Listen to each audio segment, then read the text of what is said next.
Alright. Can y'all guys hear me? Okay. Good. Um.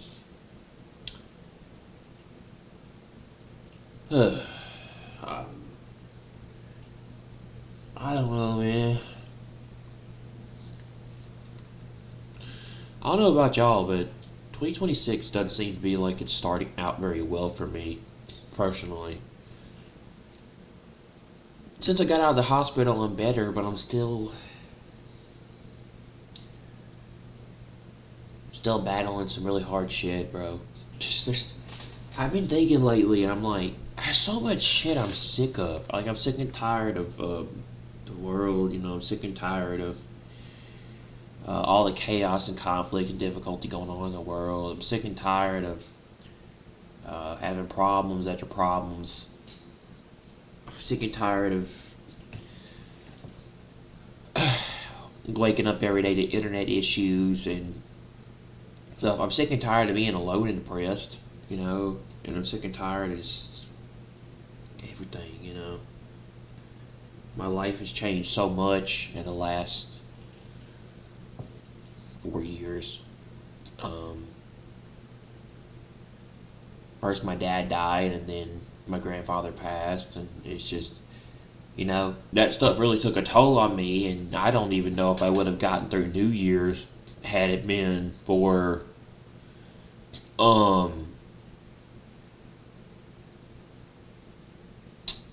had it not been for me going into the hospital to get myself better.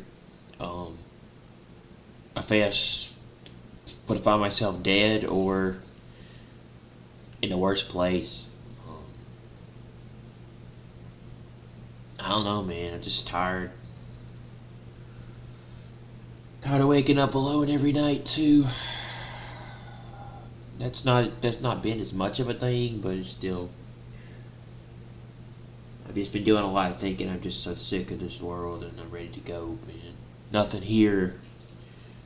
Nothing in this world satisfies me anymore, makes me happy, or does anything for me anymore. I just feel so numb to it all at this point. I'm just waiting to leave, or hopefully, we have a rapture this year, or something could happen. But I'm just so numb to it that I'm like, I don't. I'm tired of it. It's like, I want to try to tell people about what's going on so they can be ready and prepared for what's coming. But it's just, I'm sick of it, man. I don't know about y'all, but I'm ready to go home. Like, I'm ready to.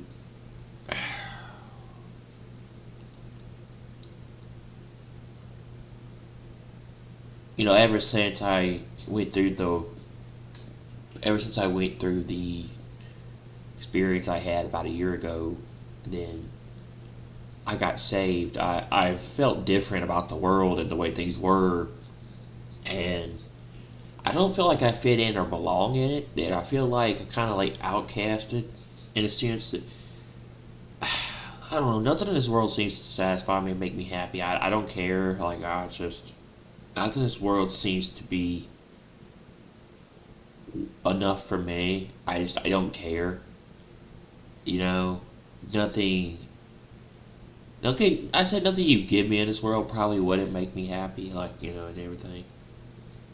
If a person handed me $100, I wouldn't be happy. I don't know. If I was rich, I don't know if it would mainly do anything for me. It's just like the world doesn't mean. I don't care for the world, and everything, in a sense, right? I live in it, but I don't care for it. I don't want it. Because the more and more you participate in the things of this world, the more and more worse things get. And, you change and stuff. I don't care. I don't care. I used to like the things of this world. Now I don't like it anymore, and it doesn't mean anything to me. I just don't really care for it, and everything. Because once you find God, you discover your purpose or your thing that you can do, and you change. You become different. You change. You don't want the things of this world. You don't care for the world.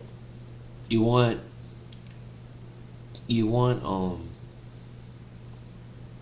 You know.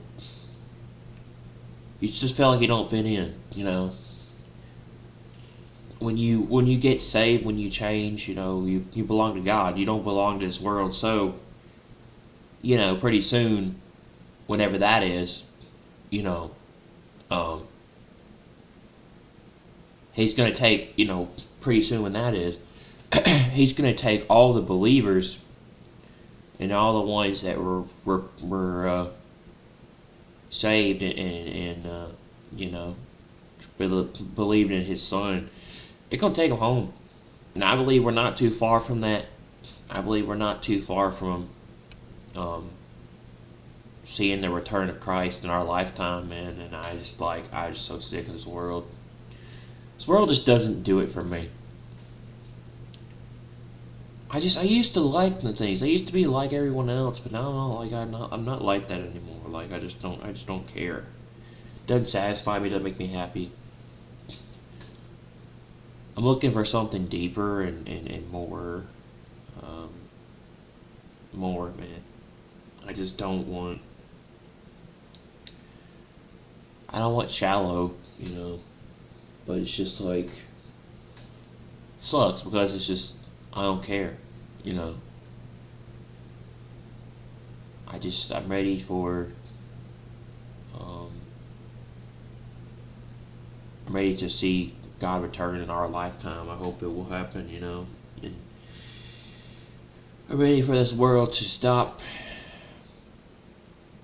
I'm just ready kind of to see things be different, Because I believe it's just 2026 has been so chaotic to start out January, It's I really don't know if stuff can hold up in this world, including in the Middle East. It's going to boil over. It's going to be some crazy shit. And we could very well see something like that happen. We're on the verge of it. We're on the edge of seeing the rapture. Those things are being set up. But, it's how much longer do we have to wait before that happens? And I don't think it's that long. I really don't. And I'm just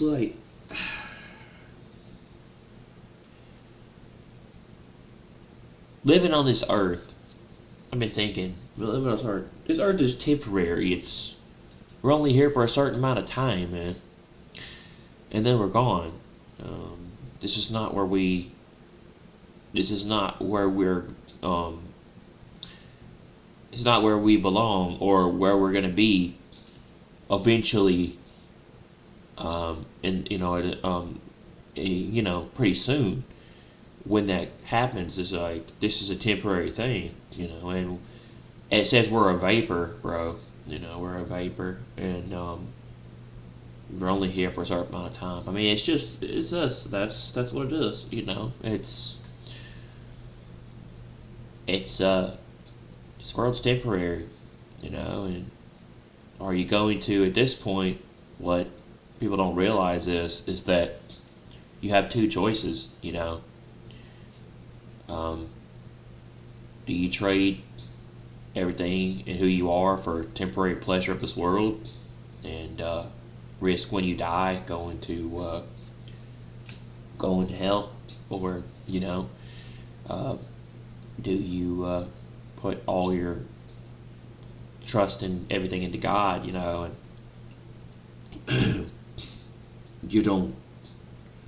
you live in this world, but you're not of the world. You don't chase the things of the world. You don't because it doesn't really make you happy. It doesn't, it's temporary.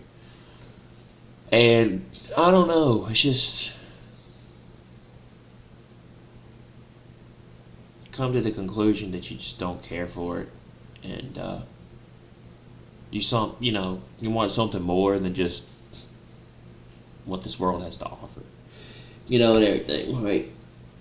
And I don't know, it's just as I get older, and I'm gonna be 29 in 3 months, I realize this, and I'm like,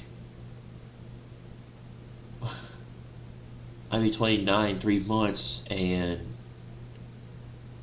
as I get older, I'm like, I just see things differently, and I don't know, man. I've been on medicine. The medicine helps. I've been taking the medicine, but it's just like the older I get, I realize that I'm not happy, and there's something else. There's something more. I know. A lot of people are following the devil. They're following the world. They're, like demons or spirits in disguise, and it's just, I don't know, man. The more and more I think about things, the more and more, I'm kind of tired of all this stuff and I just want to leave. But, I mean, we're there. We're definitely there. We're on the edge of something happening. We're there. We're definitely, all the stuff is happening leading up to the rapture. It's like, it doesn't feel like this world will sustain itself, including in what's going on in the Middle East and Iran. We very well could see something happening in 2026.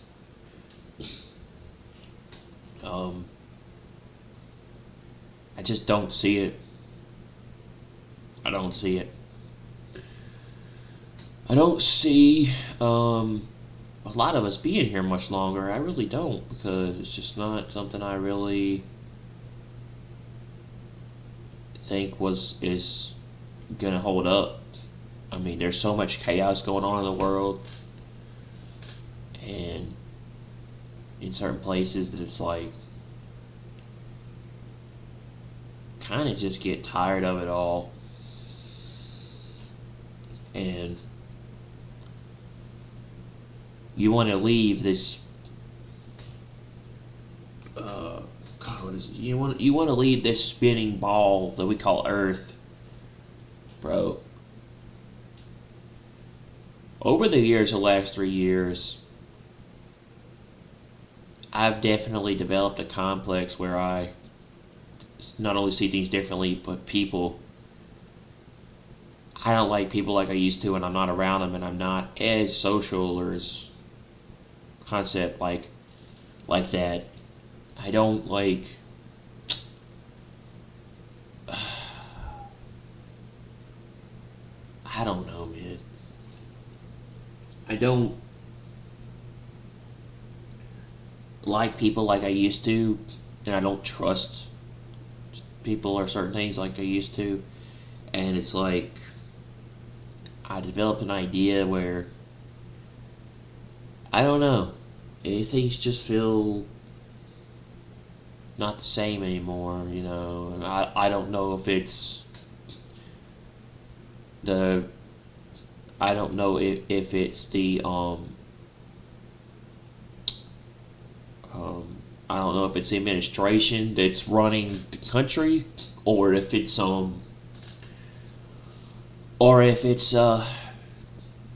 politics, or what's going on in the Middle East, or what's happening with ICE, what's happening with the stuff in Minnesota. It's just, there's a bunch of different things. It's like, I don't see this world sustaining itself and holding up enough to last. It looks to me like we might destroy ourselves, or we might have some issues. We might do something might happen in the next 2 years. I mean, we're going into the second year of Donald Trump's presidency, and it's already looking pretty chaotic, and it's January. Um, I just feel like, man, it's just, we're so divided. We're going to destroy ourselves as a country and a nation in the next 2 years. Hopefully not. But if that happens, I hope that we'll see the return in the next 2 years. And everything. I don't know. Maybe this year. But there's a lot of fighting and conflict and drama and division that I just feel like we're going to see something happen very soon. And I don't know, it's just the world's changed so much that it's just something about it that is different that you can't help but not notice it. And it's not gonna stay. It's not gonna stay the way it is. I don't think. I don't know. If I had to predict something or whatnot, I believe that we could probably see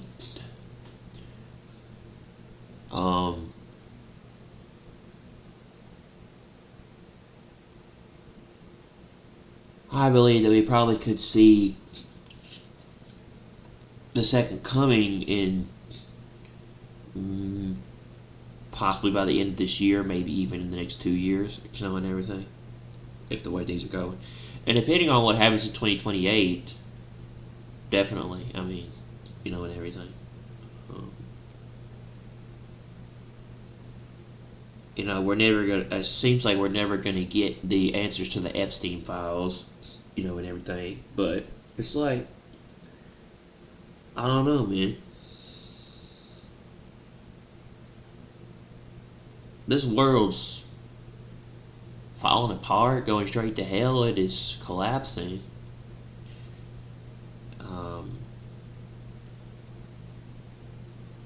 More division in recent years. More division probably this time around. More division and conflict and a lot of issues more than I believe back in 2016 when he first got elected. It's different this time. He's a different president. It's a different perspective. It's a different. He has. It's a different. He has what he's doing is different compared to his first term, and it's sort of kind of like a revenge thing. If you look at it, it's a revenge thing. It's him getting revenge on all the people that did him wrong, I guess. Like, if you look at it, I don't know. I remember 2016 through 2020. I remember that being a little bit more subtle. It was more peaceful. There wasn't a lot of drama in the first term. But this time, it's different. So, but a lot of stuff changed with things in recent years, including, the illegals coming into the country with the borders open. So I can see that, but I'm like, I don't know. It's just, I just don't see this world lasting. I believe we are living in the last days, and we are in the end times, and everything's setting up to um, to lead up to what's coming. I mean, they're saying that they're going to have door-to-door vaccines rolled out by 2027. So, you know, you gotta wonder, you know, is Trump going to be the end times president? Is he going to be in office when the end times hit? Which could happen in the next 2 years. Maybe even this year. You know, something that maybe even happen this year. You know, and everything. But is he going to be in office when all this stuff is put into place? Or are they going to create another event or do something to get him, you know, to stop him from being able to finish his term in 2028 or 2027? It just makes me wonder, because it seems like Trump's going to be president when all this stuff is officially, when all this stuff that they're doing is put into place. But that can't happen yet. That can't happen yet until the rapture occurs. And I really do think we're going to see that and the second coming and all this stuff put into place afterwards. And probably in the next 2 years. But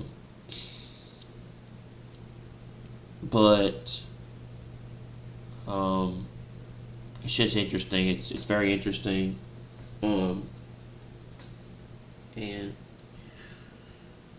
just a lot of chaos and craziness.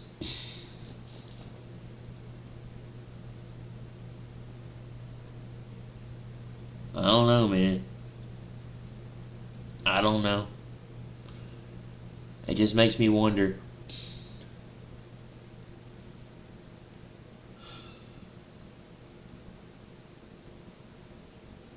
But I'm getting to the point where I'm sick of the things of this world and I'm ready to go. I'm ready to go home, bro. I'm ready to be taken away. I'm ready to be raptured. I'm ready to just leave and get out of this, get away from things of this world. It's just, I'm sick of it, bro. I'm sick of it. I'm sick of the stuff in Iran to, the stuff with ICE. It's just so much craziness going on. You know, I thought Trump was the president of peace, but it seems like he's not at all into peace. He wants war or conflict.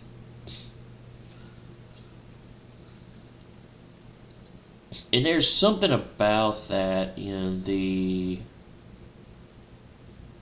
Bible. I think it's there's he promises peace, but there's war in his heart or something, or he's something. Let me see.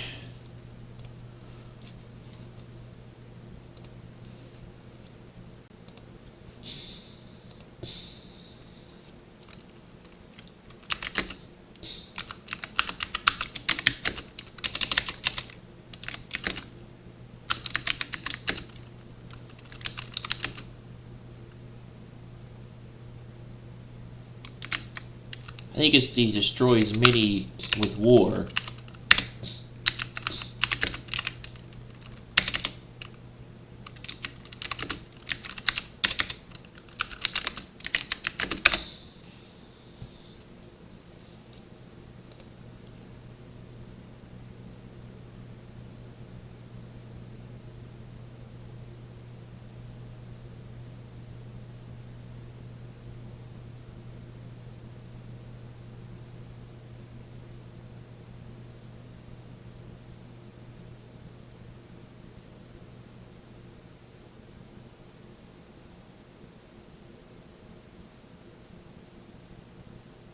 And saw heaven behold, open and behold a white horse, and those who sat on it called faithful and true, and in righteousness he judges and wages war. His eyes are a flame of fire, and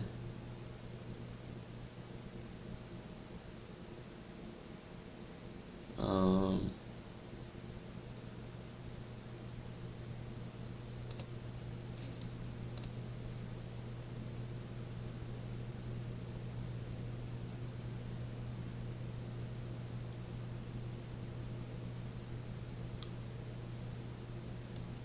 yeah, it talks about how he's promises peace, but he uses war to destroy many or to do something.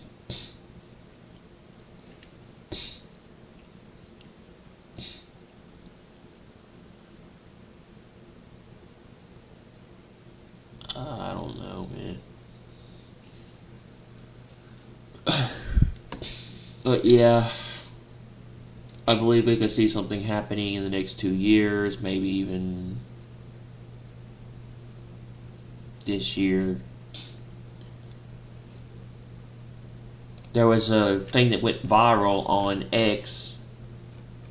Donald Trump, dude, there was a worker at the Ford Auto plant that he went to that accused him of being a PDF file, and you know, um, them covering up what he was doing with Epstein, and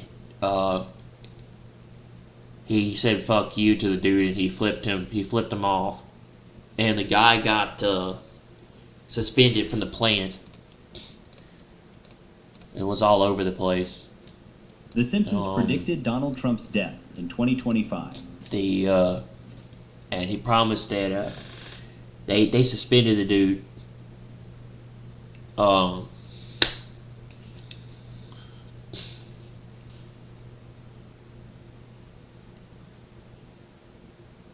It was pretty big. It was all over the place last night. That he flipped the dude the middle finger. But yeah, I don't know, man. There's a lot of interesting stuff going on. And it makes you wonder, are we about to enter into tribulation in the next 2 years? And Revelation, or have we already entered into tribulation in the last 2 years? Have we already entered into the tribulation since Donald Trump took office in 2025? Are we already in the start of tribulation?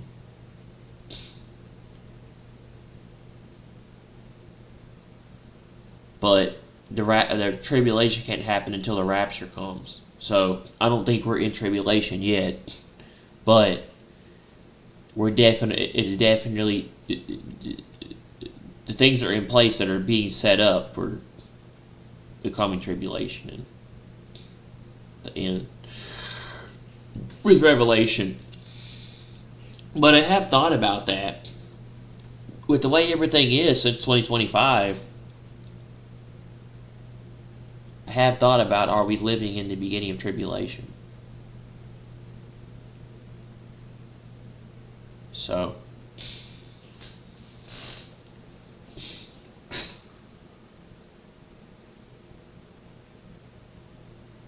but I don't know. It's just something to think about. It's just what I wonder. I think something like that's happening. Trump does seem to want to cause a lot of turmoil and chaos and stuff in his second term as president, or to do something, or to do stuff like that, and it makes you wonder, what is his real plan? Is he trying to start war or something, or but he's definitely all about that. And ICE, and everything, so it's just, it makes you wonder.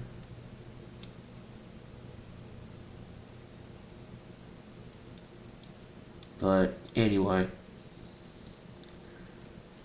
so DSPs are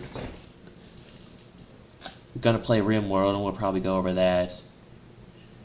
And we'll go over the news. There's a lot of stuff to talk about. I don't know, man.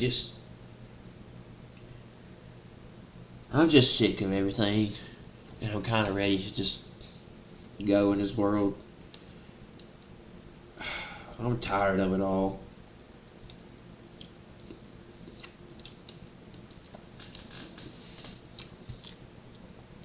I'm tired of it all.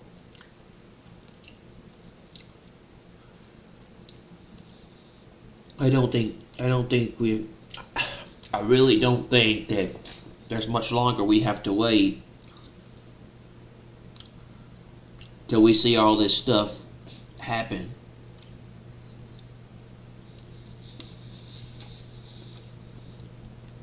And I believe with the way things are going, we could see it happen in the next 2 years. Maybe even possibly in 2026.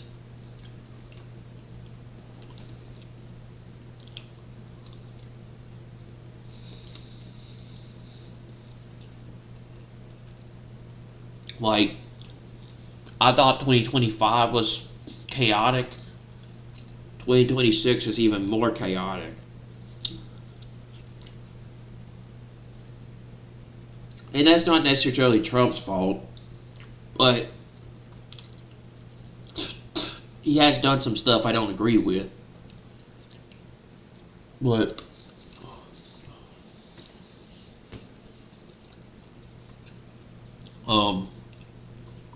it just makes you wonder, how far are we from the end times? How far are we from what's coming with the end times and tribulation, the rapture, and even the second coming? How many years? And I believe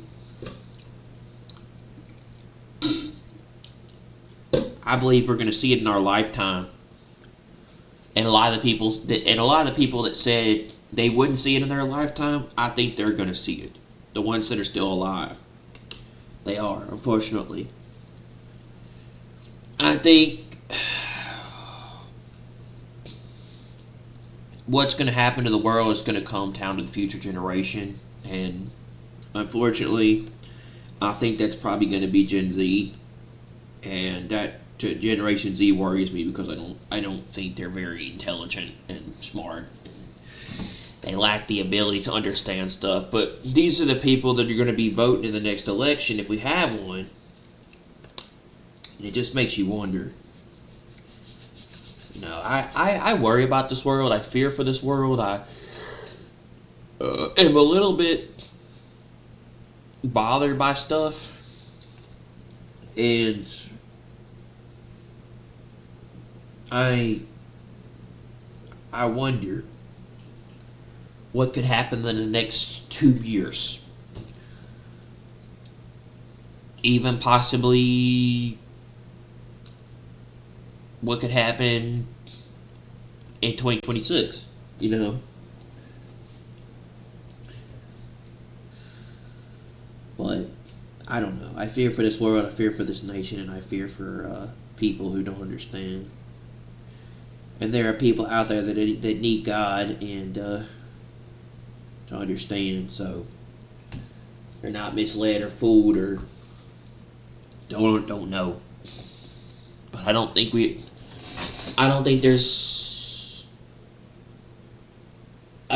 that much longer we have to wait to see this in our lifetime. We will see it. I think maybe the younger generation might see it. Or, I mean, the generation like me and certain other people. But, I don't know. I think the people that are still alive and remaining on this earth when this happens, they'll see it. They'll see it. the people that have not, that have not died, that are still living. They will see it. They will see it in their lifetime. Even maybe some of the older generations that are still living, they'll see it. They'll witness the rapture, and they'll witness the rapture. The ones that are believers, they won't be here for tribulation or the second coming. The second coming comes for the people that rejected God and were not saved, and did not put their trust in Him, and did not believe in what was coming. The mockers and the scoffers and the people that tell the people that say the things they do and talk about this stuff, tell them they're crazy and that it won't happen.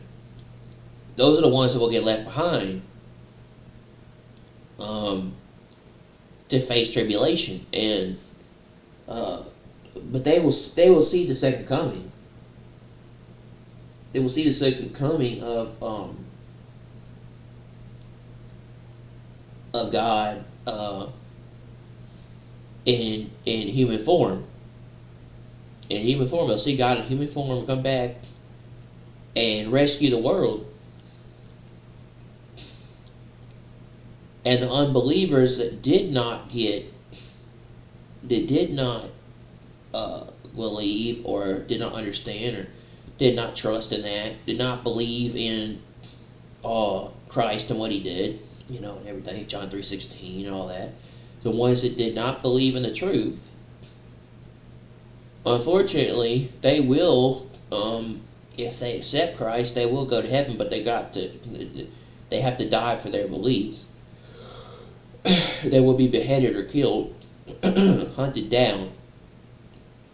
But the ones that are I guess it's like, I look at it like this: the ones that are still alive somehow, manage to stay alive, will witness the second coming of Christ, and the seal that will be sealed, the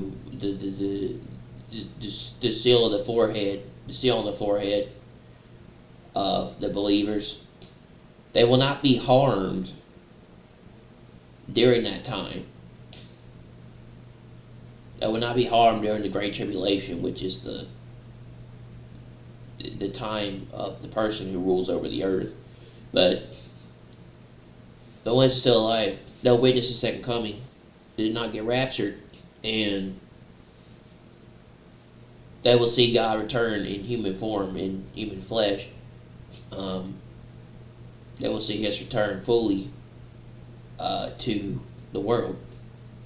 It says they will land on. It says when He comes back, He will land on the Mount of Olives.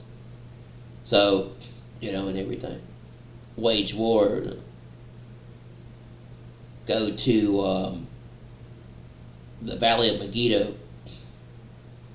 So, but I think we're going to see it. Am I saying Donald Trump is an antichrist? No, he's not. I'm saying not. He's not the antichrist.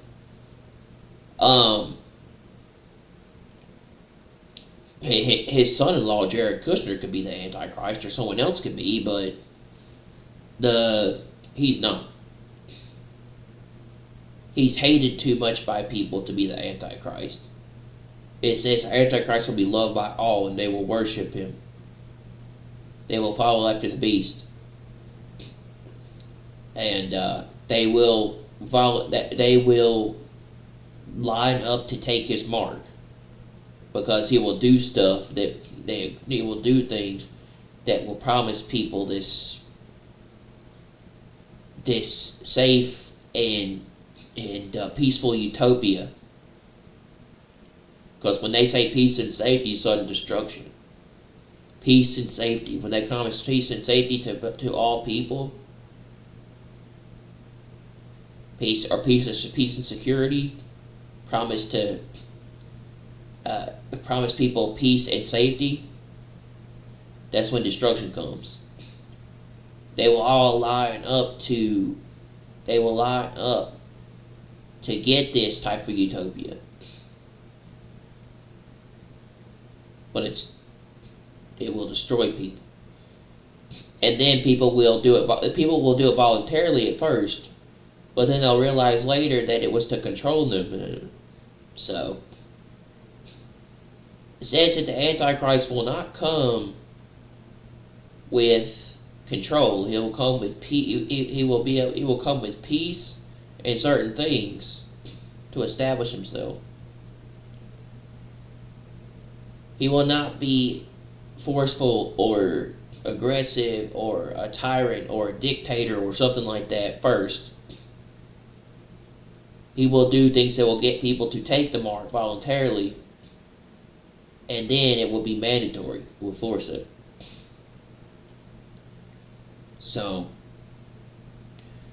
yeah, I believe that we could see that leader rise up in the next 2 years.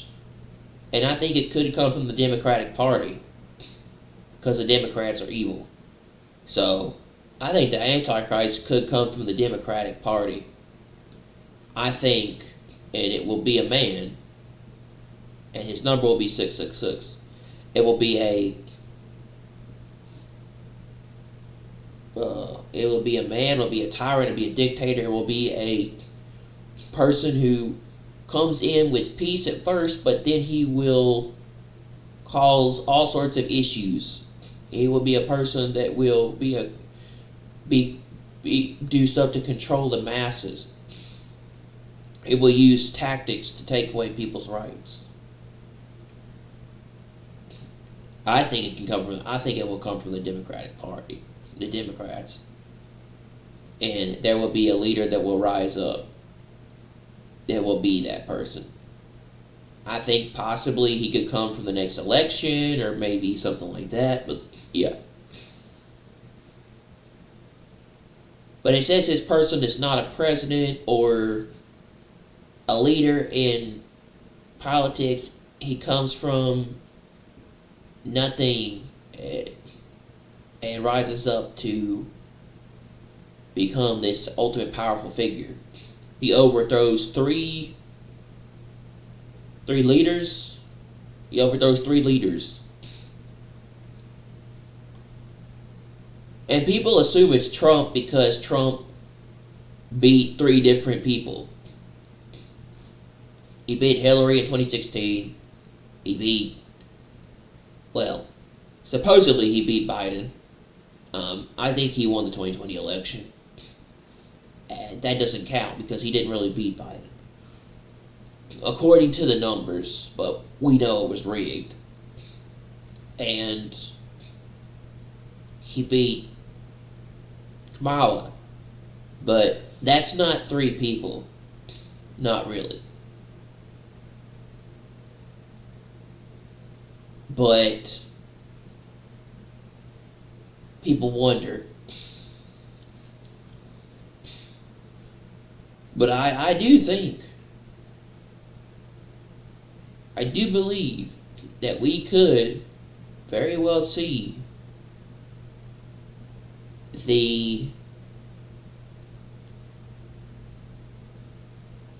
this leader rise up and become we'll see this leader rise up and become this individual that will be the Antichrist in maybe the next 2 years. Maybe something could happen in 2026 with the midterms. I really do think the midterms are going to play a big part in what's going to come in the next 2 years. Especially for 2028, if we have another election. And, oh yeah. I didn't think I would see this stuff all happen in my lifetime, but now I believe it, and I think I very well believe it can happen in the next 2 years. Just like the Bible predicted and what it said, I do believe that we could see a rapture, tribulation, and the second coming. Of course, a lot of us aren't going to be here, to be, to live in the 7 years of tribulation, and then the last 3.5 years of the Great Tribulation, where this ruler rules from Jerusalem and the temple and makes himself to be God. In the last 3.5 years, um,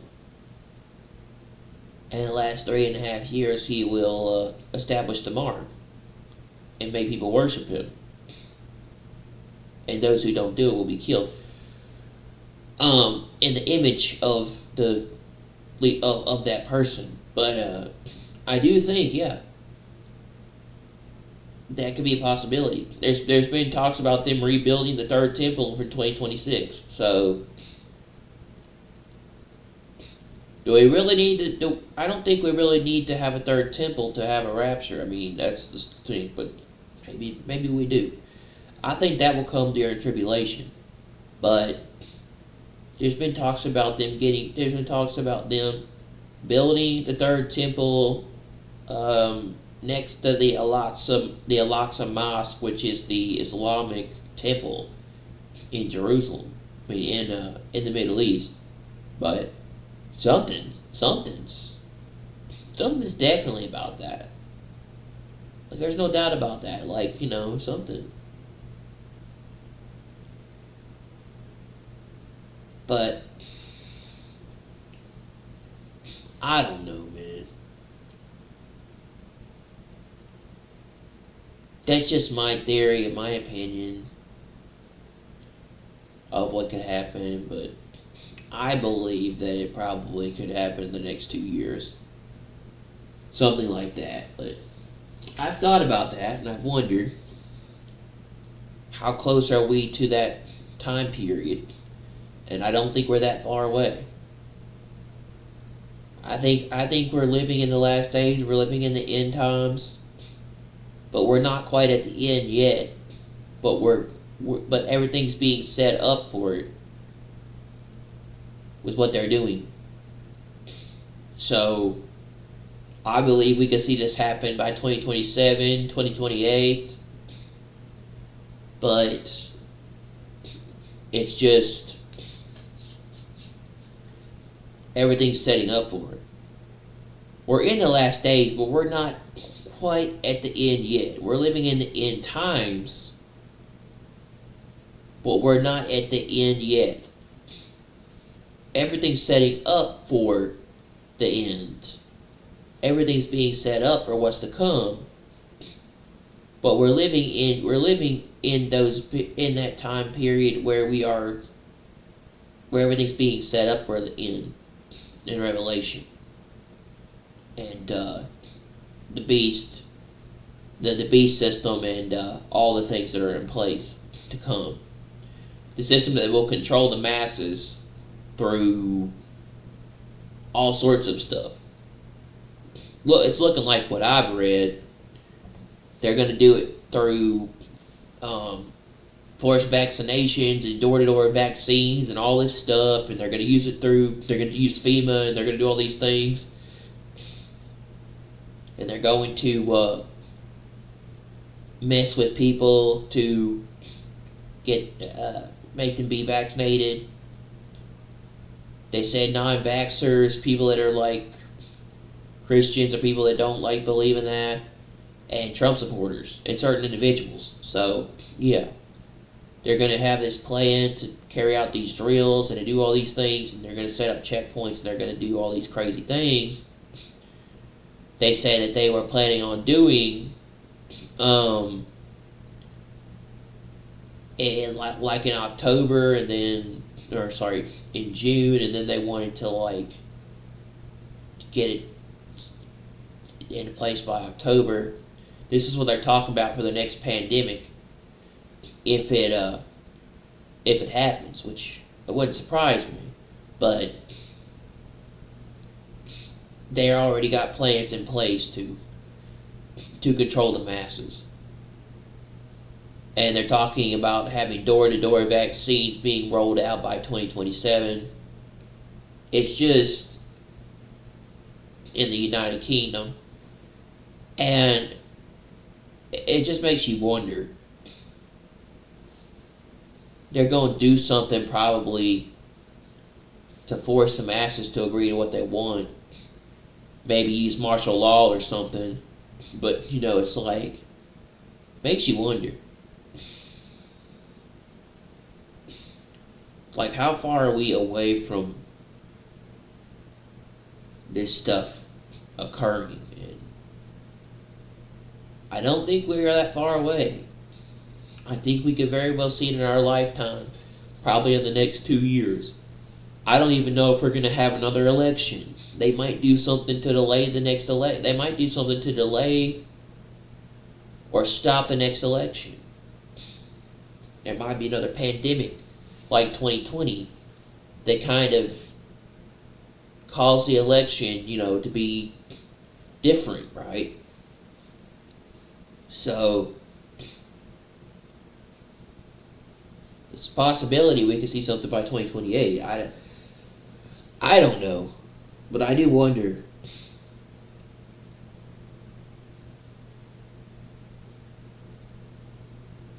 But I have thought about that.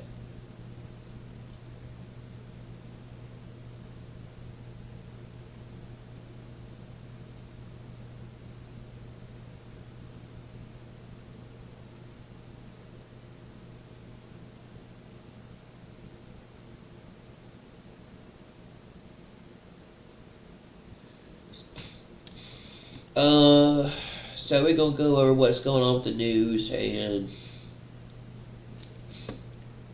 then we'll see what DSP's up to.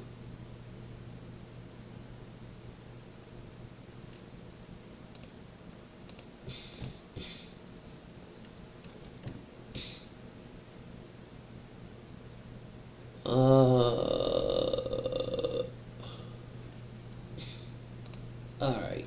I mean, I have wondered about that. I have wondered when we could possibly see that in the future. No, don't think it's too far away. Like, they've already talked about the digital ID rolling out in 2026. Then they want vaccines by 2027. I mean, it's just...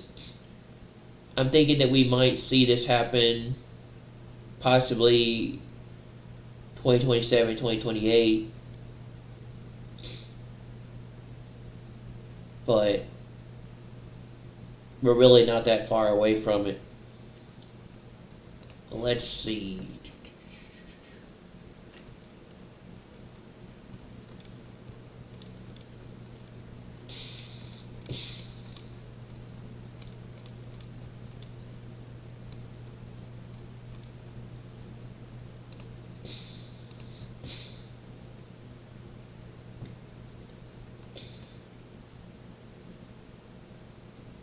Okay.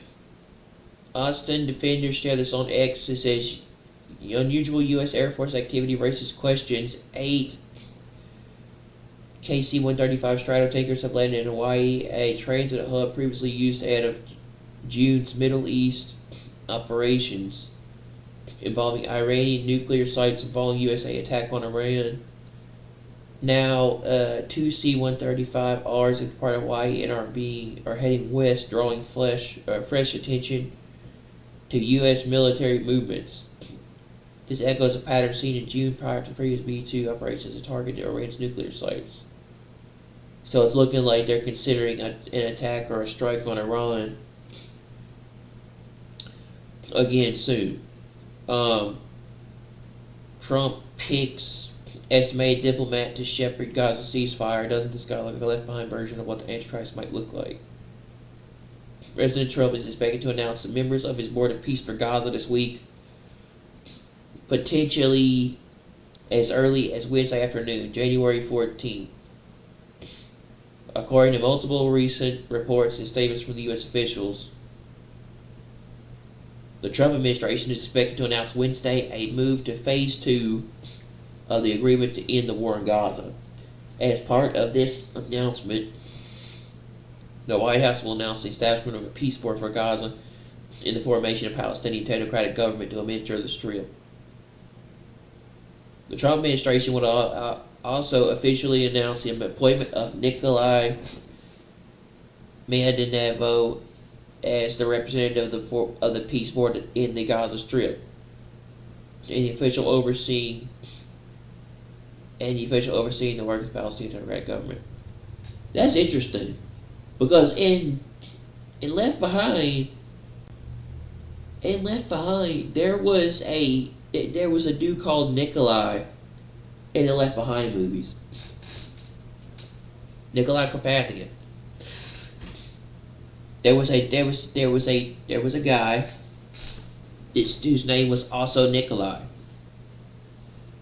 So it's kind of interesting that now we have this dude and his name is Nikolai. Nikolai Meredov. So that's kind of interesting. It will be interesting to see who is on this board of the peace board. It wouldn't surprise me if the Ashwell Enterprise is one of these members.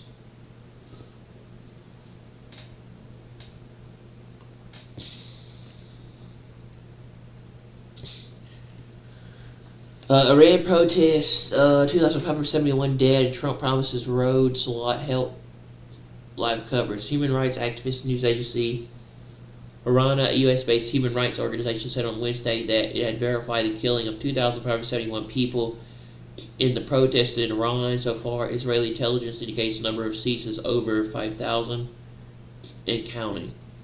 This includes 2,403 demonstrators, 147 individuals linked to the Ayatollah government, 12 people under the age of 18, and 9 civilians who did not participate in the protest. Over 132 hours now without internet service in Iran.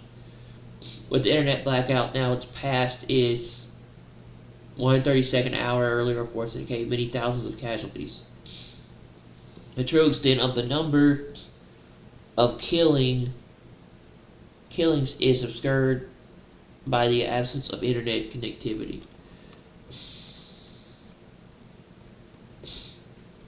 Bubba says the rhetoric and rumors regarding an attack on Iran are very thick today. The U.S. could launch an attack on Iran within the next 24 hours, according to Reuters. 2 European officials said a U.S. military intervention in Iran now appears like they could take place within the next 24 hours. The New York Times reports the USS Roosevelt destroyer has entered the Red Sea and within the area of responsibility of U.S. Central Command, CENTCOM. There are currently 3 missile destroyers, apparently off the Arella, Burke class, and 1 cruise missile submarine, presumably of the Ohio class. Meanwhile, the USA is pulling forces out of several of its major military bases across the Middle East amid preparations for a possible strike on Iran. A senior U.S. official told the Reuters news agency earlier reports say the personnel were evacuated from Al Adad Air Base in Qatar, the largest U.S. military base in the Middle East. Special Envoy Steve Witkoff announced the launch of Phase 2 of President Trump's 20-point plan to end the Gaza conflict today on behalf of the President Trumps. We're announcing the launch of Phase 2 of the President's 20-point plan to end the Gaza conflict, meaning moving from ceasefire to demilitarization, technocratic governance, and reconstruction. Phase 2 establishes a transitional technocratic Palestinian administration in Gaza, the National Committee for the Administration of Gaza, and begins the full demilitarization and reconstruction of Gaza, primarily the disarmament of all unauthorized personnel.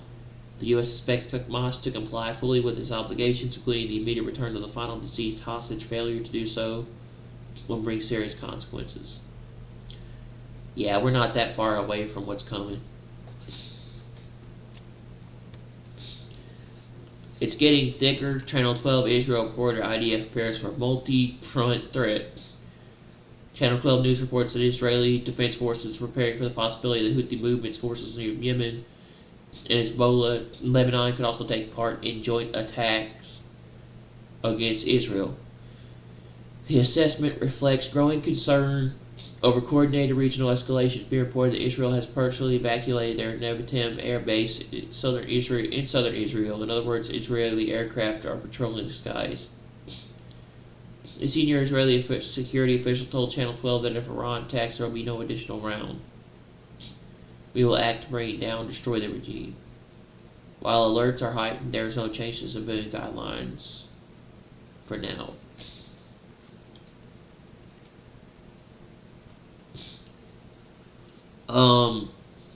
Interesting. 6 tankers now outbound from Adad in quick order.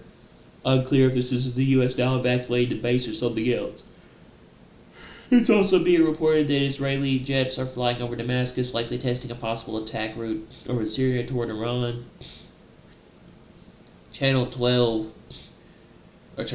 Israel is already preparing to broadcast in emergency format. Kiryat Gat Municipality (SW) Jerusalem has opened its public shelters all across the city. Update: 3:50 p.m. Eastern Standard Time.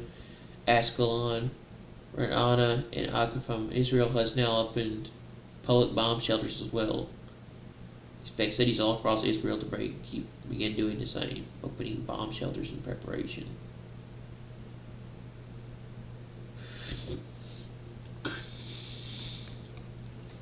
Just then, Trump were told that the killing in Iran has stopped, and they do not plan to execute protesters. Thank God. I don't want another war with Iran. Trump also said about the executions in Iran, I'm sure that if we find that this will happen, we'll be very upset about it. This information came to me exactly have ended. This information came to me. The executions have ended. There was supposed to be an execution today. I'm not sure what kind of smoke screen is in front of Trump's eyes, but it's thick. IMHO Trump will hold off on any military strike on Iran until springtime. No plans for executions is not even accurate. Some of these executions have only been postponed because Iran is behaving right now, as Iran knows the world is watching. That's literally it. They're waiting for the world to look the other way once again soon. Unless Trump is bluffing, backing now all the Iranian regime to execute them. Unless Trump is bluffing, backing down now allows the Iranian regime to execute them all quietly once Iran exits the news cycle.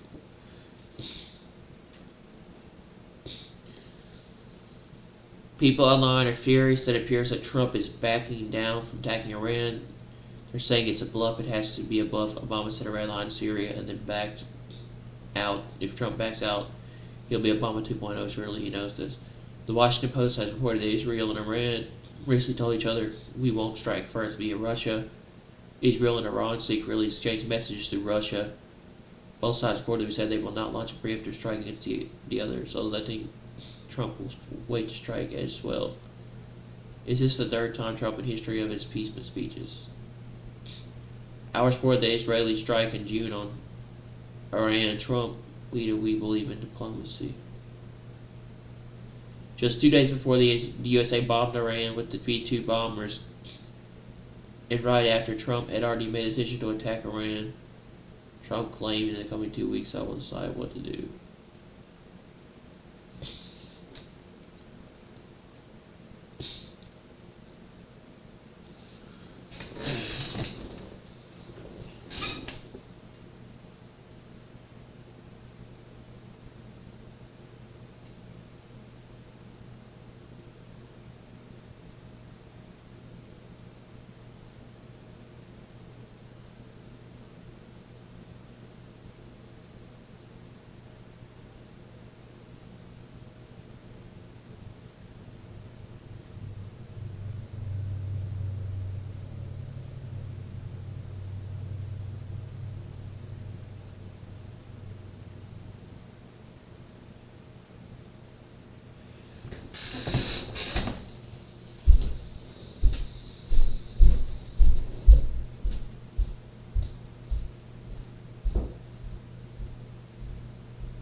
Let me see if DSP's Random Red World. Yes.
outside, man.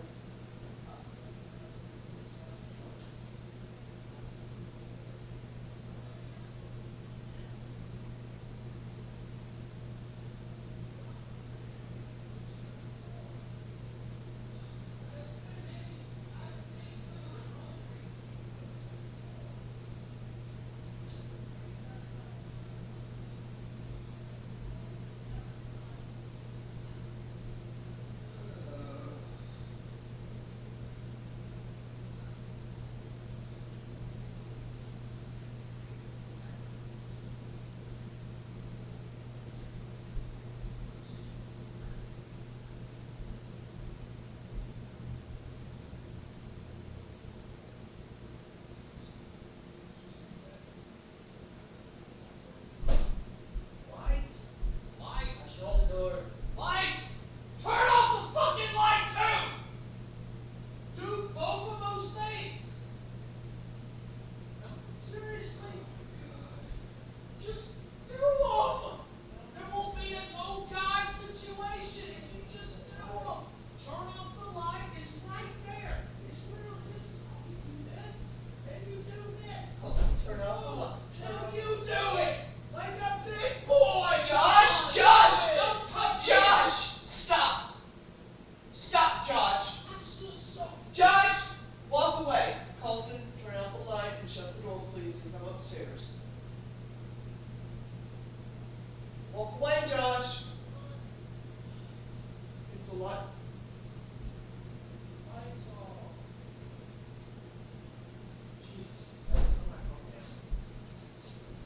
That's because, honey, you don't ever do it. I wanna. Josh, that's enough. Leave it alone, Josh. No, he doesn't. He just doesn't have the presence of mind to do it. And that's not an excuse, okay? But he doesn't do it purposely, I do not believe.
was I again?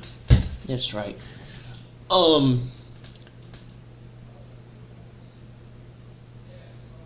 It says the Iraqi news outlet Al Jabal and other reports showcase observed fighter jets earlier tonight over Basra,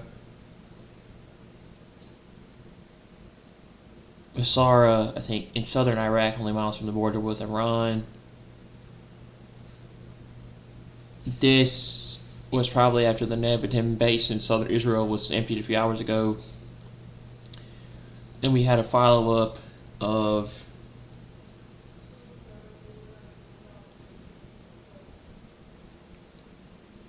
follow-up report of the Israeli aircraft over the skies of Damascus and over Syria. Then these F-35s headed over Iraq airspace and flew near the borders of Iran. No doubt this was a practice run of sorts. Iran's airspace appears to be all be empty, but very few aircraft. So does Iraq. Also, multiple sources are reporting communication outages in Lebanon and GPS disruptions in areas of Iran. Temperatures appear to be fairly high tonight. Russian officials tell Reuters on Iran, all signals are that the U.S. attack is imminent. That is also how this administration behaves to get everyone out on their toes. But predictable is part of the strategy. Wait until Iran uses the word in closing its airspace until further notice. This will be a sign of imminent war. That means that reports of imminent closure of Iranian airspace. It appears that the airspace over Iraq has already been cleared. Syria airspace also appears to be clearing.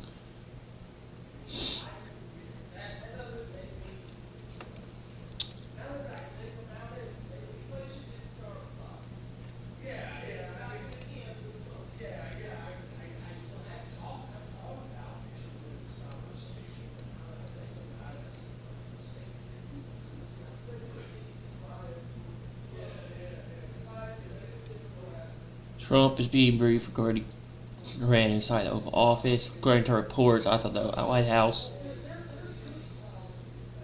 Trump can be seen pacing up and down the Oval Office.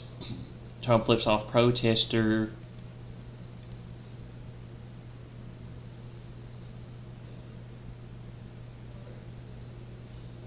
Man of peace.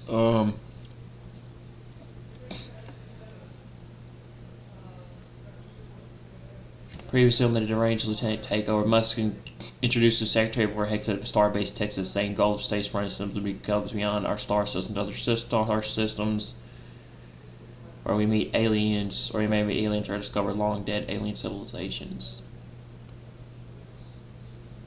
Oil prices are starting to rise in America.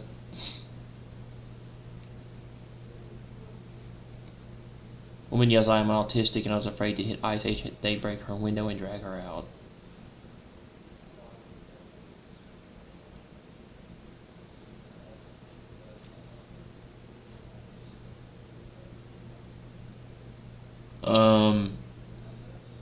Chaos erupts in northern Minneapolis after a man believed to be Venezuelan was shot by an ICE agent after allegedly swinging a shovel.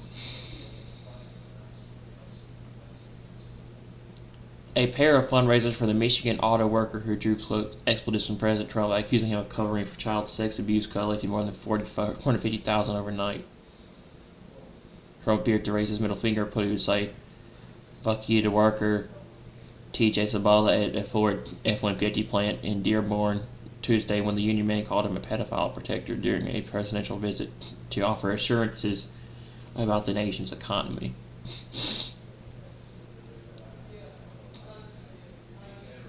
Iran extends to non-American closing airspace of civilian aircraft for another 2 hours. Trump would want military action in Iran to be swift and decisive, sources say. President Trump has probably told his top advisor that he would want any action against Iran to deliver a swift and decisive blow to the regime.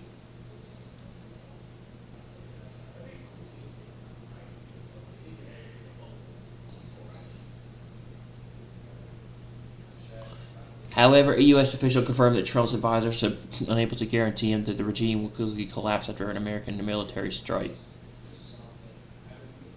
There is concern that the U.S. may have enough assets currently present in the region to defend against what administration officials could expect would be aggressive Iranian response.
The United States has requested an emergency meeting of the UN Security Council over the situation in Iran. They're building a police state right in front of before our eyes, which will mostly be deployed against conservative Christians with gun owners and those who refuse the jab. And a lot of Republicans with the gas and flags in their brows are like, yeah. Drones represent the new frontier of American air superiority under President Trump. We are entering a new era to defend our air superiority, to protect our borders and the interior of the United States. Creation of DHS Program Executive Office for Unmanned Aircraft. The Trump admin is now putting in a place a police state by expanding their use of drones on the domestic front. The answer is they won't. It's all part of the strong delusion and deception of the end times that God himself has allowed for those that do not love the truth.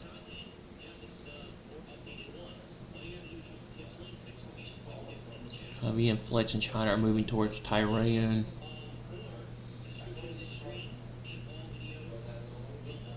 Iranian jets airborne air defenses told to engage intruders.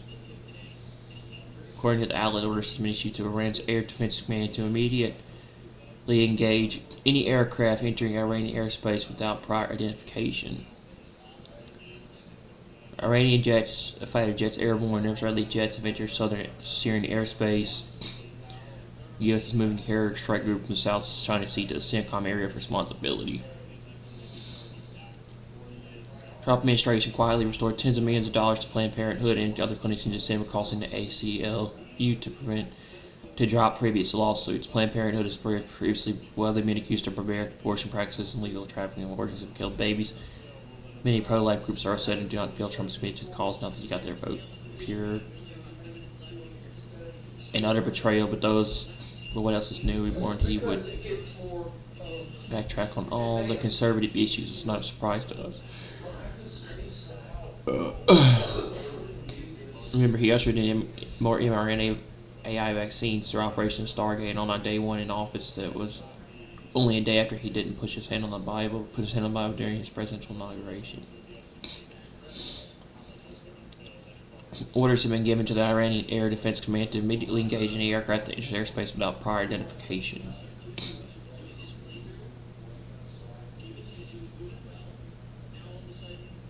The IRGC Aerospace Force enters the highest state of alert, as well as Central Air Defense Command.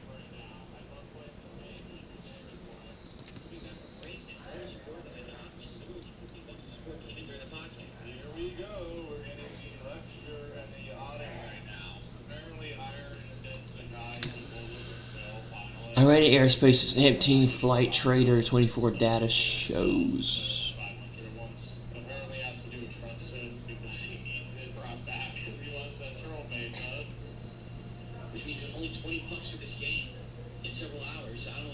Major evacuation of American forces from Al Udeid base in Qatar. BRICS nations unveil drills in South Africa. Warships from China, Russia, Iran, UAE, and South Africa are participating. Russia Dmitry Medvedev says Denmark won't do anything to stop U.S. from annexing Greenland. They'll just shit their pants and give up Greenland. It's not the game, it's him. Oh, man. Usually doesn't. Good stuff. He usually makes people go in and watch me at home. About an hour, but I got it done, so here we go. Well, that was just a boss fight. It was repeating the same thing over and over without providing commentary. I can see how you're Okay. Let's go. Let's get some engagement and support for finally beating her. Leia, that was good. That was a good fight. U.S. and Israel officials prepare for the possibility of sustained exchanges with Iran that could unfold over multiple days or even weeks. All direct diplomatic contact between U.S. and Iran has been suspended. U.S. military action against Iran may begin in the next 24 hours. Massive nationwide outage disruption wireless service throughout U.S. Possible cyber attack. Multiple flights are not being canceled to or from Israel. Iran International says Tehran is under near martial law conditions. At least 6 aerial refueling tankers left the base moments ago. Trump says he has information that the planned executions of the protesters have not taken place.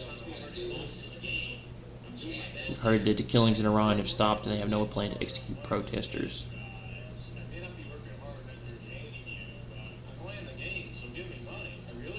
Trump backing down.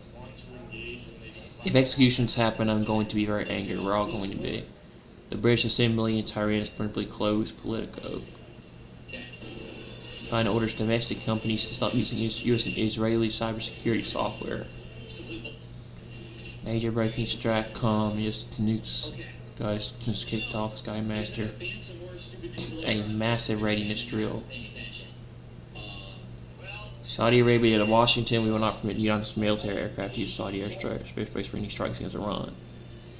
Iranian Foreign Minister Aragachi now after 3 days of terrorist operation there to calm. We're in full control. The stand Iranian FM in an interview with Fox News to Trump did not repeat the mistake you made in June. You know, if you try a failed attempt, you will get the same result.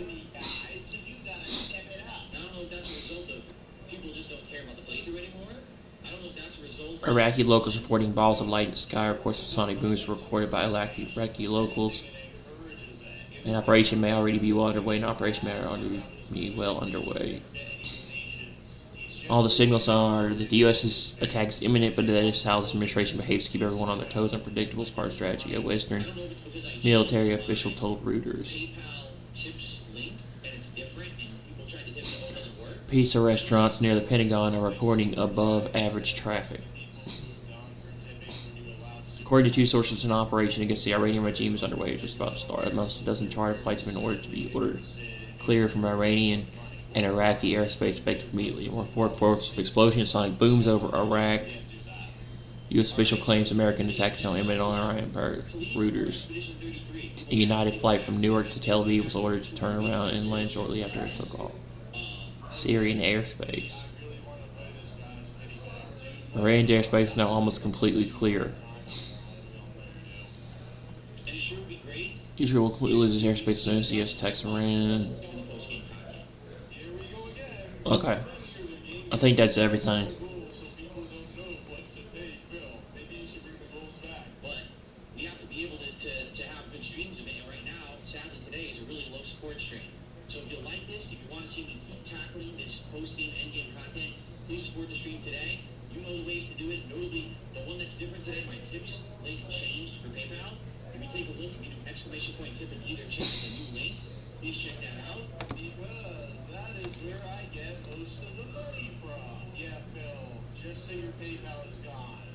Brett Baer, my interview with exiled Iranian Crown Prince HRH Raza Pahlavi on a story we're calling closely. IDF spokesperson in operations in north and south of South Gaza Strip. IDF forces located 2 rocket launchers in the defense.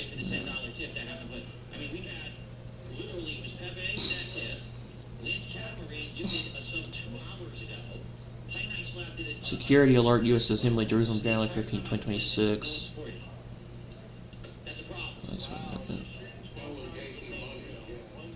The state of Israel will be recognized immediately. We will pursue the expansion of the Abraham Accords.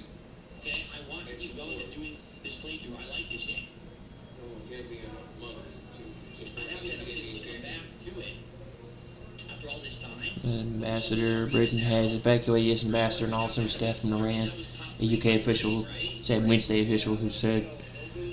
who was not, based on the assessment of the security situation, prioritized the safety of staff. The UK government spokesperson said we have temporarily closed the British embassy in Tehran and will operate remotely. Iranian Foreign Minister Abbas Aragachi accuses Israeli Mossad agents of provoking violence in Iran while assisting the country's widespread protests to support the Islamic Republic on special report.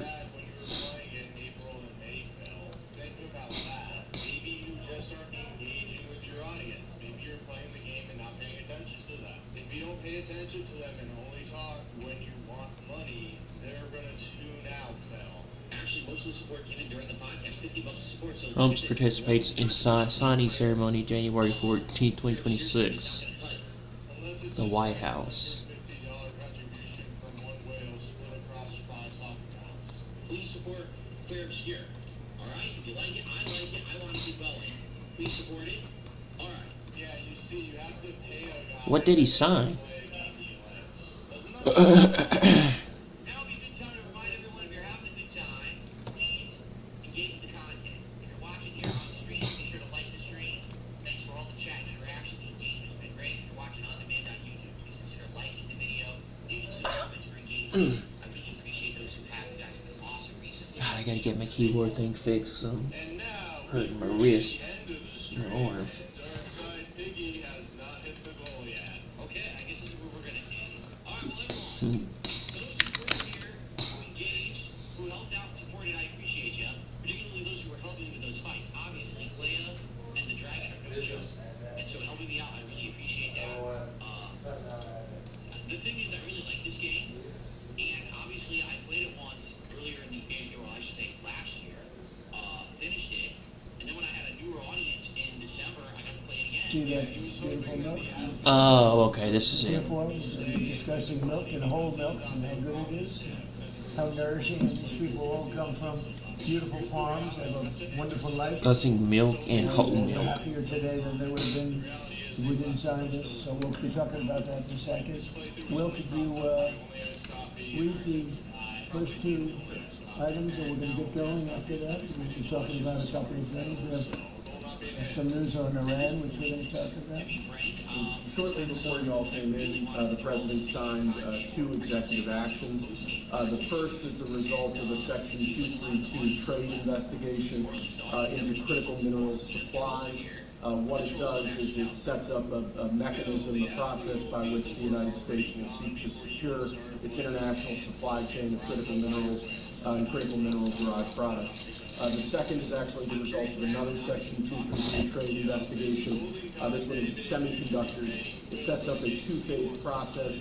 Under the first phase, semiconductors that are imported into the United States of America that are not then used domestically to build out RAI or computing architecture here will be subject to a 25% tariff. So, for example, semiconductors that were transshipped through the United States to other foreign countries would be subject to that 25% tariff. But those are two executive actions that the President reviewed shortly before you all came in. So they're going to sell chips, basically, and it's a chip that's not the highest level, but it's a very good level, and China wants them, and other people want them, and we're going to be making 25% on the sale of those chips, basically. So we're allowing them to do it, but the United States is getting 25% of the chips in terms of the dollar value, and I think it's a very good deal. Great deal. It's taken billions of dollars. And they've done a fantastic job. But it's not the Blackwell or the Rubens, those are the two top, but it's a very good chip. And people want it, and we think it's in our best interest to do. And we have some other little things to talk about. Maybe we'll start that first. Should I start that first? I think they're going to want me to. I have a short We have been notified, and pretty strongly, but we'll find out what that all means. But we've been told that the killing in Iran is stopping, and there's no plan for executions or an execution or execution. So I've been told that as an authority. We'll find out about it. I'm sure if it happens, I'll be very upset, including you will be very upset, but that's just gotten to me information that the killing has stopped, that the executions have stopped. We're not going to have an execution, which a lot of people were talking about for the last couple of days. Today was going to be the day of execution. And another piece of information that I think is very important is the leaker has been found and is in jail right now. And that's the leaker on Venezuela. Bad leaker. So there could be some others, and we'll let you know about that. We're not on the trail, but the leaker has been found, and the leaker's in jail, and will probably be in jail for a long time. We'll see what happens. So we'll let you know, we'll keep you apprised as to what's going to happen with that. I want to thank all of the incredible people behind me, political people, both Republicans and Democrats, because they like whole milk. Whether you're a Democrat or a Republican, whole milk is right, and a great thing. senator was in the office many years ago. It feels like many years ago, but quite a while ago, right at the beginning of my first term. Right, with Elijah, a very good person. You and I had a good relationship with him. At that time, I think you were a congressman. You were out of Congress. Some would disagree. I don't disagree. I think you did a great job. But it's great to have you here again. I appreciate it. So today I'm delighted to sign the Whole Milk for Healthy Kids Act into law. This is a very important thing for our farmers, and I think maybe more important for our people, right? The people that drink milk.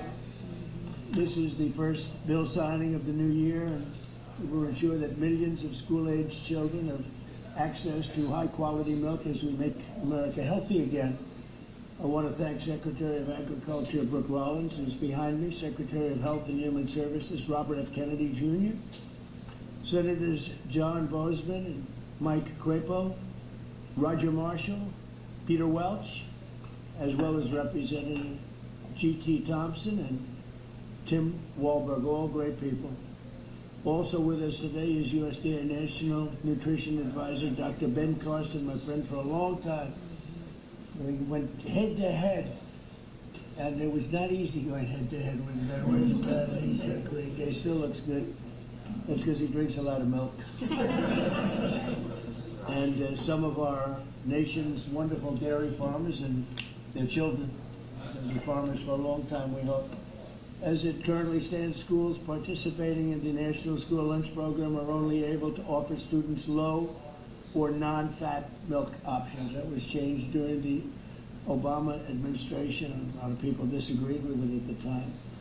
With this legislation, schools will finally be able to expand their offerings to include nutritious whole milk. It's actually a legal definition, whole milk. And it's whole with a W, for those of you that have a problem. Most of them maybe will get that. This is the perfect follow-up to the new Real Food Pyramid, and Secretary Kennedy and Secretary Rollins announced that last week. You probably heard. This legislation also allows parents to directly request a substitute for milk for children with dairy intolerance. Previously, parents were required to submit a written statement from a doctor, but we're eliminating that rather ridiculous policy, allowing parents to choose what is best for their child, which is a big move. Hard to believe that that would be a big thing, but it is. And of course, these changes will be major victories for the American dairy farmers, who we love and who voted for me in great numbers, I will say. I think I got every one of them. In December, I also signed the Secure Rural Schools Reauthorization Act. And I'm proud to say that these two pieces of legislation will give school-age children across the country the resources and support that they need, not just to succeed, but really to thrive in life and later on in life. So I want to ask Secretary Rollins to say a few things, and then I'd like to ask Secretary Kennedy and Dr. Carson. I'd also like to hear from these great political leaders, senators, congressmen, if they'd like to say something. I'd be honored. So, Brooke, do you want to start? Yes, sir. Thank you. And what a joy and honor it is to be here. I feel like I have the best job in the world with representing all of these farmers. And Mr. President, not in our lifetime, has been a president who loves and supports our farmers more, and certainly the dairy farmers.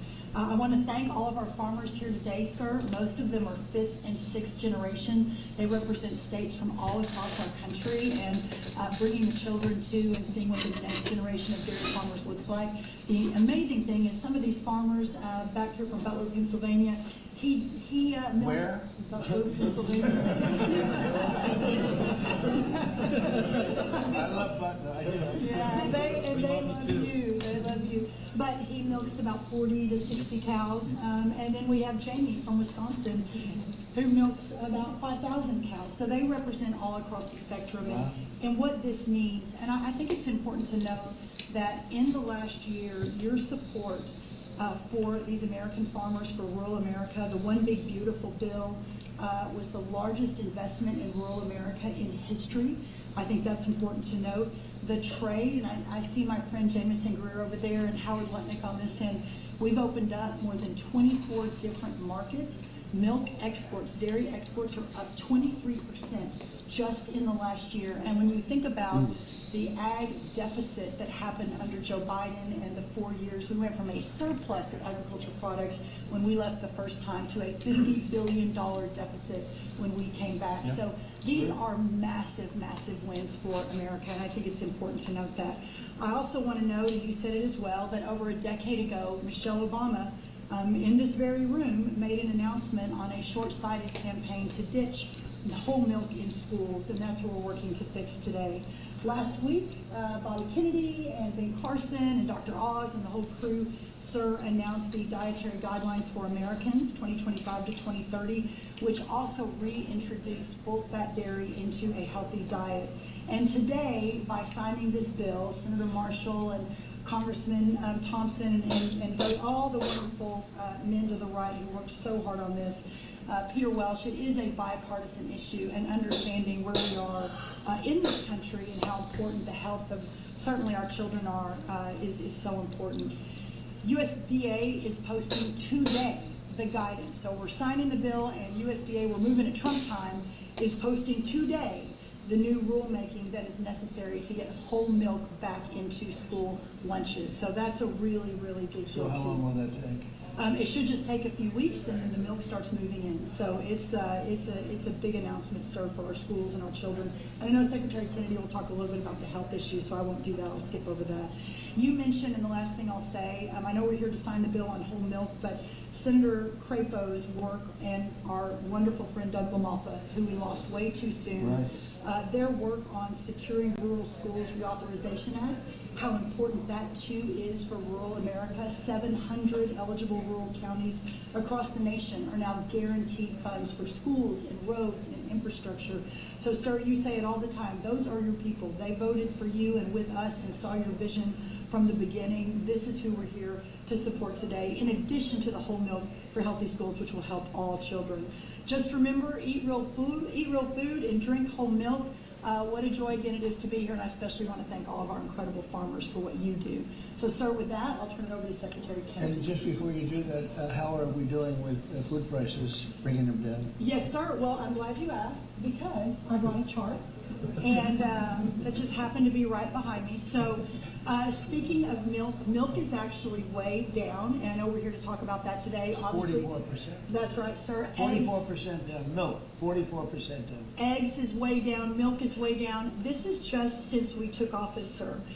Fresh whole chicken down 2%, cheese down, tomatoes down, butter down. Of course, eggs are way down, potatoes down almost 3%, fresh fruits down almost 3%.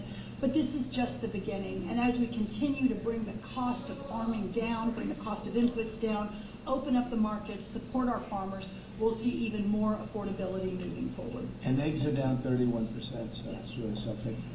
Where's Bobby? Bobby's right here. So I'm going to sit there and obviously not talking about it. Go ahead. Go ahead. And I want to ask folks, finally having a president that sees the alignment between farm prosperity, good food policy, and health of our children. These are common sense associations. Democrats have been talking about them for eons. Republicans have been talking about them. We finally have a president that is implementing these policies and getting real food to our children. Today, President Trump signs the Whole Milk for Healthy Kids Act of 2025, a long overdue correction to the school nutrition policy that puts children's health first. For years, Washington treated fat, especially saturated fat, as the enemy. It made a war on saturated fat. This is the peacetime president. He's made it 8.5 deals ending wars, and he's also ended the war on saturated fat. And as a result, whole and 2% milk disappeared from school menus, even though science has never shown that whole milk harms children. Evidence increasingly shows the opposite. The panoply of nutrients in whole milk is critical to brain development and physical development in our children. Whole and 2% milk provide 13 essential ingredients critical for growth, development, immune system function, and overall health, including protein, calcium, vitamin D, and healthy fats. Yet since these milk options were removed more than a decade ago, school milk consumption and meal participation have declined dramatically. Today, between 68% and 94% of school-aged boys and girls fail to meet recommended dairy intake according to federal guidelines. And schools limit milk choices, the kids do not move to healthier substitutes. They move caffeinated drinks to sugar drinks and to sweetened beverages with little or no nutritional value and the potential to wreak havoc on metabolic health, which is driving the chronic disease epidemic in our country. During the same period that whole milk was regulated out of lunchroom, rates of childhood obesity and diabetes rose significantly. Removing whole food milk did not improve health. Thanks to President Trump's leadership, this law fixes that mistake. It allows schools in the National School Lunch Program to offer whole, reduced fat, low fat, or fat-free, flavored or unflavored, just organic or conventional. It restores choice to schools, parents, and students, and encourages consumption of nutrient-dense foods that kids will actually drink. The law also removes unnecessary bureaucracy by allowing parents or legal guardians to request milk substitutes without the necessity of involving a doctor. And it corrects a flawed technical rule by excluding fluid milk from saturated fat calculations that distorted school says low fat is not junk food. Treating it that way undermines nutrition and ignored the science. Last week, Secretary Yellen and I unveiled President Trump's new food pyramid and updated our dietary guidelines with the clear message: eat real food. This law puts that principle into action. As Secretary of Health and Human Services, I support this reform because it aligns federal policy with evidence-based nutrition, not ideology or dogma. Healthy kids need real food. They need real protein. They need healthy fats, and they need policies grounded in reality and science. I want to thank President Trump again for his vision, for signing this bill, for continuing to put children's health first. This is exactly the kind of practical change that will make America healthy again. Thank you, Bobby. Right now, Skunk's We gonna have actually some milk look great here. soon. It's been And we sitting haven't there for recruited 5 him days, so Doesn't he have to be it's below from the 10 to original recruit, bottle, I believe? and I brought it so the press can So we have might some, be you in can swig it trouble all out of it. soon. Remember the old Yeah, days when my we were first kids, time everybody moving shared a murder. bottle? Today we tend not to do that, but if you'd like to, if you trust the person that you're drinking at, it's right Once here. the You SB tries choose, it, okay? It's resumes next semi-fresh, week 5, on 6 Monday, days old. the Thank you. 16th? So Is it the Ben 16th? Carson, No. special man. 19th? Knows a lot Monday about the health. 19th. He looks better than ever, so GSP Ben, how tries about it. it? The new Jimmy John's grilled Italian sandwich will be the next episode. After that, we're probably going to go to places like Wendy's, Taco Bell, or Papa Murphy's. And if anything else new pops up in the meantime, we'll check that out. So GSP tries it resumes next week. First one of the new year. Marty McCary, Dr. Oz, the whole group, every week at least meeting once to talk about these things, and it's made a big difference. And I want to thank the Floors are Dairy almost Farm. done, for goodness sake. I know We you still got to guys work on have the been in vents. the doghouse for a little while. Doing You're the out of the floors doghouse. And you know, whole milk is a wonderful beverage. Good protein. We talk about real food. It is real food. Healthy fats. Now we're Important making the beds. nutrients. You look at We vitamin need D. colonist beds. You look at calcium, Wait, phosphorus, the what? things that are absolutely A bed is no essential longer assigned for to pay. bone A bed is no longer assigned to storage. development. What? But as a neurosurgeon, the thing I really like is that the brain. You put a bed here? The brain. You know, the brain starts to develop right after consumption. So, And adds you put a millions vent of neurons on the room every that was single designated day. to a prisoner. Continues to do That that just right made up the until entire mid to late 20s. building a Now, prisoner It's building, important which what obviously that we did brain not is want to getting do, during the development. right? Is it getting soda or is it getting milk? So milk would help your cognitive ability. Absolutely. You can tell who's been Taking cognitive tests. I've taken a lot of them. I've aced every one of them because I drink milk. Are we okay now? It's good for it, and it shows. Do you consider there to be a big difference in taste Don't ask me why between what you that have makes and the milk? next That is time. not. It just looks so good sitting there, right? Yes, sir. It looks better. That's fine, we'll keep it, we're okay. I Go really ahead. hope. Sorry to Well, interrupt you. you know, when you go to school and you give the kids milk, real milk, they love it. When you pour this stuff that looks like, you know, dish pan water. I don't know what Storch is doing. Like, he's supposed to be building, now he's cleaning. He didn't finish the building job. It's only Instead, a he's part cleaning. of what's Oh, happening. because he ran out of with our slate. emphasis on We're health. actually, we're legitimately And, out of our slate. longevity So has because of been that, we going can't down. finish the job. Other industrialized nations have been going up. And it's because boy. we haven't been paying attention to this. That has changed. We want to thank you for your leadership. Well, thank you very much, Fred. Appreciate it. Appreciate all you've done too for the country. I'd like to ask a few of our senators to say a couple of words. Maybe we should start with the Democrat in our midst. Peter Welch. Peter Welch. And, Yeah. thank you very much for being here, Peter. No, thank you. You know, our dairy farmers are so What do you vitally think? What do we do? important. have a way We're out of of slate. Do we send someone out to gather? from one Do generation we send to someone out to another. mine and gather It's more tougher slates than to ever job for our dairy finished? By farmers the in way, Vermont, our dairy farmers potatoes in are beautiful. Pennsylvania and others, South Carolina, not up really, here. they're 65%. But they're the lifeblood of the community. Nobody works harder and nobody does things that are better for nutrition. And also for our kids, I'm in agreement.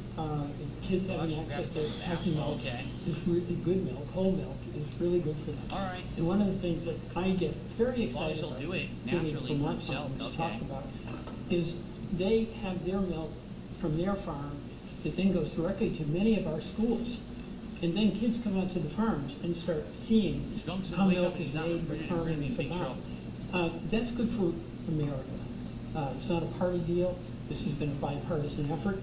I appreciate working with my colleague, Senator Marshall, who did a great job, and JT. Oh, I had way more skill than any other resource before I Thank you. used it.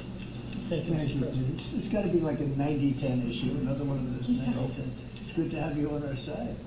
But Use it's a this great, instead of it's a his own great business issue, room. and it's a great thing to do, and we're very proud of it. We're very proud of our farmers. Senator, you want to say a few words? How do I assign Sure, only this very bed brief. then? This- We all want to see you sign in the this wrong bill. one. But I really appreciate you How do I assign bringing the up the Secure Rural Schools legislation. This is That is all. critical legislation to our rural communities across this country, and we have to fight every couple of years There we to go. get it Got it. extended just Okay. a couple of years. We And this smoked this extension heel. we got This this is year not good. went back to We're pick about to up have a a few big years that we problem. missed, and it's going to expire again at the end of the next year.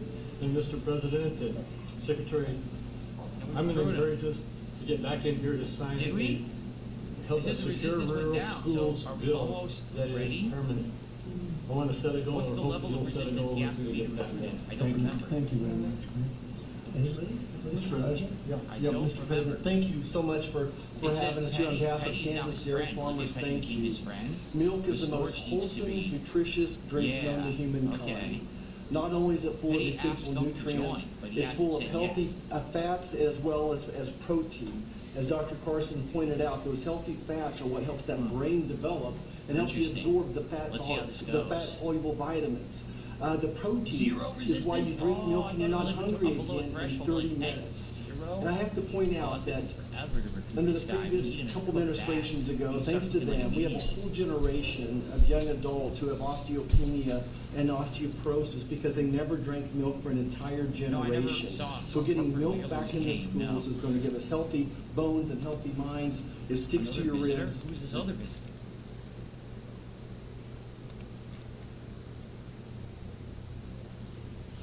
Bobby and Yoder. When they get here, we can see if we can talk to them. What happens? Well, I'm glad that you were here to see the game banned for existing. Nice thing. How do you talk to Yoder? Storch? Trade with Yoder. So I have 500 silver. Well, let's see what they got. Packaged survival meals. They have 5. I probably want to buy those components. And medicine. Why not just buy it all? Think so. A chain shotgun? What? So it's an auto shotgun? Like do, do, do, do, do. Holy shit. They have an auto shotgun. A psychic foil helmet? I don't even know what that is. Obviously, I can't buy the shotgun, by the way. I could buy all the resources, though. I think I'm going to buy them. I think it makes sense to buy them all. So let's accept. Okay. We did some business. Now I'm going to have no silver, but it's fine.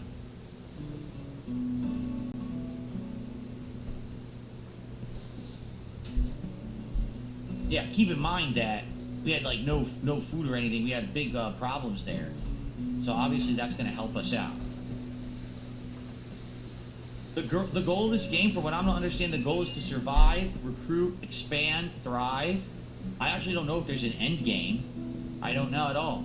I've only played it 8 hours now. Well, now I guess 8.5 hours, and I still feel like I'm learning the ropes, even though we're definitely doing better this run than we did the first one. I understand better what we're doing.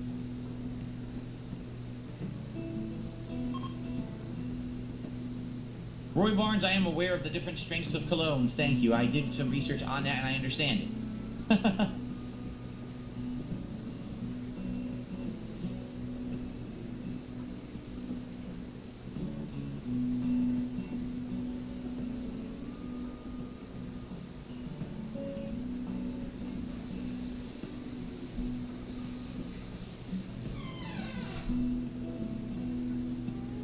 This music is very relaxing. By the way, did Princess Luna gift a membership earlier? She did, didn't she? Yes, Princess Luna, I'm so sorry.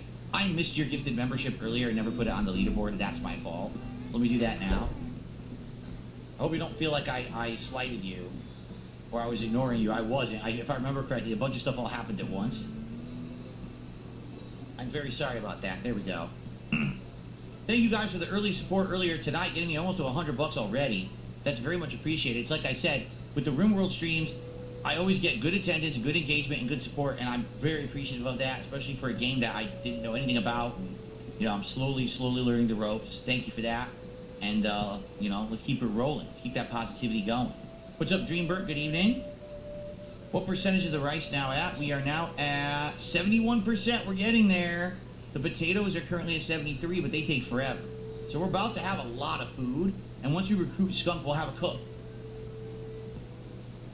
Yeah.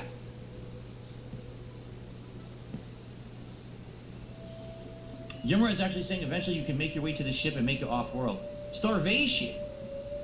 Now hold on a second here. Get them some food. We're working on it. Look, we're literally working on it as we speak. Didn't I just buy meals? Did we not just buy meals from the vendor? Where did they go?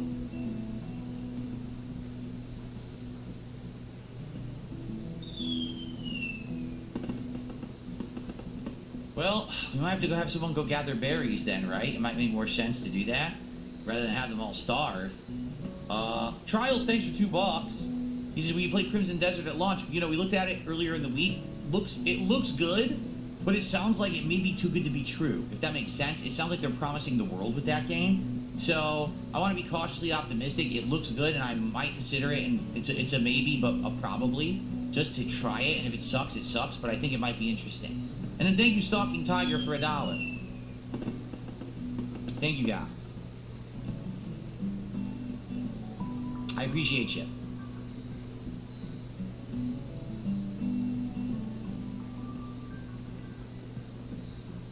I may have to put the meals in storage. Are they laying on the ground outside? I don't see that. Do you? Do you see any food on the floor? I don't know what happened. He said that we bought them, but I don't see them. Maybe they scarfed them down because they were so hungry. I don't know. I don't see any meals. I see first aid, but I don't really see any meals anywhere. Yeah. Weird. I definitely bought them. Am I going to try the Dragon Quest VII demo? Not at this point. It's already been out for like a week. I don't think we have time for that.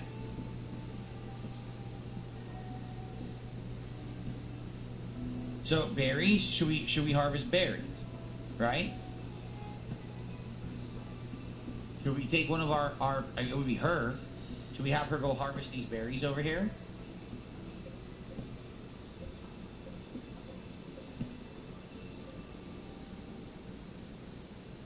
Why can't I right click? Harvest. Yeah, I told her to harvest the berries.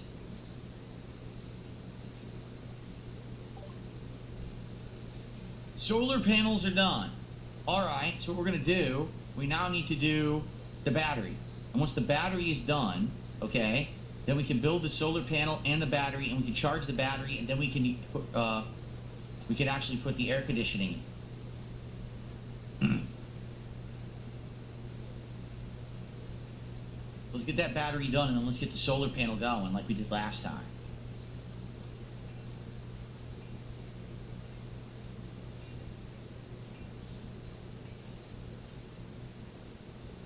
You click cut, not harvest? I did what? No, I didn't. I click harvest. See? This is cut plant. See? It's not selected. Is she still harvesting? What is she doing? Where did she go? Where the hell is she? Ready? Harvest. That's what I clicked. Where is? Oh, there she is. She's researching for some reason.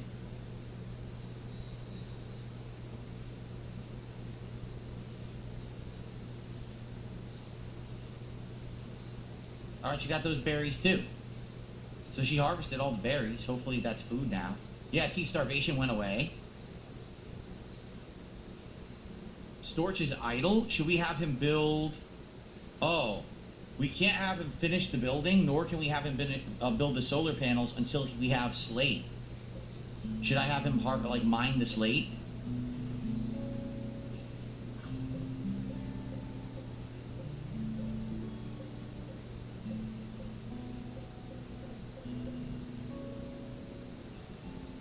Haul things. How do I get him to mine? I don't understand. Oh, mining's like low priority for him. Let's have it be number 1. Right? How do I get him to mine things though?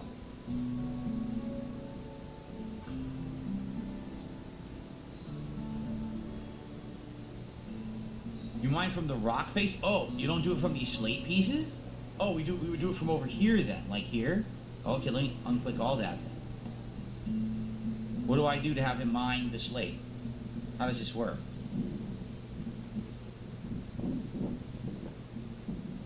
Roy did a $2 super chat. He said a cheap gym cologne is Nautica Voyage. Try it. I have it.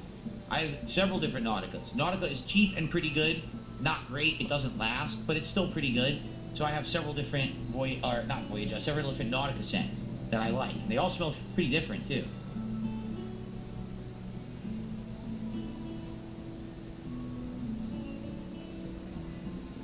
Well, what about this? These are already mine. What are these? Are these not all ready to go already?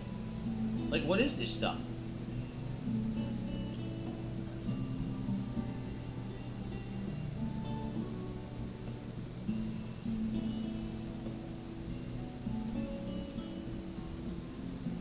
So I could just haul this stuff. That's why it didn't give me the option to mine it, because it's already done. I just need to haul it, is what you're saying. All right, let's do that then. Let's haul all this back, and then we can build stuff. Haul. There you go. What the? I told him to haul. He started researching batteries. What an idiot. And the worst part, I made hauling. Oh, I made mining number 1. No wonder. I want haul. Research is 4. Haul is 2. He's researching. Does that make any sense? Right?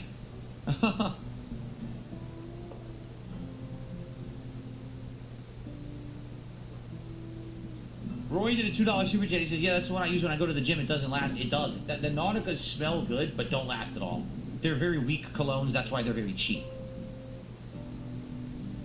I do like there's a few different ones. There's Voyage. There's Blue. What's the other one?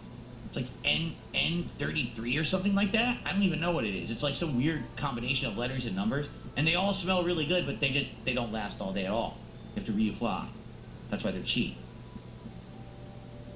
Maybe I'm out of stockpile storage. I don't think so. By the way, wait a minute. Now I'm really confused. It doesn't say that we have any steel slate or anything, yet there's slate sitting right there in the storage room.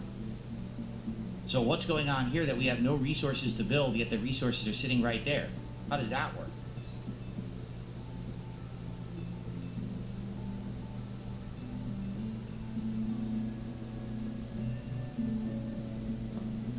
I just scratched my ear by accident. Now it's like bleeding. I'm like, ow. Scratched my ear completely by accident. Ugh. Okay. Nice, gross. Phil rips his own face off on stream. He's so stressed out about RimWorld and not knowing what he's doing. I'm like ripping flesh off of my head as I play. Yes, I do bleed easily. I have incredibly sensitive skin. It sucks. I hate having sensitive skin that's prone to acne. It's prone to scratching. It's prone to everything. It's really stupid. I hate my skin. Ugh. So does anyone know why I have no resources if the resources are right there, or is there something I'm supposed to do to those resources? I don't get it. I'm very confused.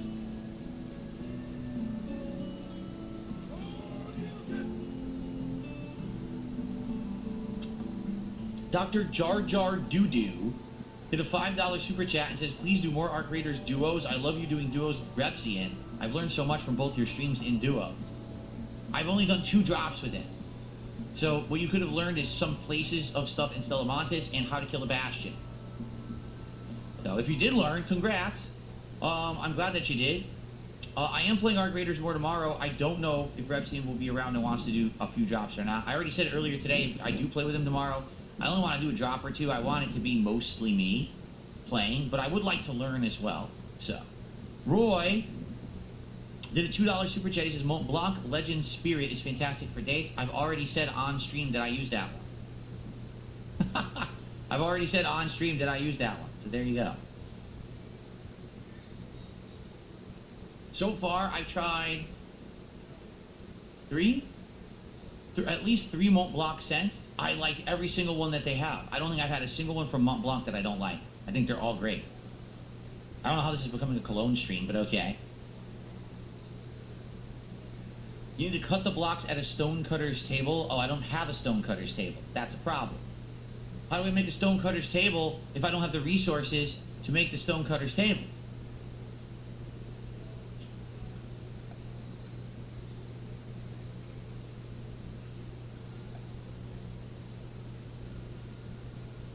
I don't have it at all. I need steel and wool. I have wood. I have nothing. Nothing. Nothing.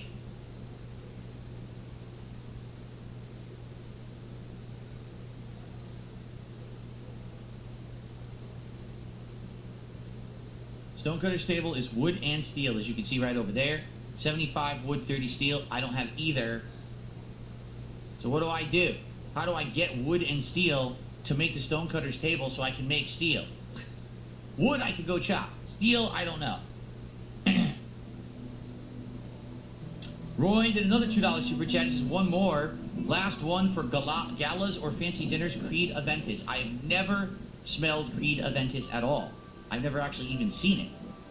Sometimes when I go to like department stores or sometimes even makeup stores that my wife goes to, they have cologne, I'll smell them. I've never smelled that one. Creed Aventus? I'll look into that. Okay, thank you. Creed, I'll have to look for Creed. Okay. Time to harvest wood and mine, recycle, trade steel. But how do I mine steel? I was told that if I mine it, all I'm going to get is the slate, and I can't do anything with the slate because I don't have a stonecutter's table. Am I correct in that assessment?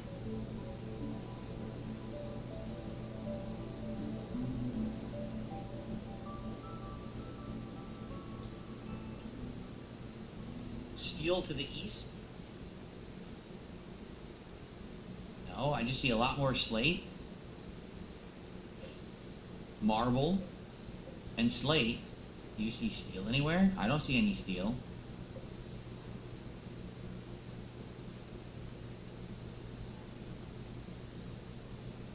I don't know. I'm confused, guys. Thank you so much. Look at this. Seaflow last name with a giant super chat. 500 SEK. So Swedish krona. 500 Swedish krona. That is the equivalent of $54.33. And he says, love the RimWorld streams. Thank you so much. Humongous super chat. Let's get that up on the leaderboard.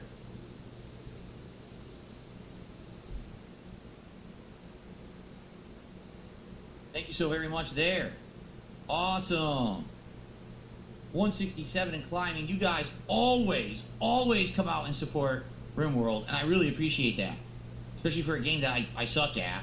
I'm glad that you guys get a laugh out of it. The bottom left of the top island on the right. The compacted steel. Here. Right here. So if I have in mind this, what about this? Yeah. So here or here. If I have in mind those, that's good. Alright, so that's what I should have him do tomorrow. When he wakes up, have him go mine this here. Okay. And it won't be slate, it'll be steel, and then we can use it to make the stonecutter's table, and then we're good. Alright, Roy Barnes did a $2 super chat, and he says, Creed Aventus is $510, but well worth it. That's probably a little out of my price range. Like, if you're buying $510 cologne, couldn't you just buy, like, 4 other or 5 other? Let me think about that. A cologne, a 3-ounce bottle, roughly, of a good cologne, will probably run you anywhere from $60 up to $100, depending on where you buy it from. On average, I found you could probably get it for roughly around $80, okay? So would you rather buy 1 bottle of cologne that is rated as good for $510, or would you rather get 6 to 7 bottles of other cologne that's also probably good? I think I'd rather get 6 to 7 bottles of other cologne and alternate between them rather than just have the one good one that'll run out fast. That's pretty much out of my price range, to be honest. But I would like to try it. Creed Aventus. I have to look into that. That sounds very expensive, though. Thank you, Roy, for another $2. And thank you to Fuck McAssface. What a nice name. Who gifted a sub tonight. Thank you so much for the gifted membership. Not sub, but membership. Good to see you. Welcome to the stream. Thanks so much for the support. Okay, so here's what we're going to do. We're going to let it play out. When Storch wakes up, we're going to tell Storch to start mining the steel. Once we have enough steel, we got to have him cut down some wood. Once he's done with all of that, we can build the stonecutter's table. Once he's done with that, we can then take the slate and turn it into more steel, and that's where we'll go from here. Meanwhile, she'll be researching batteries. Holy crap. And soon the food will be harvestable. Soon. Not yet, but soon.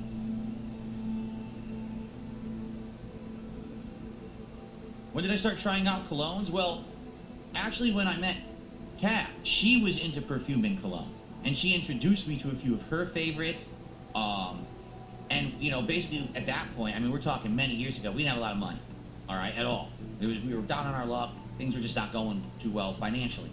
So we didn't really have anything. Or we like, oh, a special occasion, right? You buy it as a present or whatever.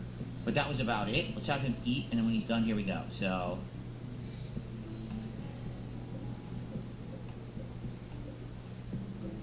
hold on, let me do this quick. So, mine the vein. Is it mine or mine vein? Is it mine vein? He'll do the whole vein, probably. There you go. Okay.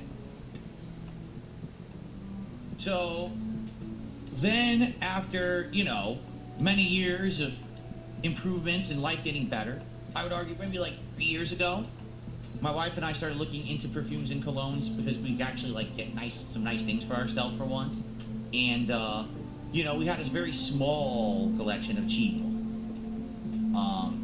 And I would say probably a little over a year ago. You know, it was during probably the fall of 2024 when things started to really turn around for me. Started getting a lot more engagement and support on my content. I said, I'm going to start basically building up like a collection of scents that I like. And so every once in a while I would go, like my wife would go out and get some makeup or something, and whether we were at the department store or we were at a makeup store, whatever it was, I would go smell the ones that they had there as samples. And to be honest, a lot of them smell the same. Like, a lot of them just seem to have very similar scents and don't really differentiate that much. But some of them are pretty good and are pretty unique. And so I ended up liking certain ones, like, oh, I want to try them or whatever. And I usually would get, like, if you get, like, a sample or whatever. But for me, by the way, they're finally getting food, which is excellent. See what they're doing? I started buying, like, one here, one there. And after a while, after they accumulated a collection, now I have a bunch that I rotate between.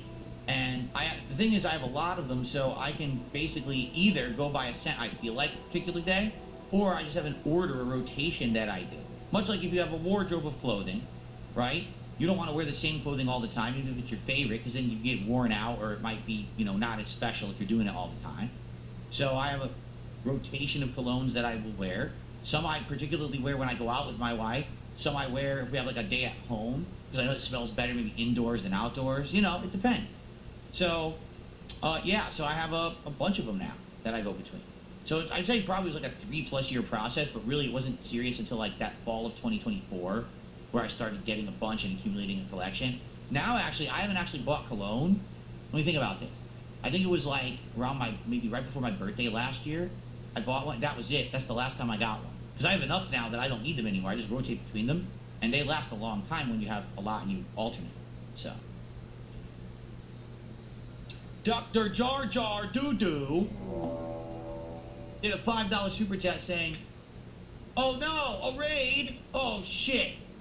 Oh, come on, no."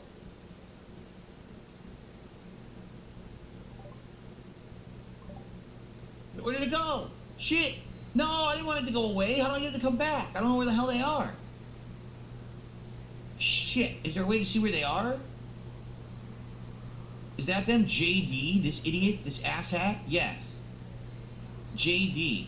Female, age 33. All she has is a wooden club. So it won't be that big of a deal. We should be able to just shoot her ass. Can we just rally and kill her now? Because it said that she's preparing. Can we just rally right now and get over there and shoot the shit out of her ahead of time? I think I might want to do that. Trap, let's go. Let's go kill her ass.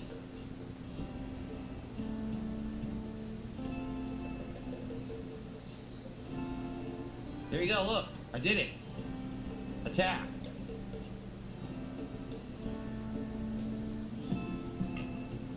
There you go. Let's see what happens. Let's kick her ass.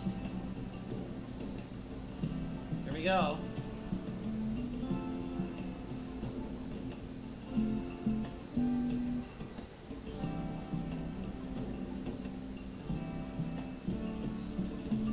Take her, kill her, shoot her. Why are they not shooting? Dude, they're both drafted. She's not shooting. What is going on with this? I told them to shoot and they're not shooting. What the hell is going on? There we go. Fire gun. Did he just shoot her? Did you see what happened? He shot Petty. She's dead now.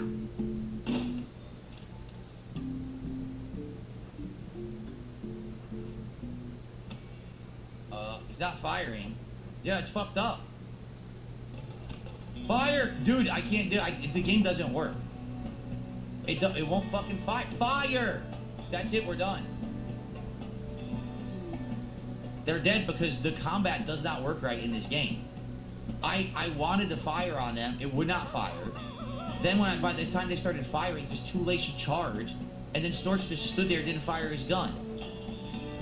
So that's it for our run, folks. We tried, but the combat is pretty ridiculous. I feel like that is a problem that they should improve. I don't like that combat at all. I rallied them, I told them to attack, and they just stood there and ran up to the enemy and didn't attack. Why? I literally clicked attack and clicked on JD, and they didn't attack JD. Well, that's it. It's over. It's over, but it's all good. It was an interesting run. It lasted, what, 3 hours? The only bummer now is the next run, we got to do the whole setup again from scratch, which is very frustrating to have to do it from scratch again, right? Yumra says, yeah, combat is hard. You have to do hit, then hit and run and repeat. Really? Well, I wish I had known that. Wait, Storch got up? No. Wait, yes? Storch is up? What's going on? I can't control Storch. I can't control Storch. They won't let me. Look. Well, he's dead now.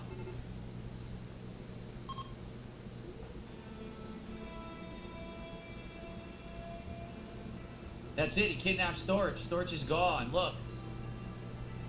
He took out Storch. He's kidnapping him. That's it. Storch has been kidnapped. Who's Arcady? Who the hell's this? What? Who's this? Who is Arcady?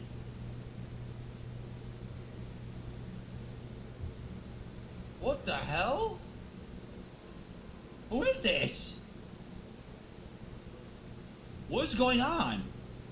This guy wasn't even in the game.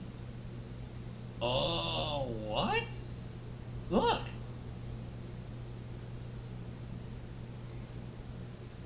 Anyone know who the hell this is? Arcady. His bio. Hold on. Shelter child, low-wage worker, misogynist? He's good at planting and cooking and shooting. Who is this?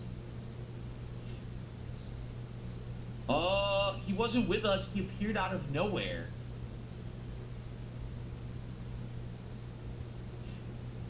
Tear God or Tear God, welcome with all of your viewers. How you guys doing? Good evening. Good to see you all.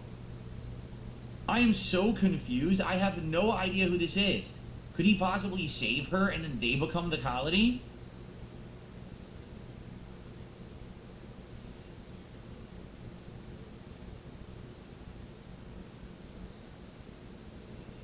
Look. He's taking care of her. Like, I'm not even doing anything. It's like the story's telling itself. What is happening right now?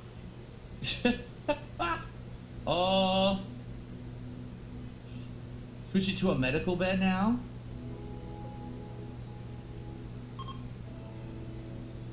Okay.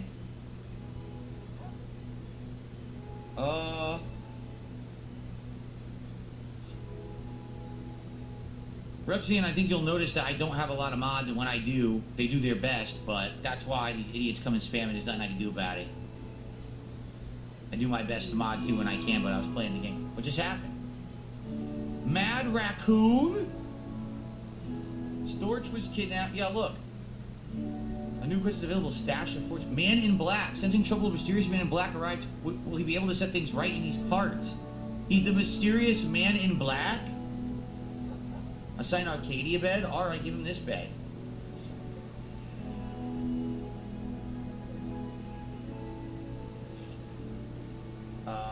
Set owner. Arcadia. This is so weird. I mean, what a turnaround. Someone shows up, I try to attack, the combat is terrible, and they don't attack the person until they're point blank range, which makes no sense. Makes them both get killed. One of them gets kidnapped, the other one is about to die, and then a man in black shows up out of nowhere and saves her like a hero in a movie. What is going on in the game right now? This is wild stuff.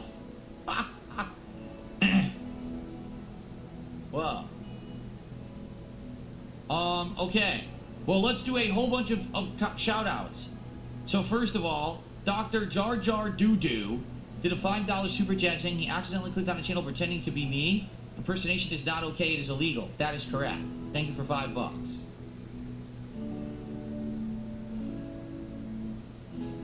Then we have Yimra with a $5 super chat. Good luck. Yeah, sadly the luck didn't pan out, did it, Yimra? No, it did not. Roy Barnes did a $10 super chat. He says, only broke people or incels would ever claim that scent doesn't matter. A self-respecting man stays groomed, presentable, and smells great. This is for the haters crying because I super chat about colognes, period. There you go. Thank you, Roy. Indeed, you may have known, or you may have noticed, that in the last year or whatever, okay, you might have noticed that I shave more often. I try to dress better. I mean, today I'm in a t-shirt because it was so hot in here. It was ridiculously hot in my room. I'm just flexing for the camera, that's all. There you go. But it was ridiculously hot. It was like 83 degrees in here in January. 83 degrees Fahrenheit in January in my office. Isn't that nice? But anyway, normally I dress better. Or I've been trying to present myself better. The thing is, success presenting yourself as successful, okay, will allow others to understand that and want to continue that level of success. If you come every day to stream looking like a bum, chances are people are going to think you're a bum. If you come to stream trying to act good, look good, then probably people will treat you good. You know what I'm saying? I'm not saying that you have to be full of yourself and cocky and be like, oh, look at me, I'm, you know. But you know what I'm saying? Like, you should at least try to look professional. And I've been trying to do that more often. So, there you go. Yumro with another $5 super chat says, rest in peace, Petty. Luckily, Petty was rescued by the man in black. That was absolutely wild. And then Buttfuck McAssface gifted a second membership tonight. So that's 2 from the name that I can't type on my leaderboard. Thank you for 2 memberships.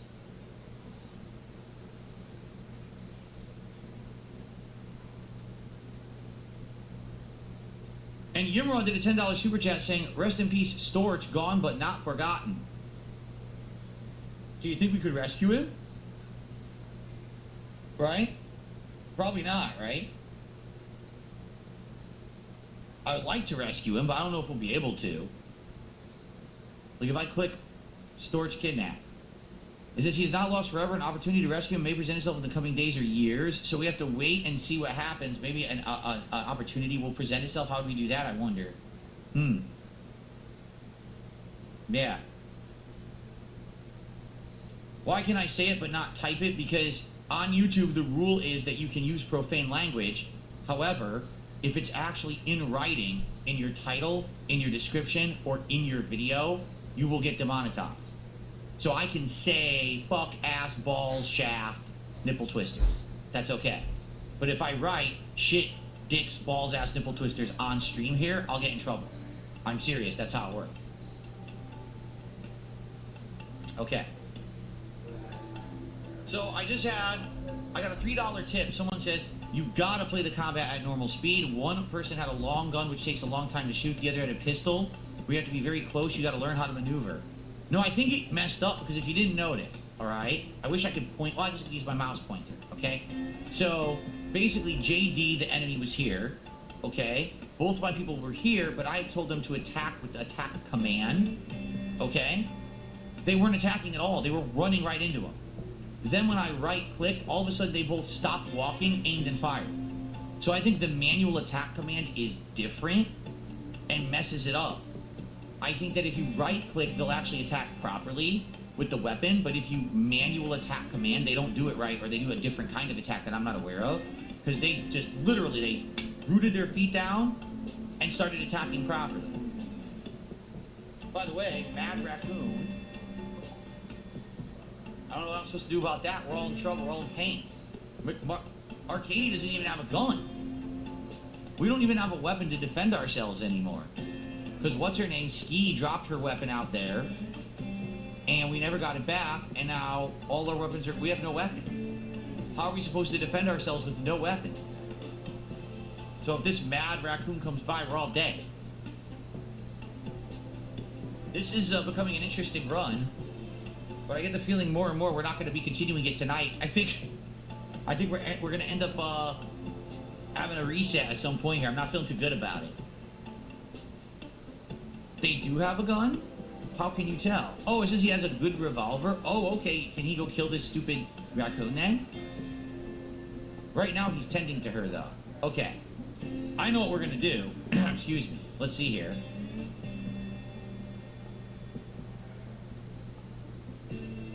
Someone took me $3 asking about my thoughts on Trump. No. This is not a political stream. I'm not going to talk politics, but thanks for $3. Okay, I know what I'm going to do. I'm going to split the part. And I'm going to go use the restroom, and I'm going to come back and reapply myself, and we're going to see how this goes. Thank you guys for the first hour of RimWorld Chaos here on DSP Gaming. More coming in the second half.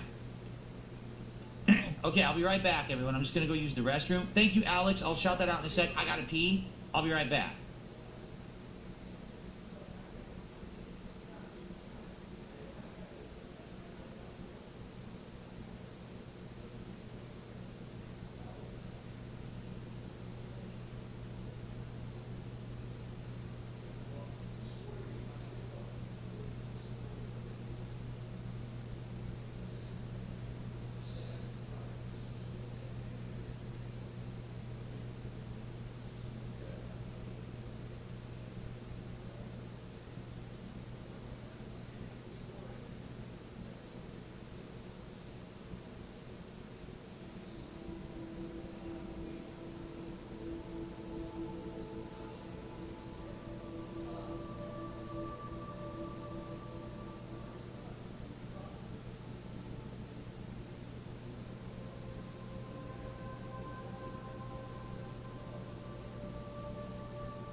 darndest thing happened. I was, you know, coming back from the bathroom, and JD was in the hallway. He chased me with that spiked club all over the house. I finally had to lose him. All right, I'm back. You guys ready? Okay. All right. All right, guys, let's continue. Here we go. Alrighty, everybody, I'm back. Let's continue on with RimWorld. What a wild night it's been already. Who knows what's going to happen next? The game has been full of surprises tonight, to say the least. So let's jump back in. A couple super chats have come in. We have Alex from Phoenix with a $5 super chat says, "Hey Phil, with your PC setup, is it possible to play something like Age of Empires 4 in the future, or would that game be too hard for interactions?" It's a good question. I really don't know. I haven't played Age of Empires in 100 years. Last one I played, I want to say, was 2. And that was like 2000s, early 2000s. I don't know what they've done with the franchise since, or if there's new ones or not. I don't even know if 4 is new or, you know, an older one. I'm not against, at all, I'm not against trying new kinds of games. If there's demand and if people agree they want to see it, great. But I'm not going to, you know, just jump into playing Age of Empires unless there's like a desire for that style of game. Let's see. I mean, I'm open. I'm open to trying different stuff. People have also asked me like Civ games and stuff like that. And I'm maybe. Okay? Okay. So Yimra did a $5 super chat and says, I'm in combat, it is best to keep your colonists with a firearm around 70% of their maximum range. It's best for accuracy and escape range for your target. Right. So I goofed because I didn't know what I was doing. And I thought that they were going to attack from their correct ranges. They did not, right? What it is, they charged too far in, and then all of a sudden they started preparing their weapons, and they got rushed down, essentially. They should have been attacking from further out. But I definitely didn't understand that about the combat. So I guess that's on me, and now I learned the hard way. And I guess I'm going to have to adjust, okay, moving forward. Thank you to SKWG, who just became a member. Thank you for becoming a member of the channel. I appreciate that. Okay.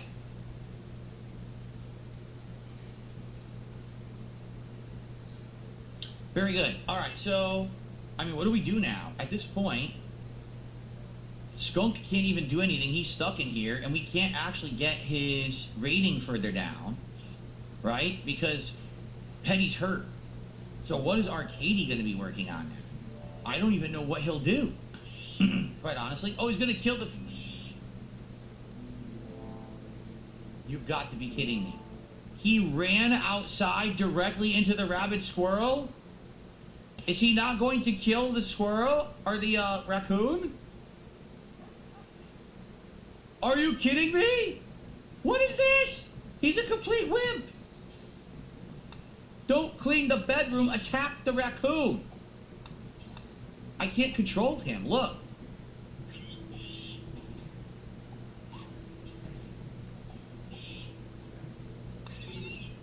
Well, our dog took care of the raccoon. That guy, exactly. He is not worthy of the cowboy hat. He's a complete idiot. Thank God we had Lydia, right? He's absolutely terrible. He is an awful fighter. He just stood there and let the raccoon bite him constantly. He did nothing about it. What a complete buffoon. Wait, what happened? Wait, what happened? No way! No, that didn't just happen. That didn't just happen. Are you kidding me? He threw Petty out of the bed. Yo, he said, I need that medical bed. And he grabbed her crippled body and he threw the bleeding crippled body onto the floor. And then he jumped into the bed. Oh my God. Wow.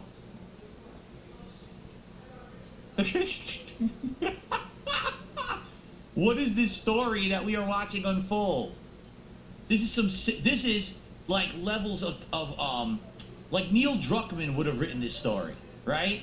Like the man is evil, he's a white male, so he's a hideous, evil monster who only cares about himself. So the moment that he's in peril, he's a wimp and he runs away from danger, getting bitten by the rabid raccoon, and then he's more important than anyone else, and he grabs the woman, he throws her out of the bed, and he jumps in to recover. There we go. Oh my god. I can't believe what I just saw. What is going on? So now Petty has nowhere to go. Look, she's crawling to the bed. She's crawling to this bed. No way. She has to crawl her way to the medical bay. Oh no. I can't even help her. Right? Is she messed up? Look. She can't even get the door open. Oh, she's like clawing at the floor, crawling to the bed. Come on. I've got to make it. I've got to recover. I've got to do it. Oh, this is excruciating. In the meantime, I got a $3 tip. Let's check that out. In the next run, I recommend Rim HUD to make the UI much easier to use. Combat Extended is also a must-have. Overhauls the combat to be realistic and better. With Steam Workshop, it takes one click of a button to add. So already I'm getting people recommending mods for future runs. I don't know if how you guys feel about installing mods for runs. You know, I'm trying to get the plain vanilla experience, but if people think that mods would make the game better, then I guess that's fine. What colonist needs rescue? What are they talking about? What colonist needs a rescue right now? So now they're recovering, and we have absolutely no one to do anything else. Look.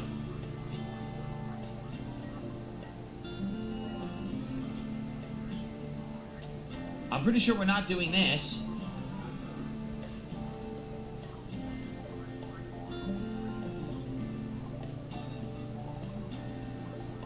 So we can't do anything. We're all hurt. We have a dead rabid raccoon. Skunk is stuck in his room and can't even leave, wondering what's going on. He's like, no one's feeding me.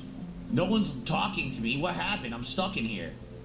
I mean, he must be going to the bathroom in the toilet in the corner, right? Like, what else is he doing? He can't even leave the room. He's stuck in the room in the dark. There's no light in there, so he's stuck in the room in the dark, not knowing what's going on. He probably heard all this commotion outside. He's like, what the hell is that? I don't know. I can't get out. The door's closed. Oh my God. Flatman, thanks for $2. He says, Jesus bless you all. Good night and much love. Thank you so much, Flatman. You have a good one, man. Take care. I don't know. This is a wild game. If I had known that the game was going to be this crazy, I would have had to prepare myself. Like, to be honest, like, I didn't expect it to be this nuts. This game is some craziness, right? I would say fun, but it's pretty painful. First the dog dies, they eat the dog, right? Now, we have all this craziness going on. Arcade throws Petty out of the bed.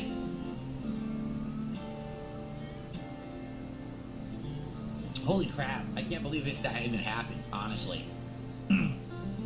So what do? We just have to wait. There's nothing we can do, right? Just fast forward until someone gets up. We literally cannot do anything. Can't, we just wait until someone recovers. It looks like Arcady will recover first, perhaps. Maybe not, because no one's taking care of him. Major break risk, Arcady. Medical emergency, Arcady. Severe illness, Arcady. What is a severe illness? What's going on? Extreme blood loss. Scratches from the raccoon. We can't help him. There's nothing we can do. No, I've never eaten a raccoon before. Clay JT, how you doing? Oh, man. Yes, in the first run, they ate their dog. Their dog got killed. They had no food, and they ate the dog. In the first run. I'm serious. So I think Arcady's going to die. We have no one to take care of his medical needs. So I'm pretty sure he's going to die. Psychic soothe male. Every male colonist smiles with contentment. Some distant engine of happiness is stirring. It's projecting a psychic drone onto the site through an orbital amplifier tuned to only affect males for a few days. People's mood will be better. He's going to be dead. He's going to be dead. He's not going to be happy. It won't matter what his mood is if he's dead. Yumra, thanks for $2. Said rest in peace, Buddy. That's right. That was the name of our dog in the first run, Buddy. And yes, rest in peace to Buddy. Didn't make it. Was defending the colonists, died, and then they ate him. Or her. Actually, it was a her, if I remember correctly. I just realized our dog is eating the food, too, which I guess is fine. The dog can come eat the food if it wants to. Yeah, medical emergency, there's nothing I can do. What do you want me to do? The dog, the only one that's free to move around is the dog. The dog's like, what do I do? Eat this. Here, dog, can you eat this thing? Here, eat the raccoon. No, I can't control the dog. Slaughter. Because they are bonded, slaughtering Lydia takes Pretty unhappy. No, I don't want to do that. I'm not slaughtering. It's a mistake. Here, dog, allow to eat that. Okay. An ambrosia sprout. A growth of the mysterious ambrosia bush sprouted nearby. If you wait for the plants to grow, you'll be able to harvest delicious, pleasurable, slightly addictive fruits. Oh, great. That sounds like a plan. All of my colonists are bedridden and bleeding. Why do I care about ambrosia? What is your problem? What is wrong with this game?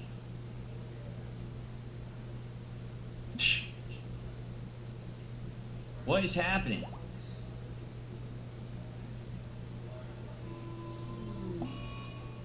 Arcady is dead.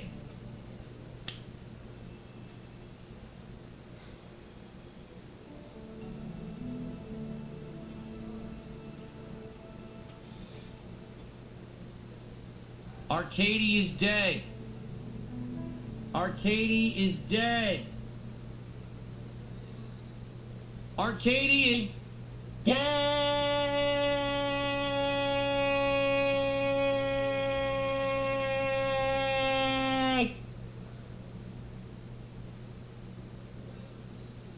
Oh no.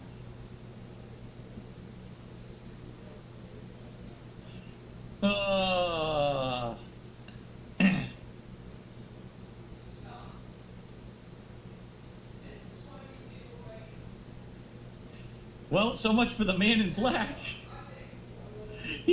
That was the slowest, or the quickest exit I've ever seen. He's a hero. He dies instantly. I mean, he wasn't even in the game for like 10 minutes. He's already dead. Of all things, a rabid raccoon is what killed him. He couldn't stop a raccoon. You idiot. You had a handgun. Well, this is not going to be a very long run tonight. I think we're going to have to start over at this point. Like, what else could we possibly do? Right? Like, he's dead. She can't get up. She's recovering. But she can't get up and no one's helping her to recover. She's probably going to starve. And so is Skunk. Right? I should have drafted who? Skunk? We can't. We never got his affinity to the level where he could be drafted. See? We were trying. But he was at 6.6. He had to be down to 0. We were trying and then we got attacked. So I think this is it. So here's the question. Do we continue the run or do we just end it here? Like, we know they're going to die. Do we just sit here and slowly watch them die? Is that what we do? Or do we just say enough of this and let's start over? What do you guys think? Oh, I should have drafted the guy during combat, is what you're saying? I thought that he was smart enough to kill the raccoon. Apparently he's a dunce. He just ran from it and didn't do anything. I'm looking particularly old today. Thank you very much. I appreciate when people say that I look like an old codger. Here. Nice and old for you, right? Look how old I look. There you go. Flex for you. Take that. Here's another one. Here, I'll give you another one. I'll give you a set. There you go. All right. Full control during combat is always required. Okay. All right, fair enough.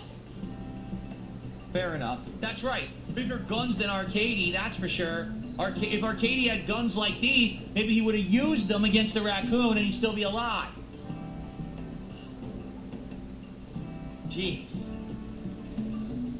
So now what happened? What's the medical emergency? Skunk. Severe illness. What's the illness? Malnutrition extreme. Yeah, no one's feeding him. So everyone's about to die. Skunk's gonna die, and then Petty's gonna die. Because even though Petty's recovering, no one's feeding her. She's in pain and shock and about to break. The only one who's normal is Lydia. Oh my god, you've got to be kidding me? There's a raid. Wow. Well, guess what? It's over. This is gonna be brutal. This is about to be absolutely brutal. Wow.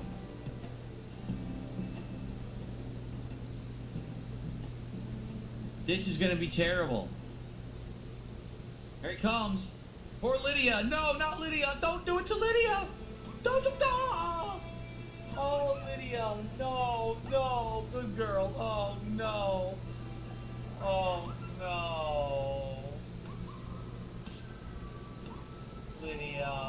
Lydia's about to die. Oh, man. I couldn't even look. I couldn't look.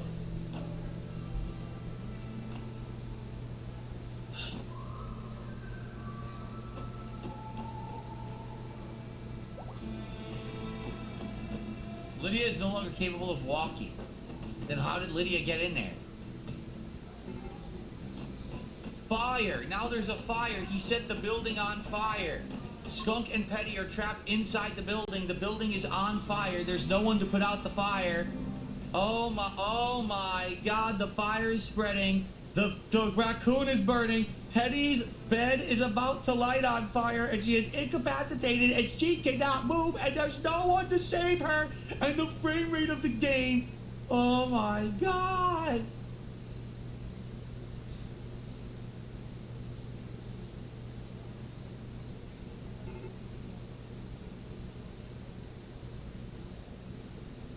She's on fire.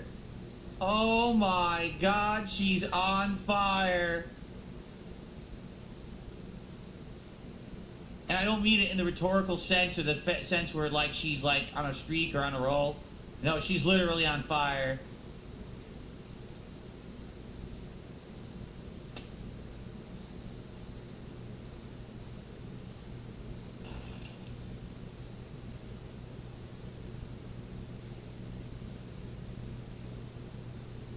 Wow.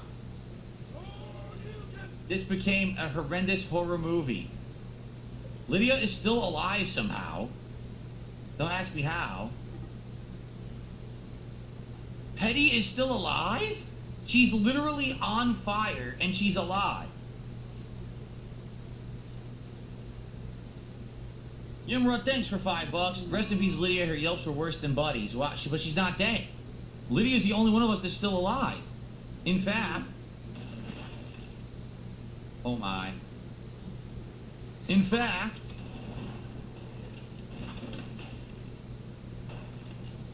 Lydia's there sleeping. He's dead. She's dead. Oh, she's a pot. Oh, wow. Oh, interesting. Oh, no, Lydia. Lydia, no. Lydia, no. You got. Oh.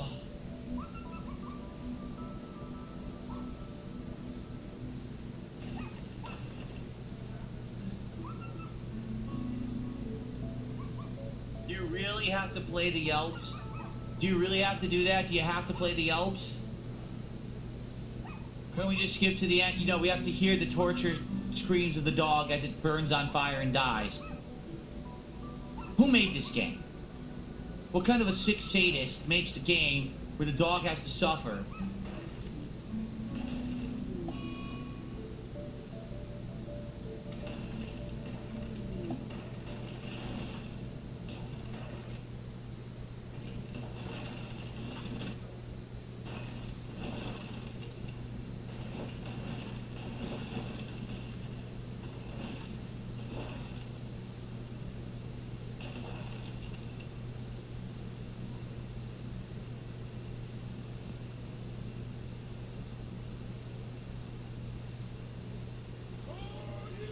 Rebzine, have a good night. Thanks for $5. He's claiming he's doing a World of Warcraft raid with Asmongold tonight.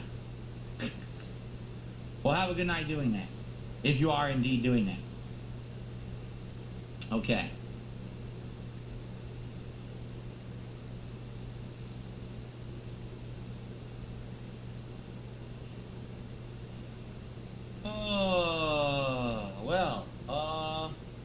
The weirdest part about this is we're literally staring at scorched earth. And the game continues. The game just continues? It never ends?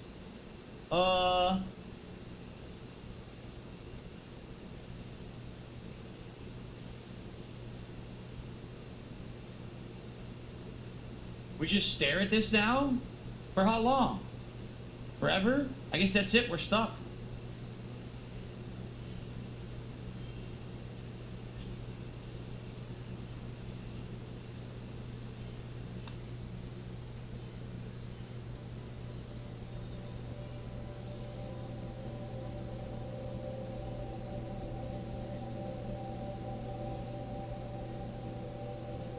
It did it?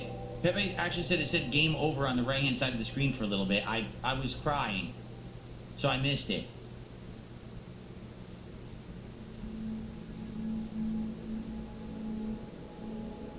Well, what we can do is we can start, but there's no way we have enough time to actually set up properly, right, with a new group. So we could play with a new group for probably like another 20 minutes or so and just get them set up and started, and then next time we start over. I told you guys, what did I say? I said I had a bad feeling after that horrible luck last time. I really had a dreadful feeling about tonight, and I tried, and I died.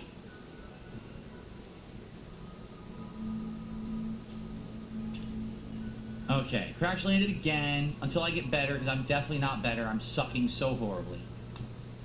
What did we do? Cassandra Classic, and we did Adventure Story, correct? Yeah. Oh. We'll do reload anytime, but as you see, I didn't reload, and we're not going to. We're going to stick with our choices, only if there's a bug or something. We do 100% globe coverage. It says it might take a very long time to generate the planet. Should we do that? Should we only do the 30? What do you guys think? What do you guys think? Should we bother with that? Should we just go to 30? What do you think? Obviously, I don't want it to take all night either. Just do the 30. Yimmer says just do the 30. I know it doesn't matter.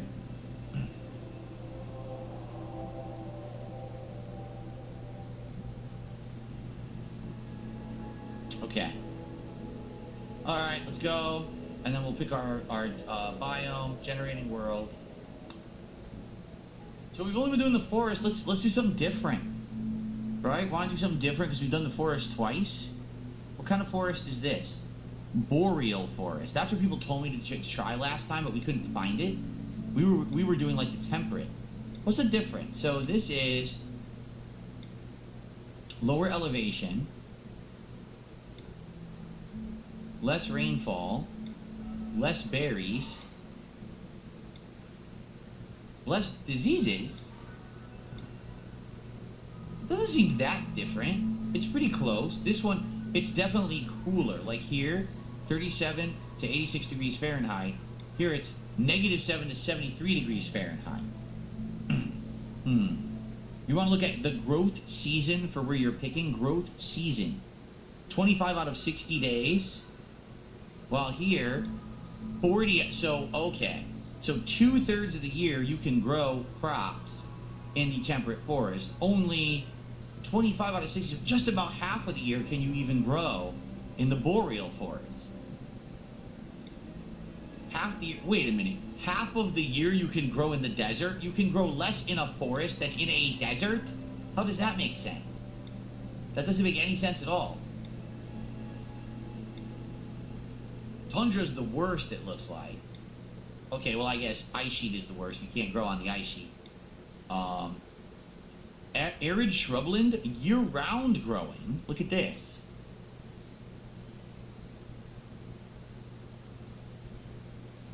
You want to try the arid shrublands? That sounds interesting.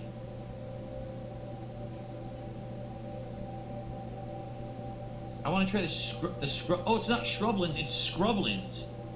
Well, I'm a terrible scrub at this game. I think we should do the scrublands. Let's do it. Okay, we got to pick our group again. Oh boy, here we go again. Oh. All right, ready? The scrublands. Lee, Bill Lee, 39-year-old ranger. Oh, he's a psychopath. He has no empathy. The suffering of others doesn't bother him. He doesn't mind if others are butchered, or left unburied, or imprisoned, or even sold into slavery, unless it affects him. He also feels no mood boost from socializing, because he is evil. Good for Lee. Have a good night, Vietnamese comrade. All right, we've got Sappy, Adam Sappy Safwat. Okay. Is a cave world tender, undergrounder, and night owl? He has no need to experience the outdoors of the light, He will never feel cooped up or get cabin fever. He's not bothered by any darkness. However, Safi is unhappy while outdoors. So Safi likes to live in a cave. He loves being in a nice dark area surrounded by stalactites and stalagmites. Hello! What is going on? He's good at mining. He's good at plants and animals. What was Lee good at? He's good at plants, melee, and shoot. So he's our fighter, right? He also has some good social. Cooking of 2. He's cooking of 3. Granzier, Risa Granzier, 64 years old. She's a teetotaler. Abhors the idea of gaining pleasure from chemicals. She strictly avoids alcohol and recreational drugs. She is insanely smart. Look at this. She is like ridiculously smart. 11. But she has old gunshot wounds in her right shoulder and her left shoulder and right leg.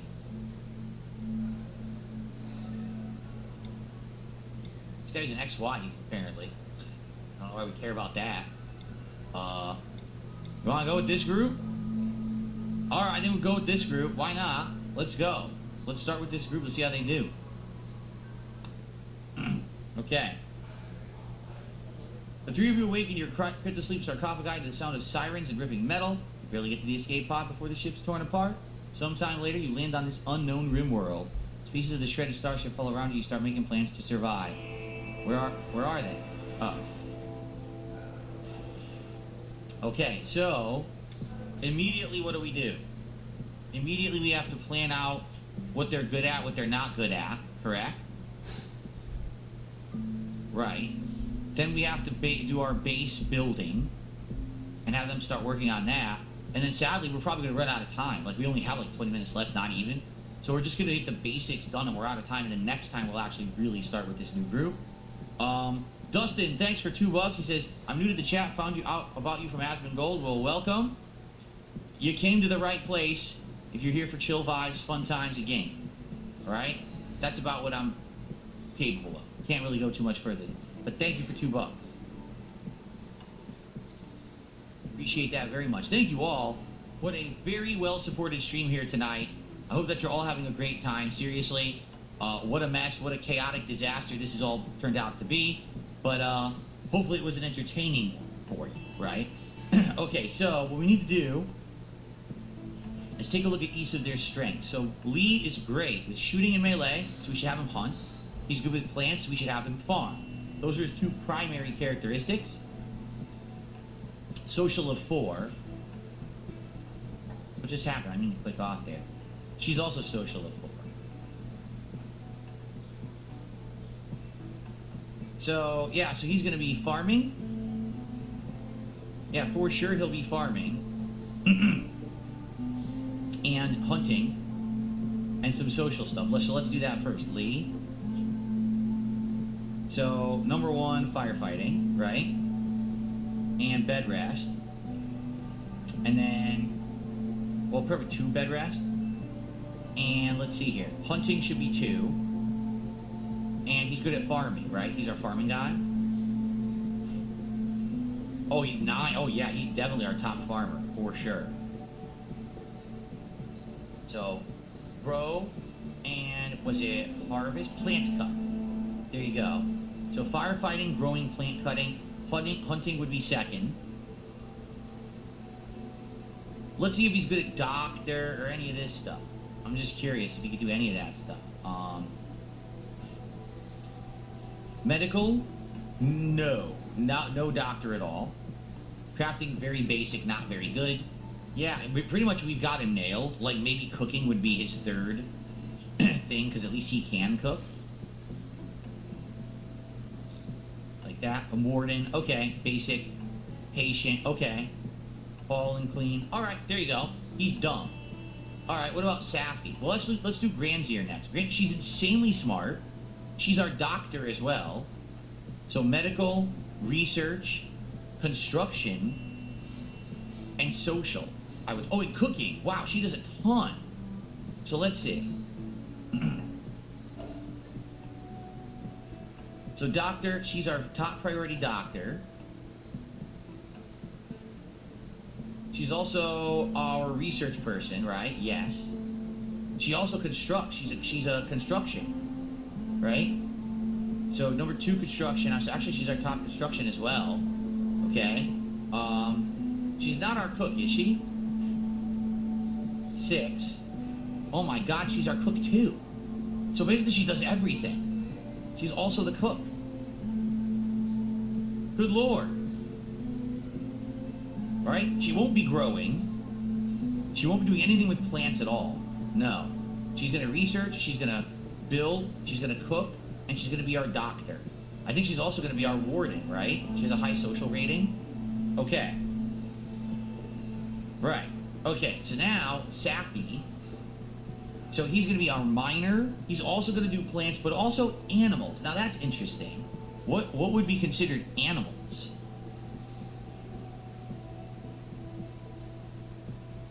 He's going to be our miner, for sure.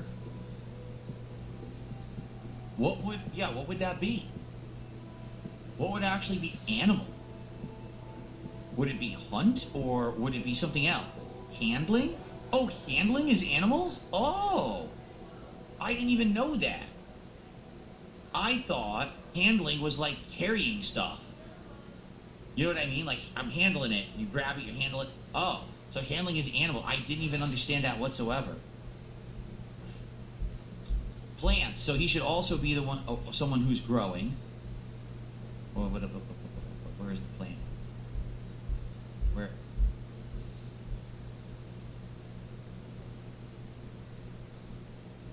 Growth.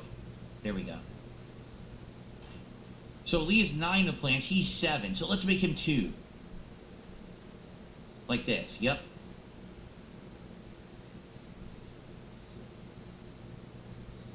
Okay.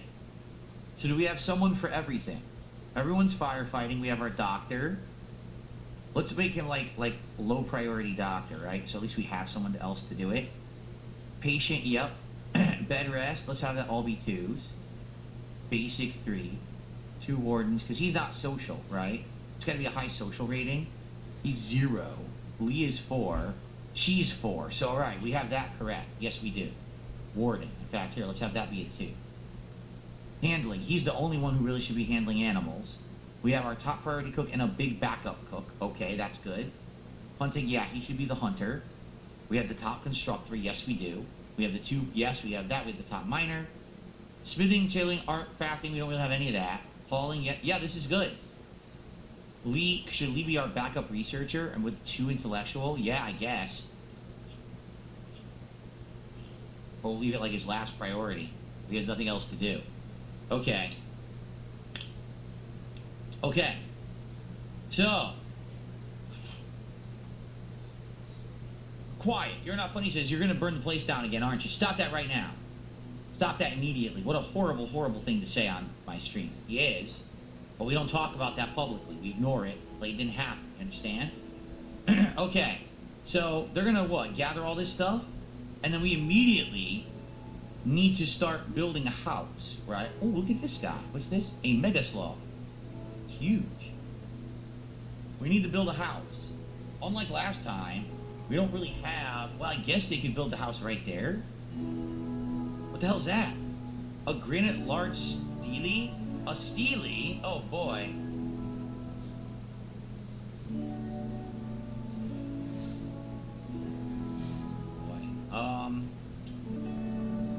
I've already forgotten what to do first, right?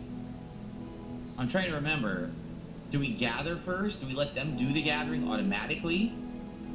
So just allow them to pick up the items, just hit play and let them do it, right? They're not doing anything. They're just wandering around. I gave them their priorities, but they're not doing nothing. Look.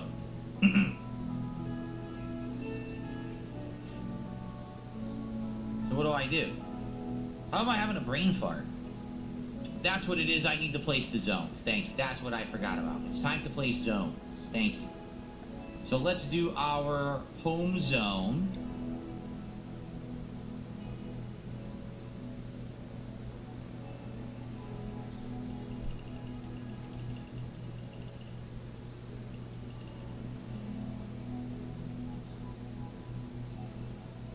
Okay, that's your home zone. And then we need a stockpiling zone. What happened to the home zone?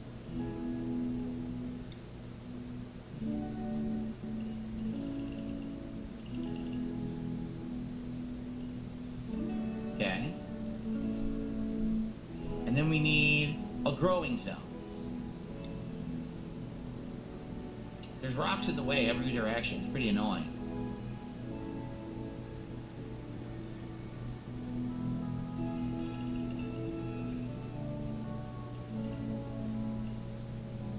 Are these too big, or do you think those are good zones?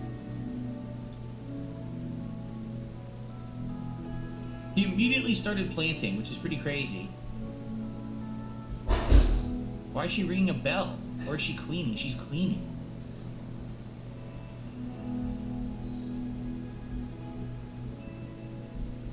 So we got stockpile. We got, well, this is farming, stockpile, house. How do we need to build the house. Why is the home zone missing? What happened?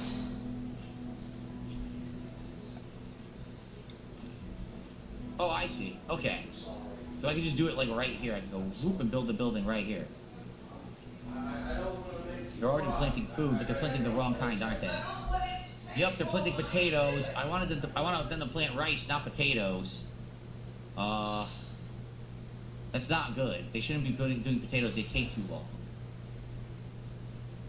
I don't know how to fix that, though. Orders. Allow.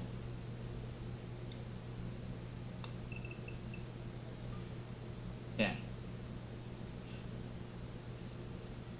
I did it, but nothing happened. I don't know what they're doing. Well, she's doing it, though. She grabbed the items. Okay. Click on the zone, then click rice in the crop section.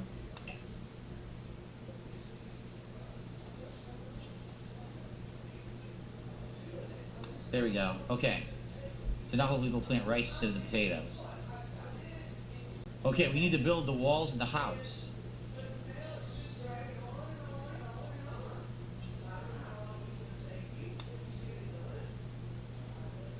I don't have any wood, but they should get some, right? Is there any even here? You would think there should be wood here. What is she doing? What is that?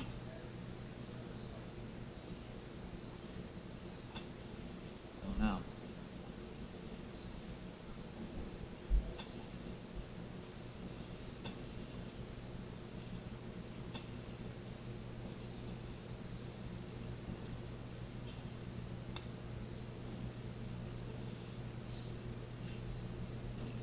Okay, I don't know how this is working.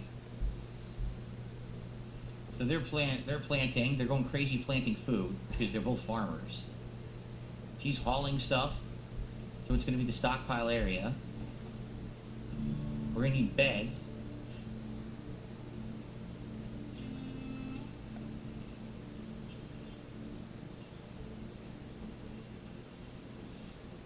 And how about one extra bed that we can use for medical or whatever we need, okay?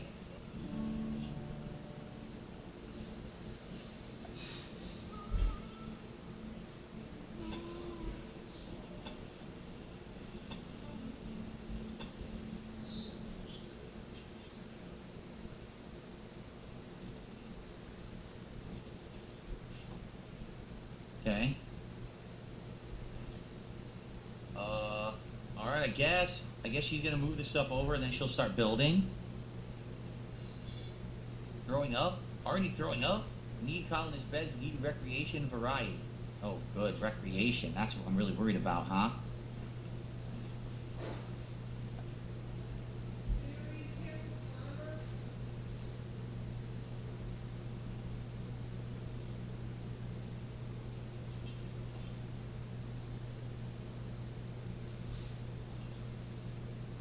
Okay. Oh, she'll heal in a day or two if she gets proper bed rest. Okay. There should be wood, but it might be the red X in the item, meaning the colonist can't pick it up. Yeah, look.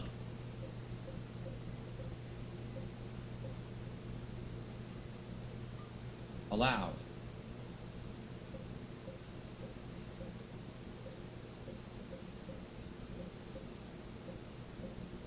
Allowed. So I allowed all those, but the wood is right over there for her to pick up. There's their weapons. Wait, this is all we have? One knife? That's it? We only have one knife. Okay, here's the guns. I was going to say, we need each of them to get a gun. Who's the best at shooting? Lee, correct? Yup. So Lee should get...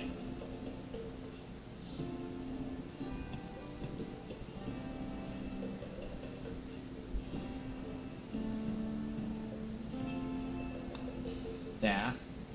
Safi is no good with guns. He should get the knife.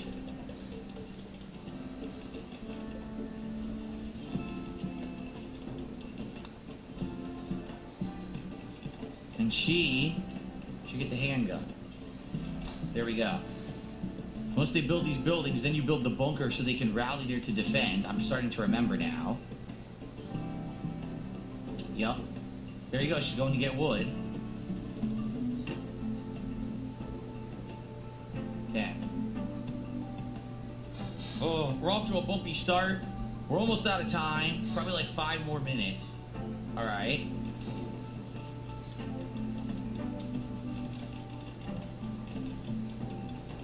You can box drag to select everything instead of allowing one by one. You know, I tried that and it wasn't working, but I'll try it again. I did try and I couldn't really get it to work, but I'll probably just because I don't know what I'm doing. I don't think it's the game. It's definitely me and my ignorance. What else do we need to build? You said a bunch of tables, correct? So, furniture. Well, we need shelving, eventually. Well, let's do the tables first. So we need a fueled stove. With a chair.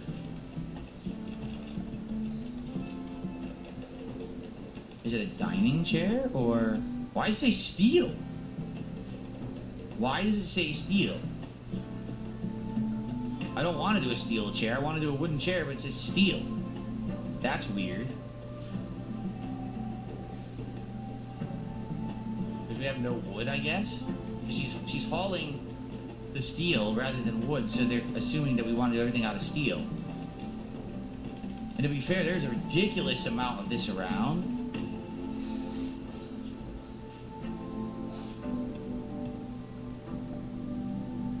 Let's do a stone cutting table.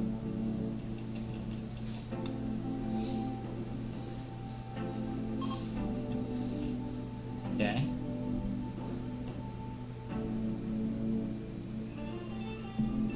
Every table needs a chair. I guess we need steel.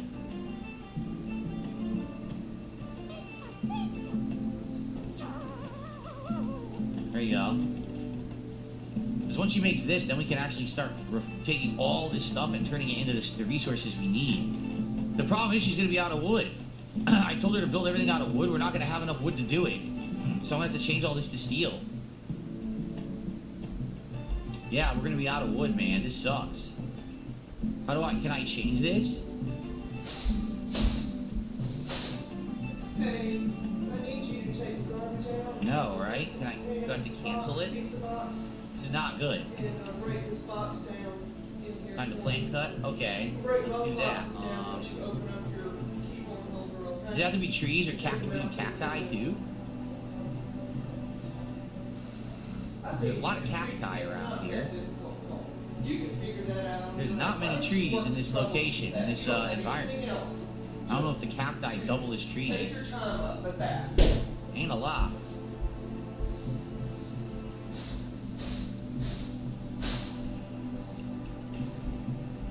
Yeah, they'll chop. Lee's gonna go chop, I think. Save the steel, cut the wood. Okay.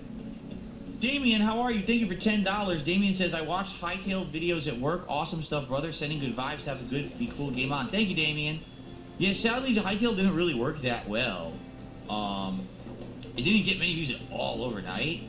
I think a lot of people went and watched it on bigger people's channels, didn't really care about it on mine. I'm glad you liked it. Like, I really enjoyed looking at it for the 3 hours that I did. I think I might go back to it when they add more, like when they make it more unique than, say, Minecraft. Like if they add story elements, things like that, that's probably when I'll check it out further. Oh, they're doing it.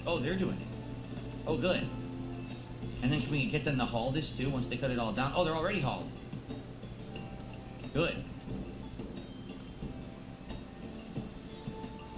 What sucks is they don't have beds. We don't have anything to make beds with, so they're kind of in trouble now, aren't they?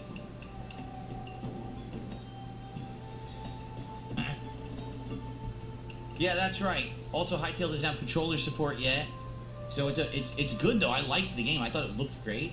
It played fun.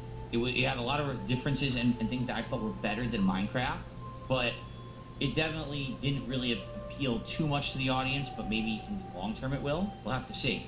Maybe if they make enough changes and if there's story elements and things, that people will like it more. Oh, what the look? I don't know why those were disallowed. Those were definitely our items. You can get those later. I don't want to get those right now. A big old sloth thing. So she's building the tables, and then probably next she'll build the beds, I'm assuming, when we have the wood, which we're getting right now. And then they can sleep. And that's probably where we'll leave it for today. Okay, let's fast forward. I need to have a rally point to defend, and we don't have one yet, so that kind of sucks. Ah, they're sleeping on the floor. Alright, this is a good place to save. So next time around, prioritize building the beds in the building, build a rally point for combat, and then we go from there. A little different, there's not a lot of trees, right? So this might be much harder, actually. But at the same time, I think they were saying that it doesn't get too hot here. I'm not sure. Let's save up. So this will be the Scrubland crew, because we're in the Scrublands. Okay, the Scrubland crew it is. Guys, thank you for an outstanding stream of RimWorld. I had a great time. I'm very sad of what happened to our group, but now we're starting again. And again, the more I play, the more I learn. You guys keep helping me, coaching me. I think it'll get better and better. Okay, so thank you so much. More RimWorld coming for sure. Next week, it will remain in the rotation. I hope you'll be back next time. All right, guys, thank you so much. See you next time for more RimWorld. All right, that was chill fun, wasn't it? It was. Good stuff. All right, let's get set up for tomorrow, everybody. All right, hold on. Let me tell you what we're doing tomorrow. Tomorrow is pretty different. Again, every day is very different these days. Like, every day I'm doing completely different stuff.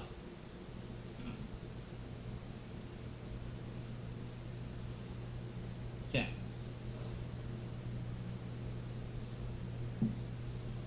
Hold on.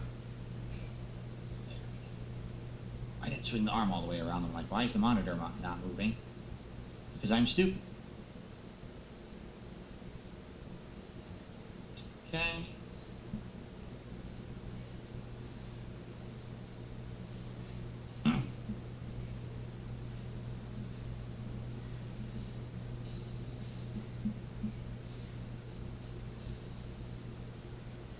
Alrighty.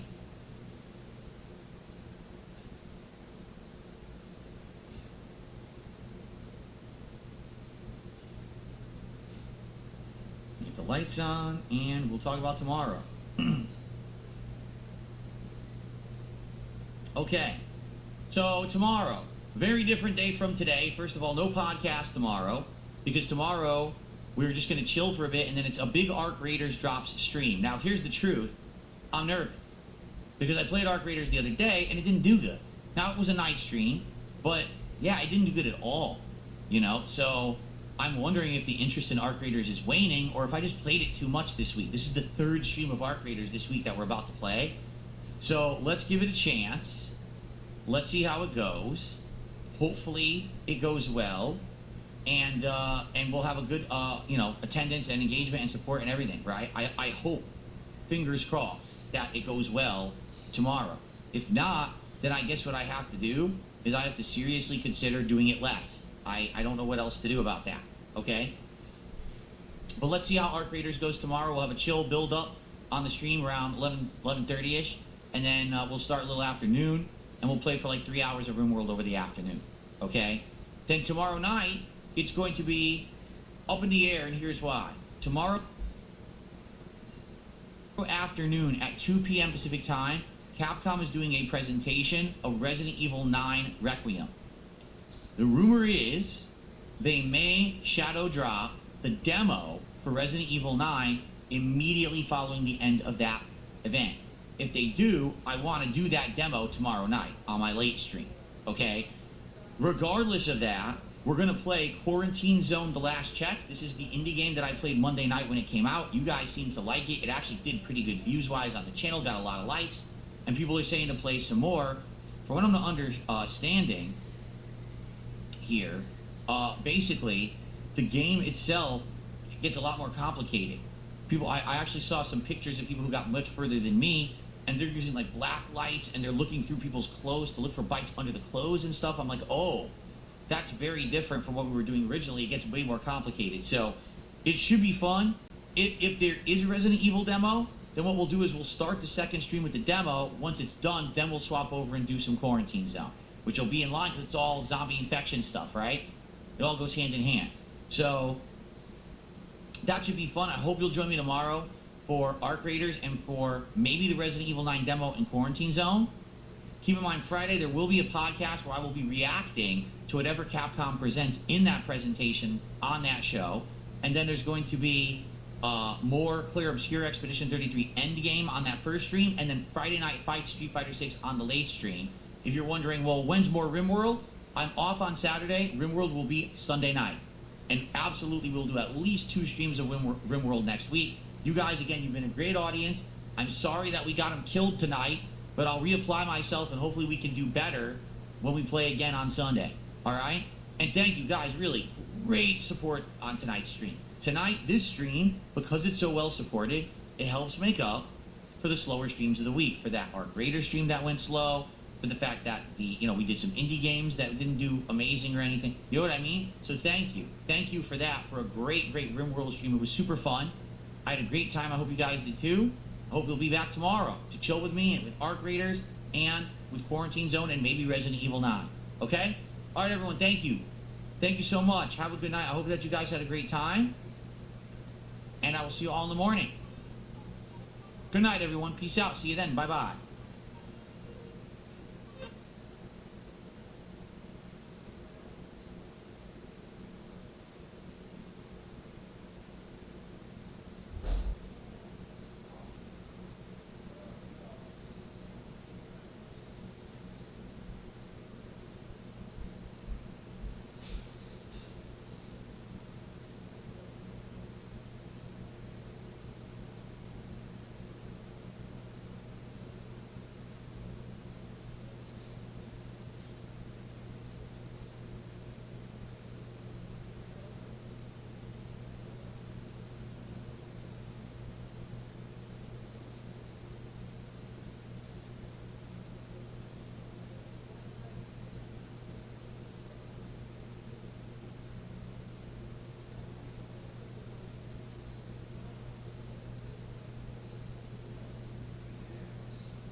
following Trump's win over Harris? So let's start with the obvious.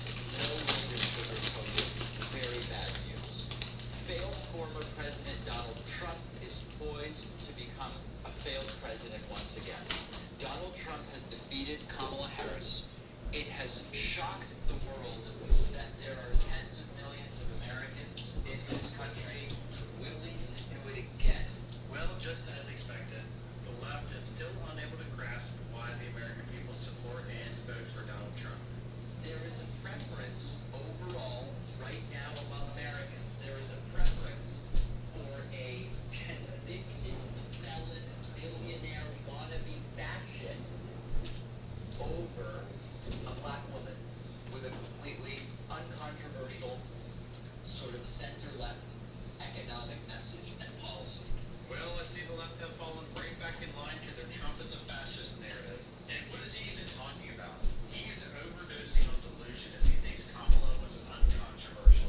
I'll admit that Trump is controversial, but it's because I acknowledge people.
What did I do with my charger?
Oops.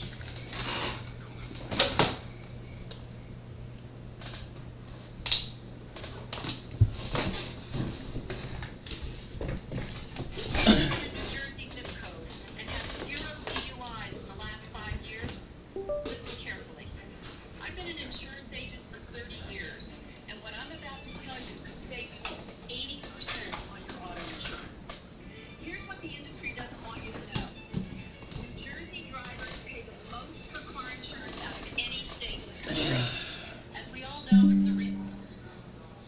I do believe the best What's prepping that? for those is what we're doing, and that is leaving scripture for them, leaving the rapture letters, the drives, and everything that we can. That's the only That's the only thing that they're going to need.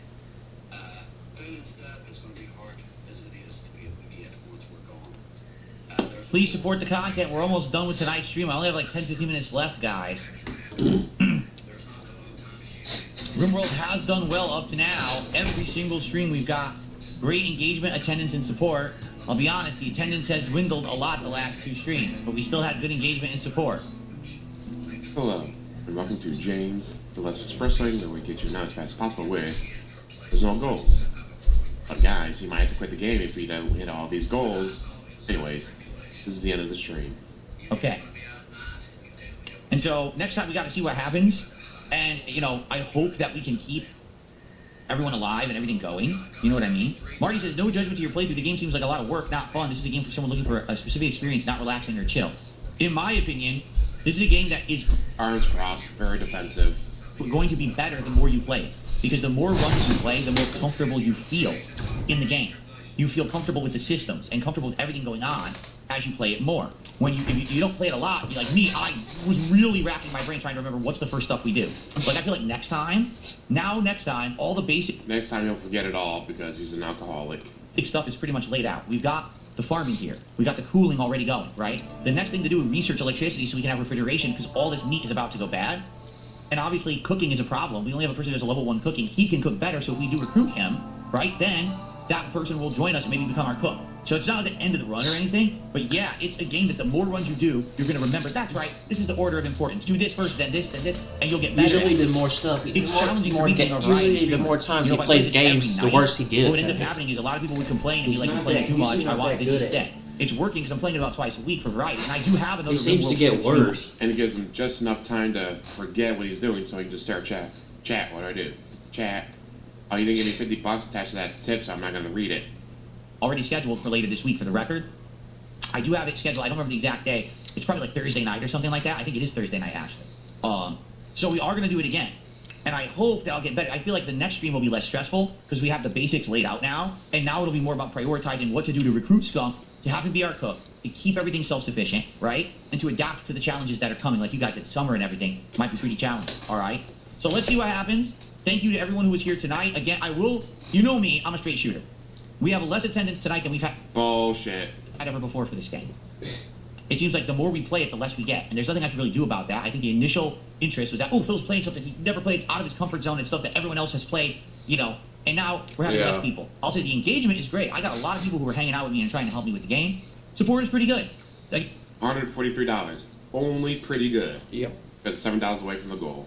Yeah, this is another 4 solid stream where the support has been pretty good. So let's see how it goes next time. But I am worried about dips in He's worried about not getting engagement. I'm legit worried that with the money. He's not getting the money. So what the fuck are you doing? Hopefully not. Maybe we'll get more next time. I don't know. But I do hope that we'll get more next time. All right? But thank you, guys. I had a great time. I did. I like chilling with you. It was stressful. But at the same time, I feel like we got through the more stressful part. And maybe next time won't be as stressful when we try again. Okay?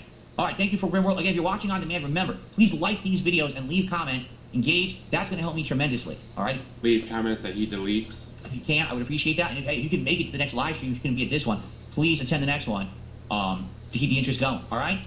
All right. I will see you guys next time on RimWorld. Cool. All right. So good stuff, guys. Excellent. Good stream. Like, honestly, good stream. I had a good time. I hope you guys did too. Thank you to those Time for the stall, waiting for that last $7. who did support, because we have a regular crowd for RimWorld now. And you guys, like, for example, Yimra, you're around for RimWorld all the time. That's awesome. And Seaflow also. I'm recognizing like 10, 20 people that are here specifically for RimWorld. That's good. I like having an audience for a specific style or game that's not really in my comfort zone. It means that I am building a new audience for that style, and that's a good thing. You know what I mean? Like, I'm not complaining at all. Thank you guys for being here, and obviously, thank you for the support, because you did support tonight as well. Let me move everything over here. Move it back to where it goes.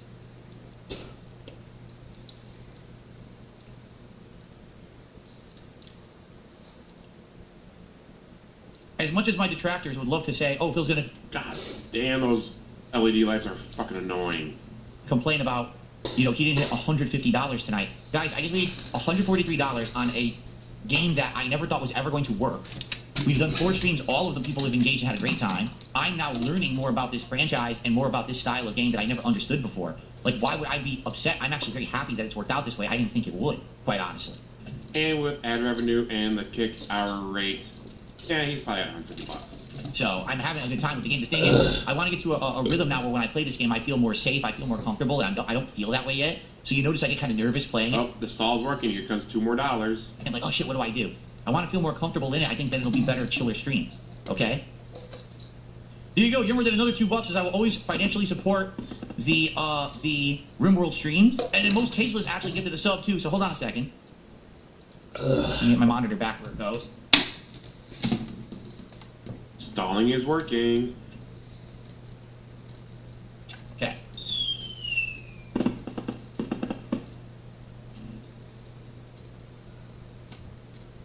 There we are.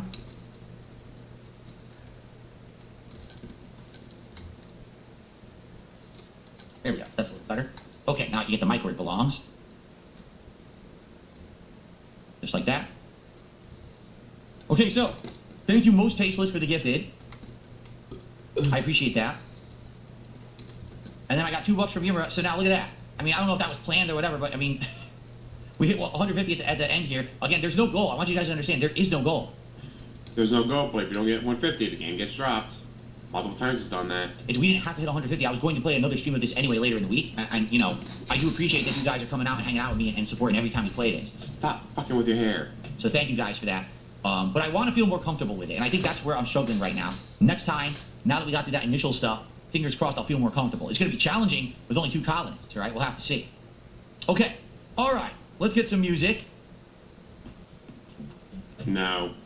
Fuck the music. Fuck the stalling. Congratulations. You got your goal. That doesn't exist. Guys, there is no goal, guys. The goal doesn't exist. Oh, fucking shit. Go back a little bit more. Oh, no. Nothing else comes in. Sad face. Coming out tomorrow during the day, so we'll do it as the late night stream. It should be fun for variety's sake. I hope you guys will come by and hang out with me for Quarantine Zone The Last Check tomorrow night. We'll see if it's a good game or not. It might not be, but it could be great. I don't know. I don't play these kind of games. That's why we're trying new stuff. We're doing things different in 2026. We're testing new content out. I hope you'll come hang out with me for that game tomorrow night. Okay? I love his. All right, guys. I only have to play a game once. If it doesn't hit $150, I can drop it.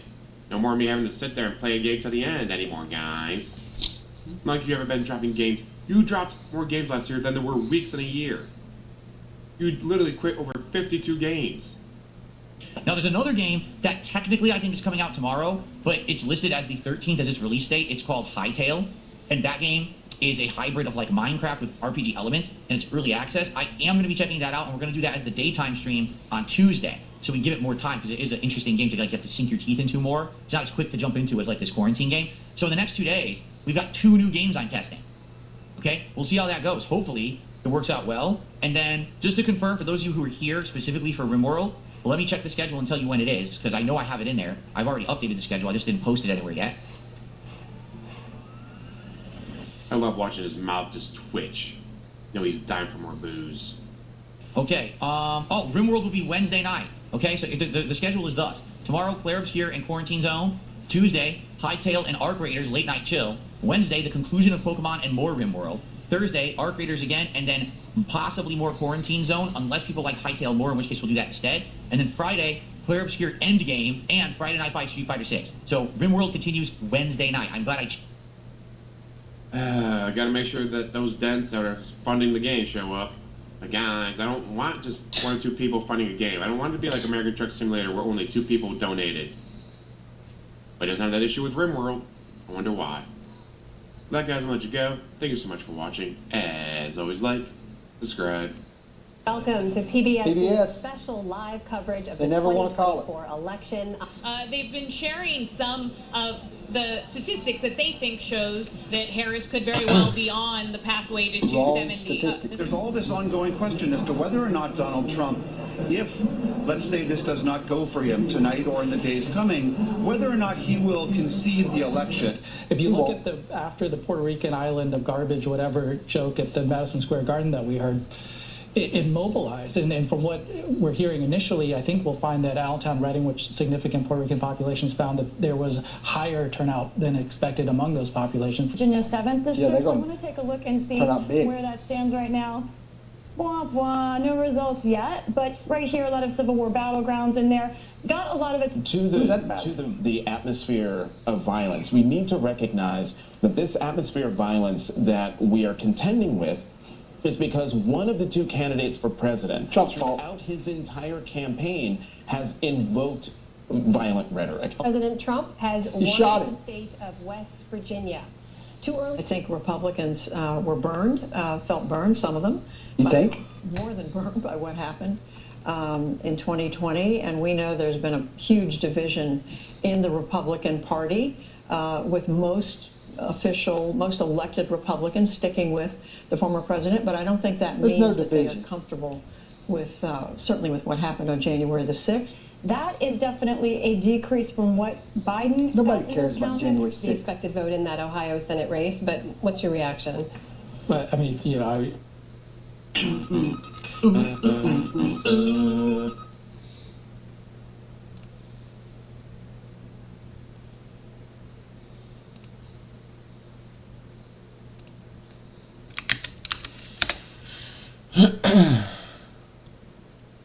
DSP business meeting, wage quit year-end series.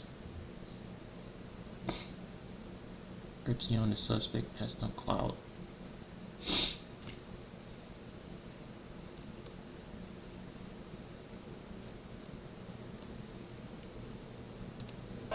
Well, let me tell you something, brother.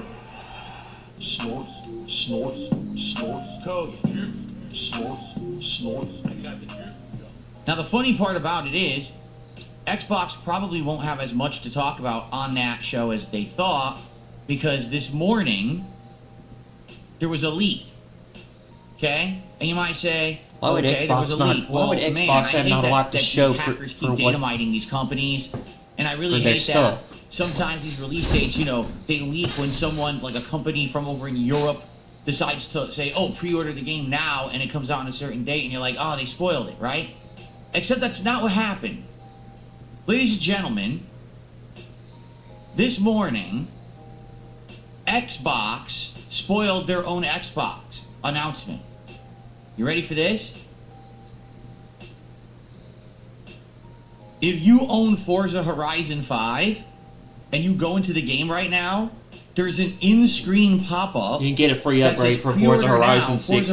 This isn't new, Phil. They've already done this. Discover the breathtaking landscape of Japan in over 550 real-world cars. Become a racing legend. Pre-order Forza Horizon 6 Premium Edition, or get the Premium Upgrade featuring early access and play 4 days early starting May 15th. Oh. Oops. And you might say, they just got the date wrong. They were off by a week. Well, no, the Xbox... Yeah, no, this isn't... The consoles have been doing this thing for a while. Sony and Microsoft have been doing this since, like, the PlayStation... presentation is the 22nd. PlayStation 4 Pro and the Xbox Series... Xbox One X. That's and then the more than Series a week X from and today. PS5 just... So, they literally leaked their own release Just date carried and it all the over information about where their you could upcoming do game this. in a pop-up in their previous game instead of waiting for the presentation next week. Now, is it a big deal? No. But it's just yet another example of Xbox effing everything up and being completely off base, doing things wrong.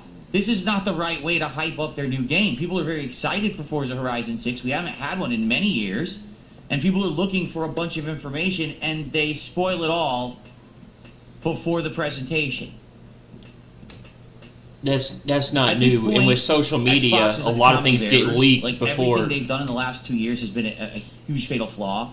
That's not new. And with social media, a lot of things get leaked before the shows come out. And they just continue because down that road. because They're of the just sources, not really doing especially on X, or people still call it Twitter, but very well on there, I can't imagine. there's always leaks and information coming out about stuff, Phil. For the Forza team who did this, and now they're probably got so much egg on their face because they totally were not supposed to spoil this information ahead of the presentation. They were not supposed to Kind of spoil it, but embarrassing, people no? already I mean, knew it again, on it's supposed social to be media. One of the big game development companies out there, and they can't even keep their own lips zipped when it comes to their information. So it is what it is. Not a huge deal, but hey, the thing is, this is something to be excited for. They probably I'm would have excited come for out with Forza something Horizon like 6. that. I love the Forza Horizon series, and the fact that this time around I'll now be playing it on PC with my wheel accessory, the pedal. It'll be like actually driving a car. That's a really cool thing. All right, I'm very excited for that, and good stuff. Okay. How did he All buy? right, so folks, how did he have the now money to buy a it's car time to talk simulator? about the thing? more important topics this morning. What's Yeah, been it's going like on in it's my like the content this arcade week, machine. the 2 indie games that I covered and how well received they actually. What he's using is basically it's like those archaic machines that you would get into and you would drive the wheels. Were. How often or Drive whether the or not we're car, even going to play them driving again. the game. I want It's like an a update simulator. on our creators here because we definitely need to talk about this. Me increasing the amount that I played and it kind of has backfired. And of course, a YouTuber who's been trying to become a part of my content. And some people are questioning this guy's intentions. We're going to talk about all this today. All right, we're going to blow the lid off this mother. Before we start talking about Quarantine Zone, before we start talking about Hightail, before we start talking about our creators, I want to show you guys how things have been doing. This is something that I rarely do. But I said, you know what? Rather than just sit here and talk about it, why don't I show you? And you might say, well, what do you mean by that? Well, what I'm going to do is just refresh the page here. I'm going to actually show you how everything's been doing on the channel. All right? So, this is DSP Gaming. Okay, right so now, he's going to live, show his numbers. Okay? For Of course he is. 166 of you here live on YouTube, there's probably around 80 on Kick, I would assume. I don't know, but I think probably like 80 viewers on Yeah, Kick. this is basically and like a because business typically we get meeting more or over the course of the podcast. a But today we financial are doing thing. Pokemon, so maybe we won't get so many. I guess we'll see. But just to show you, what happens is on YouTube, they give you this feed that says for you, and basically what they do is they try to hand select certain videos. Usually it's the latest uploads from the creator. But well, yeah, just to kind of recap, it's how usually things at the have been top going, of your feed. Okay. That's So what it Friday is. I played Code Violet. That has done better. Usually, what you watch, Alright, they tend no to exaggeration, put more of it than into the any YouTube video algorithm. that I have Phil. put out since the Asmongold interview. And honestly, even if you go back further in the year, which you can, you'd actually see that only 1 or 2 videos this year have performed better than that one. And that one only came out 4 days ago, right? Well, I guess technically 5 days ago now. And that's crazy to think about because really when you think about it, I put out a lot of videos. You would think that something would have caught on more than that. No. I think the only 2 videos that did better, there's one video at the launch of the Switch 2, I said it was a ripoff, which it was, and it still is, by the way. And there was another video when Silent Hill F came out. The And Switch I said, 2 was a "It's basically ripoff, garbage. then I don't why like did you this buy game. it?" It's really bad. Outside of that, this is the biggest He video said- that I've done all year. He said there's nothing to So, play on the Switch. Pretty crazy. There's nothing think to it's play just on a the terrible Nintendo game. Switch It's 2. the first new release of the year, Except and it's so bad. Super Mario people really World enjoyed and, watching me riff it and for an Metroid. hour, right?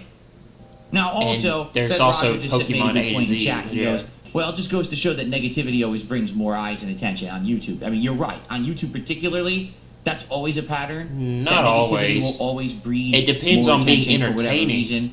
You can argue that You have to give it's because the audience people are something just that they like toxic and watching. people like drama, and you're right. Like, there's really no other explanation for it. That's pretty appropriate. Yes, people to like say drama. Is that people just like dramatic? They're content. into They watching like to drama. see something burn or be sucky, and that's a little sad in my opinion.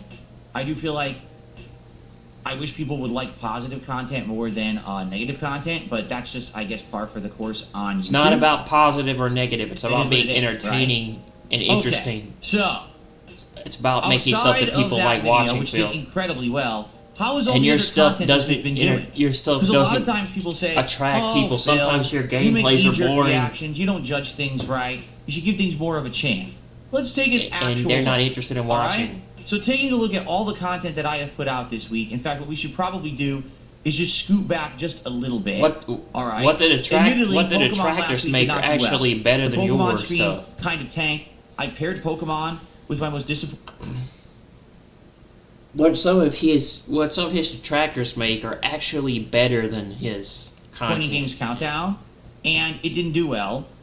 The stream itself, and Pokemon got very few views. Now the thing is, we're at the end of Pokemon. Today may be the conclusion of the playthrough. It didn't I'm do playing very it for well a very because it small wasn't audience, interesting. but that audience is very engaged and very supporting.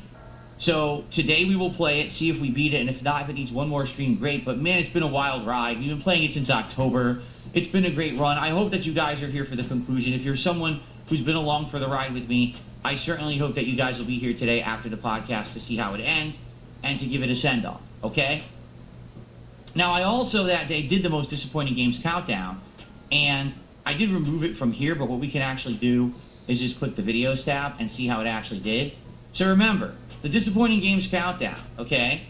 Put a lot of time and effort into that. I went through all the games for the year that I was interested in, in saying were disappointments to me. I had to think about what I wanted to say about each particular one. I had to get video clips of all of those together and set them all up. And I had to set up the stream with everything. And then we did it, and the stream didn't do good. It didn't, okay? It was a lot of work, and it just didn't do well at all. The video itself got about 2,800 views. Now, honestly, that's pretty good. For a video of mine to get 2,800 views in less than a week is actually good numbers for me. But it's just a lot of effort and work and taking away from gameplay streaming to do it to not really have any impact. All right, there those are better than the gameplay. I would do these gameplays, series and they get 10,000, 20,000, 30,000 views, so it would be worth the time and effort to go into it. It's just not really. Yeah, having because those it's more numbers anymore. interesting. To be honest, it seems like the only people who were actually asking me to do the year-end series this year were my legacy viewers, people who've been around for a long time. Most other people were like, "So what's the next game you're playing?" Okay, so it may be, very well may be, that we're in a situation. That maybe the year-end series just don't make sense anymore. Yeah, DSP. They rather watch you play the game than you drag it out for money, and that's what you do. You wait and drag it out for tips and money and contributions. You know what I mean? They want like maybe instead of doing it, they want to see you get to the stuff. Then wait forever. Oh shit. Okay. My computer's low on space again, so I'm probably gonna have to. It's probably gonna stop in a minute. Wait, that can't be. I have the hard drive connected. I've got a 1 terabyte. I've got that 8 terabyte hard drive. There's no way that I can just. There's no way that I'm already low on space again. Let me see here a minute. Let me check something.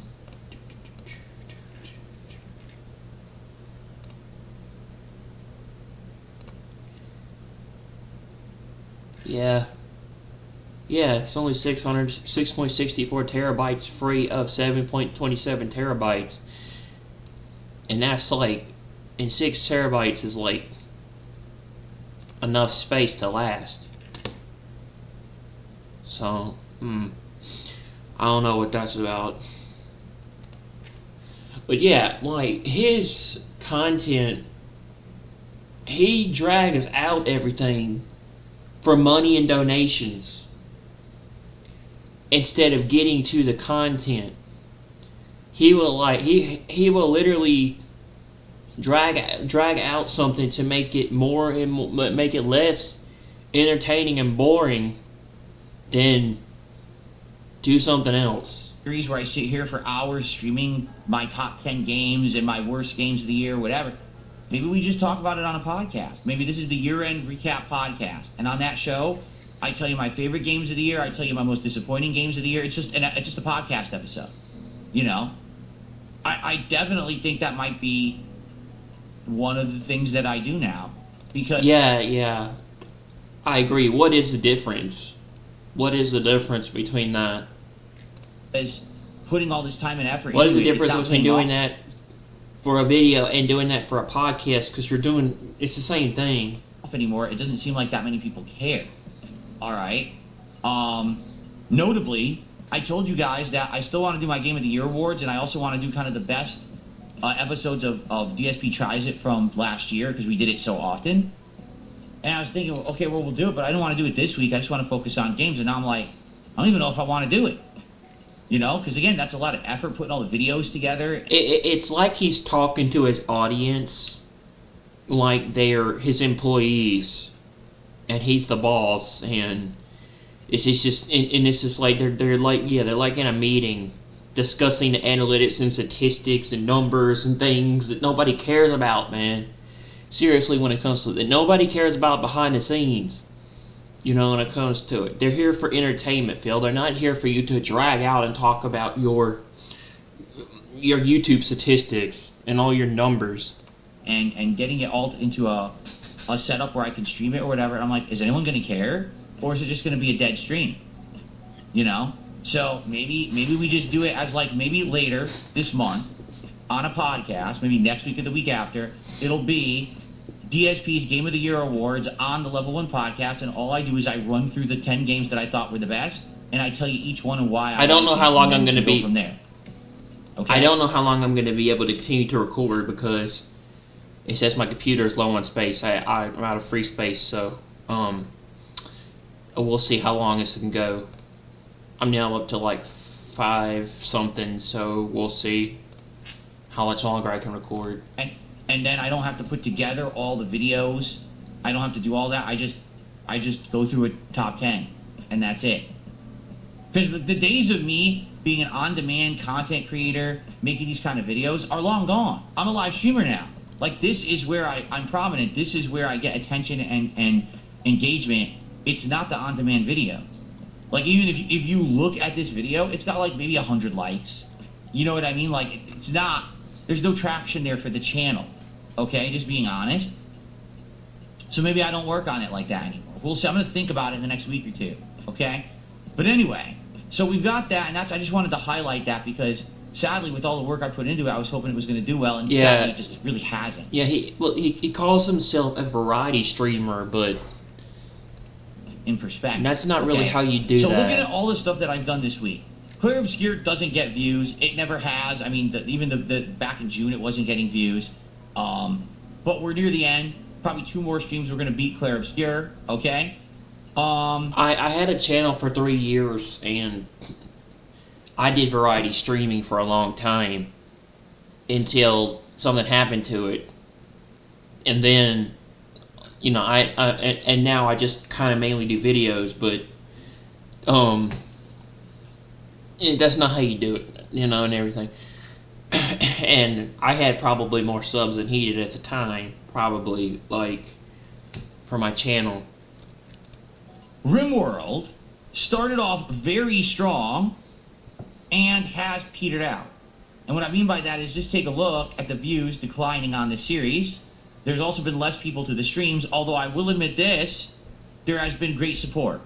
Every time that I've streamed RimWorld, the people that are there are very engaged and are helping me out to learn the mechanics of the game and to do better at it. And, you know, I will admit this, like, I literally, like, I think his RimWorld streams are boring. I think they're boring, and I think they're, like, mundane, to be honest. And, I don't know. I can't watch it because, I can't watch it. I can't just sit down and watch him play RimWorld because it's not entertaining to me. And, I don't know. Kind of puts me to sleep.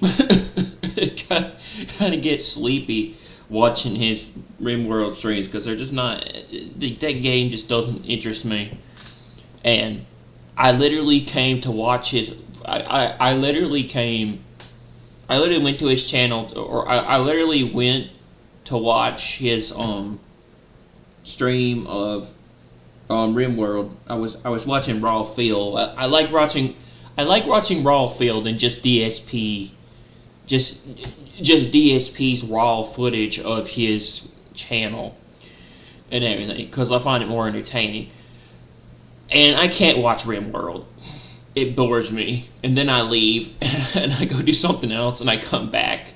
Like, I record the gameplay. I record the footage of RimWorld, but I can't watch it because it bores me. It bores me. I'm not interested. The game just doesn't interest me. It's just not a game I'm really interested in watching play and everything. Like, I preferred him playing Expedition 33 and Arc Raiders a lot more. And what was that other game?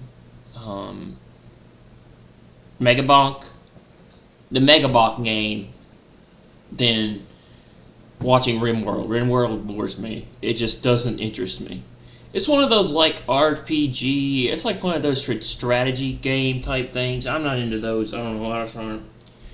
Kind of like a RTS type kind of game thing. I'm not. I don't know. I don't know if it's a game or if it's him or if it's the stream. But it just, that game just is. I know why it didn't get good numbers, because it's just not. It's not interesting. It's not interesting to watch. And the way he does it, it turns people off. A success. So maybe in the case of RimWorld, initially there was excitement because, oh, it's a new game or whatever.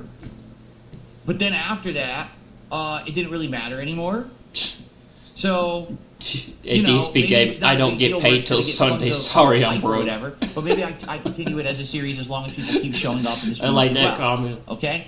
So RimWorld right now, I'm not displeased with or whatever, and I am playing it as the late stream tonight. Now, here's a shocker, to be honest with all of you. Street Fighter 6 has returned, as you know. I played it for Friday Night Fights.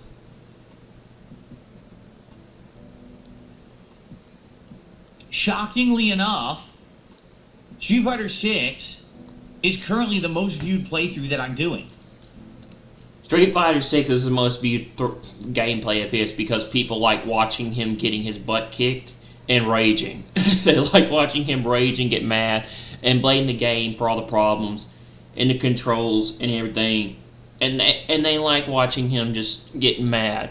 They like watching him just go, berserk. What they call crash out. Now it's called crash out. It's called a crash out. That's the term they use. It's when the streamer or whoever it is has a full-on perspective about something, and they get really mad, they get really upset, and they go into it kind of spiral. But it's, people find it entertaining. I don't know, people find it entertaining to watch someone else just rage and get angry at video games. One of the things people like to do is watch Phil play games badly and rage. That's something they find entertaining. It beat the new games that I played this week. Street Fighter 6, look at the views. I don't know why. I really don't, because when I used to play Street Fighter 6 all the time, it didn't get these views. Like, we were down to 200, 300 views a video when I was making this series, end of 2024, early 2025. People just didn't like it anymore. And now here we are a year later, I haven't played it. I come back and it gets this kind of views. Now, to be honest, did I do well? Well, I did good for someone returning to Street Fighter after a year of not playing it. But overall, I lost more than I won. Like, I think Lily, I had a positive win-loss ratio. Yeah, that game takes a lot of skill, a lot of strategy, a lot of ability and technique, and a lot to know. There's a lot to know in RimWorld. I'm not interested in it. I'm not interested in the game. I've watched it. I've watched gameplay of it. It's just not something. But when it comes to it, but it seems like it takes a couple of times. It seems like you have to really play it a lot to understand it, and that's just not something. But it's not something that you can learn in just a couple of playthroughs. Yeah. But both Honda and Dalzima did not. The game kept matching me up with Masters, High Masters, and Grand Masters. These are people who I have never stopped playing. They have literally non-stop played Street Fighter 6 and never took a break. And those are the people that they matched me with. So how was I supposed to do well? I mean, you're not going to. But I did hang. Like, they weren't awful matches or anything. And people apparently did find a good time with these videos. They're enjoying watching them. Like I said, they came out Friday. They all have over 1,000 views, and that's better than most of my gameplay videos. So, yeah, I'm not going to complain about that. And that is returning Friday night. We're going to use Zangief and Blanca this coming Friday night. So if you were into it for Friday Night Fights last week, I hope you'll come back and join me on Friday night. People like watching Street Fighter V because they enjoy watching Phil play against online players and get his butt kicked and then rage and get mad and then blame the game for all the problems of why he's not good. And by the way, for the record, I do all of this. Just so you know, you see everything you're looking at right now. This is all me. I do all of these thumbnails, titling, uploading. I don't have an editing team. I don't have people that do all my work for me like a lot of YouTubers do or pay people to do. I do all this myself. So he doesn't have people to do that stuff because most of them either quit or left, or he didn't pay his moderators or or people that did stuff for him on his channel, so they quit. He didn't give them anything in return for helping. He didn't give them anything in return for doing stuff for his channel. A lot of them left. So all these thumbnails and everything, I made all of these as I. He barely has any mods, and the mods he does have is maybe like 2 or 3, and he doesn't really have no. Look at the video, okay? So, that's because he didn't pay them. He had all this money, and he didn't pay his. He didn't pay the people that stuck around to do stuff for them. People that did his thumbnails and his stuff for his channel. I played it for around 3 hours yesterday. Attendance was good. Engagement was half and half. And what I mean by that is half the people who attended liked the game. Half the people absolutely hated it and said that it was boring as dirt and it's just like Minecraft. And if you're going to play Minecraft, go play real Minecraft, not this knockoff. So it really was split down the middle in that regard. Support. Well, here's the truth. The stream was not to... I watched the gameplay of that. Hytale was a Minecraft ripoff, so like in a sense, yes. Well, people didn't like it that much at all. And then I brought it up, and immediately someone did a very large contribution. Okay, and then after that, a few other people contributed. That game did not do very well. It had done. I think he got. I don't think he got a lot of support. I think he got like. He didn't get a lot of money for that game. Good, but the thing is, it took me bringing it up and one person giving a large contribution for it to even be a good stream. And that's not the kind of thing that you want to rely on. You know, when I played Quarantine Zone, that was a whole bunch of people coming together and saying, we like that Phil's doing a new game. This is exciting. Let's support it. With Hytale, it pretty much was one person. Okay? So that makes me nervous. And to be honest with you all, this also makes me nervous. So that's because people didn't find the game entertaining or interesting. Views. 1,000 views on part 1, 700 on part 2, and it's only been out about a day. That's not bad at all, especially for a small indie game. Hytale. Not doing well at all. For a person that's not about views and engagement, Phil, and the numbers, and you don't have those goals anymore, you sure seem to be pushing people to really... And to be honest, here's the other to really do that. People over yesterday were like, but aren't you aware that Hytale is going viral? Seems like a lot of content creators are playing it now. Asmongold is playing it today. And he says that he really likes it. And I'm like, that's great. It doesn't matter. It doesn't translate for me. You know, I'm different than everyone else. I'm not one of these viral content creators where everything that I do hits the algorithm and everyone finds in, DSP played this game early, so now he's going to get all these cool early launch views. It's not about the fact. It's not about the fact that you're like other content creators. It has to do with the fact that you have to be entertaining, interesting, provide the audience some sort of form of, stuff to come back, and you got to provide them with something, some sort of substance, Phil. As you can see, not at all. Not even close. People didn't like Hytale because they found it boring. 100 views on the video. That's not good at all. Okay? And the thing is, This is what we're going to expect this year. Ups, downs, wins, losses, things that work, things that don't work. Okay? In this case, a game like Quarantine Zone stood out. Never played a game like that before, right? Very unique, interesting premise. His whole goal this year for 2026, if you would even call it, his New Year's resolution, supposedly, I guess, would be to be able to make money off all these games he plays. You know, he's thinking that if he can make money off of playing video games, it can, well, save the business. Adding more gameplay elements the further in that we go. People really liked the stream and actually said, yeah, please do another one. I think I will. In the case of Hytale, it's a game that's very much like Minecraft with tweaks. So if there was a big demand on my streams of people saying, Phil, play Minecraft, we really want more Minecraft, I'd be like, well, maybe we should just play Hytale, right? But in this case... No, because that game is basically a Minecraft ripoff. We had one person who did a big contribution that allowed the stream to do well, but no one's really watching it after the fact. You would have thought this game is virally popular and everyone's talking about it on the internet right now and everyone's playing it, including Ashman Gold. Oh, everyone's going to watch Phil play, 200... Just like that game that came out a couple of years ago. What was it? Either last year or the year before, I don't remember. Power World. And the people that made that game got sued because it was like a Pokemon ripoff. It was like a Pokemon... It was like a copy of Pokemon. Nintendo, I think, sued people that made Power World. Because Nintendo was involved with Pokemon. So, something like that.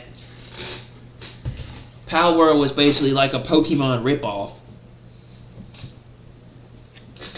122 They copied Pokemon. in a day. Yeah. So, it's that simple. No one really cares about certain games on my channel, and there's nothing I can do about that. Doesn't mean I don't like it, because my personal take is that I actually did like Hytale. Again, what you have to understand with my channel, it almost never shows up in search. It never shows up in related, even though I was someone who played it incredibly early. That's not true, actually. His channel does show up in a search. Actually, the first thing that YouTube is a search engine, so you have to type in exactly what you want to you have to type in what you're looking for, what you want to watch. So if you actually type DSP, you know, the first thing that comes up is his channel, but there's a lot of other channels that make content on him, and he has a lot of people that do videos.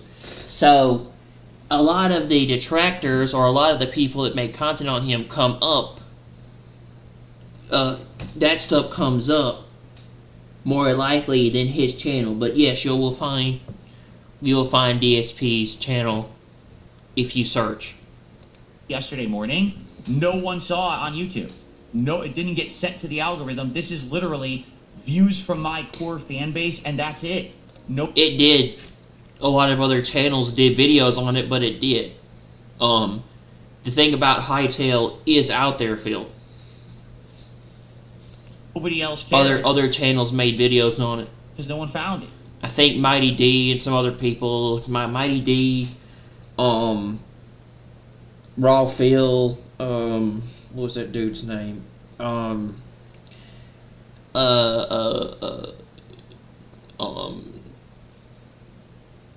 Memology 101 and those dudes. That's the problem with DSP gaming. And this has been a problem for me for many, many years. I don't know what else to say. That's just the situation, is that I don't show up in search. Okay? He does. You just have to kind of find it. So, if you were to ask me...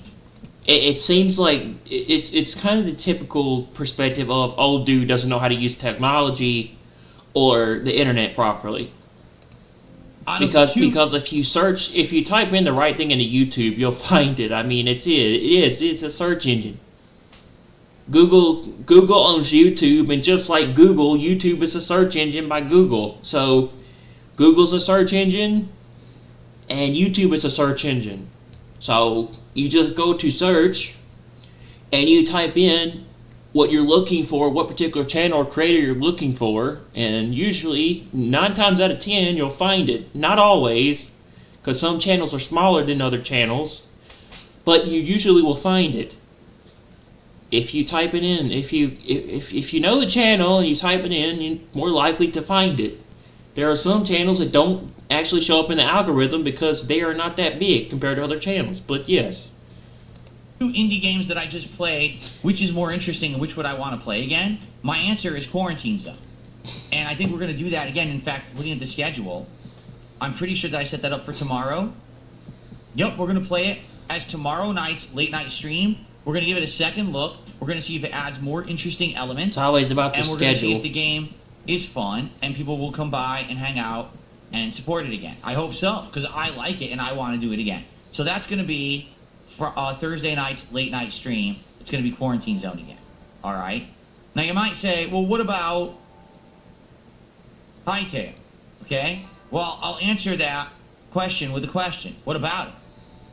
I bought it early access. I played it on launch day. I did everything that you guys seem to think would have been exciting and would have worked, and it really didn't work. If one person hadn't done a big contribution, the stream wouldn't have done well, and the game's not performing well as an on-demand series either. The only situation where I would go back and play Hightail again is if I get an abundance of people who contact me in the next week and are like, Phil, it's, you know... Now, the only situation that he'll go back to Hightail is if he gets the support and money for that game, and it does well. The only way he'll go back is if people are willing to support and engage with his content, and he'll get those tips. That's why he'll go. That's when he'll go back. The situation's changed. The game's very popular now. If the engagement in the game is better for the audience, aka I need money. Like, okay, I'm just not foreseeing that happening.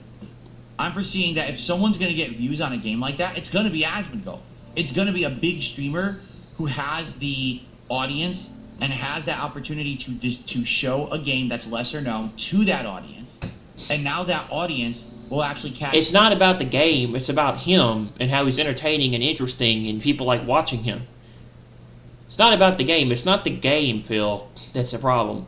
It's the creator and the person that they like watching. That's why they come back. That's why they support. That's why they're interested.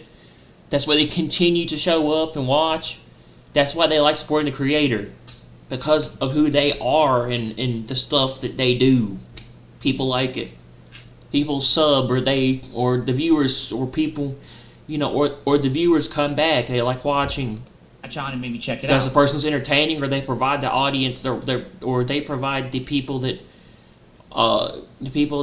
support the channel with stuff that they like or are into. Maybe something interesting, maybe something educational, maybe something, I'll give you an worth watching. Example. All right. Were you aware that Among Us, the game that is now insanely virally popular for many years, has made a ridiculous amount of money? It's not the game. It's like he can take a lot of games that make them not worth watching or not entertaining, because it can be boring sometimes. But it's not about the game. It's about the person that playing the game or what they're doing. In all of that, right? It's the same with the content. There can be a creator that's not very good. There can be a creator that is okay.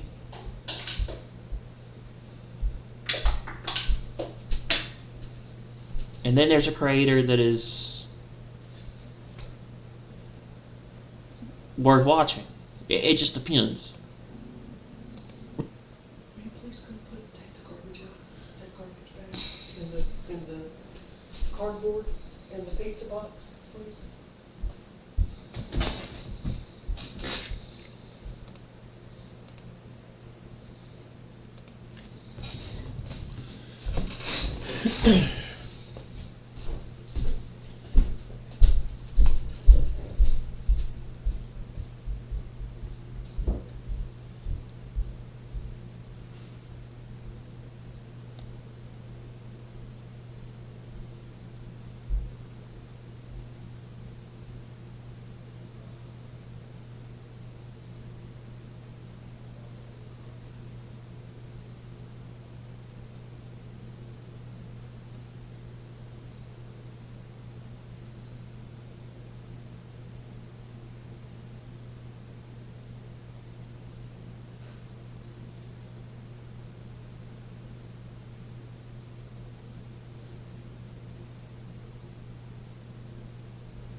you aware that Among Us was out for years and years before it ever was popular?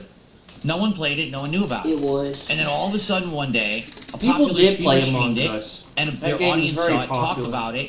talked about it to other big streamers. The other big streamers then tried it. Next thing you know, Among Us is one of the most popular games in the world. Out of nowhere, A lot of people did because play a that. big streamer played it. Not because Before some the little streamers rinky-dink did guy it. of my stature gave it a shot, but because someone huge did, right? These kind of games, I have no problem checking them out, but this is a lesson that we have to learn over 2026, that sometimes we'll check out a game and it'll be interesting like Quarantine Zone because it's actually truly unique and something that'll maybe be awesome for further gameplay. And then other times there's going to be something like Hytale where it's just not going to work. And that's okay. I want everyone to understand that too, like, because I think people will be upset or, oh, Phil, that sucks because everyone else is playing it. Yeah, but I'm not everybody else. I'm not. Just because I play a game that no one heard of doesn't mean that all of a sudden thousands and thousands of people will now try it. It doesn't happen that There's way. a I'm lot not of popular. people. You have to understand, I'm not popular. And I'm okay with that. Like, I'm okay with the audience level that I have and the level of success that I have. I really am. In fact, I'm blessed to be as successful as I am with the level that I have. You know what I'm saying? Like, people usually who only bring in a few hundred views per video and only get a few hundred viewers per stream can't make a living doing it. But I'm lucky because I am in that situation. I'm incredibly grateful for it, and thank you to everyone who makes that viable. But what we have to figure out is that not every game's going to work, and just because it's virally popular elsewhere, it doesn't mean it will work on this channel. And right now, I can tell you, it didn't work. And even if the game's becoming more popular now, it's not equating to views here. In fact, watch this.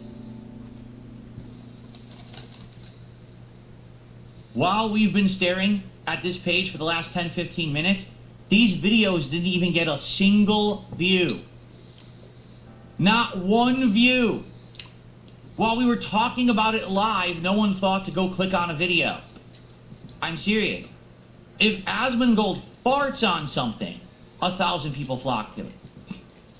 Do you see the difference? It's called scale. I don't have the scale of these big people. You know what I'm saying? That humor.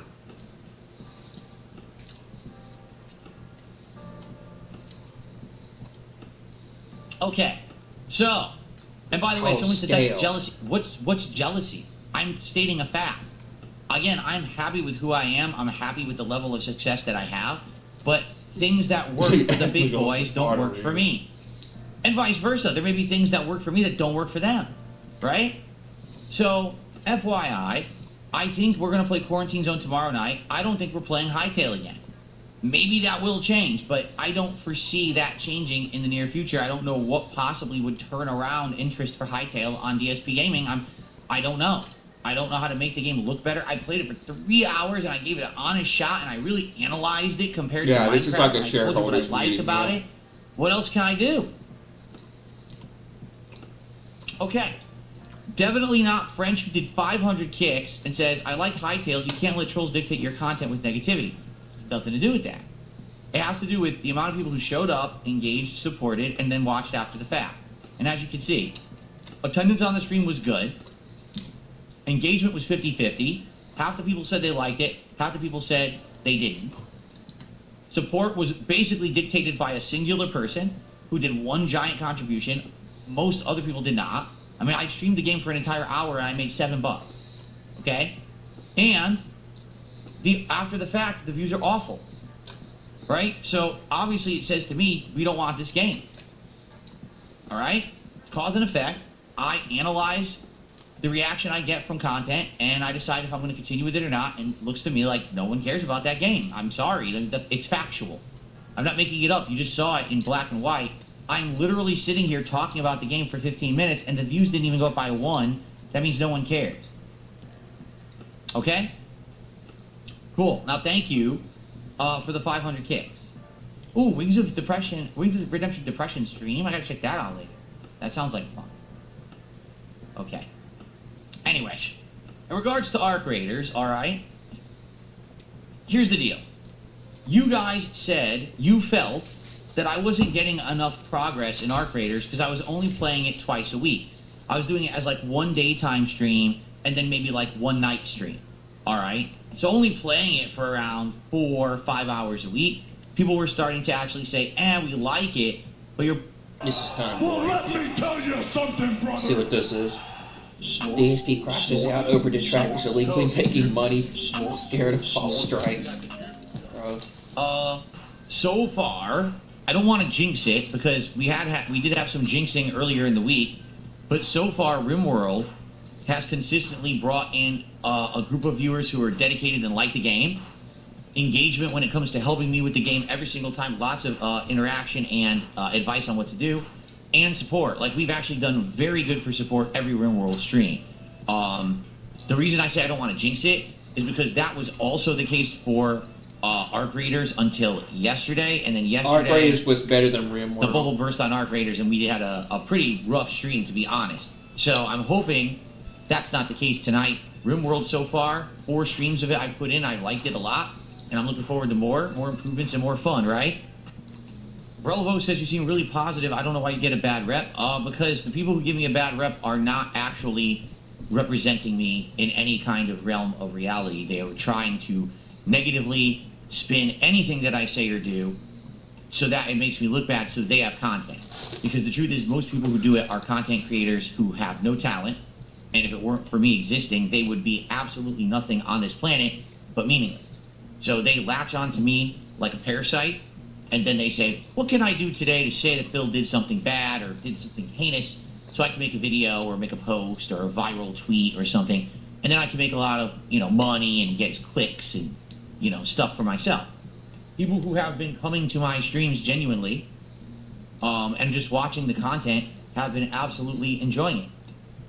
They've had no problems with me or the content, so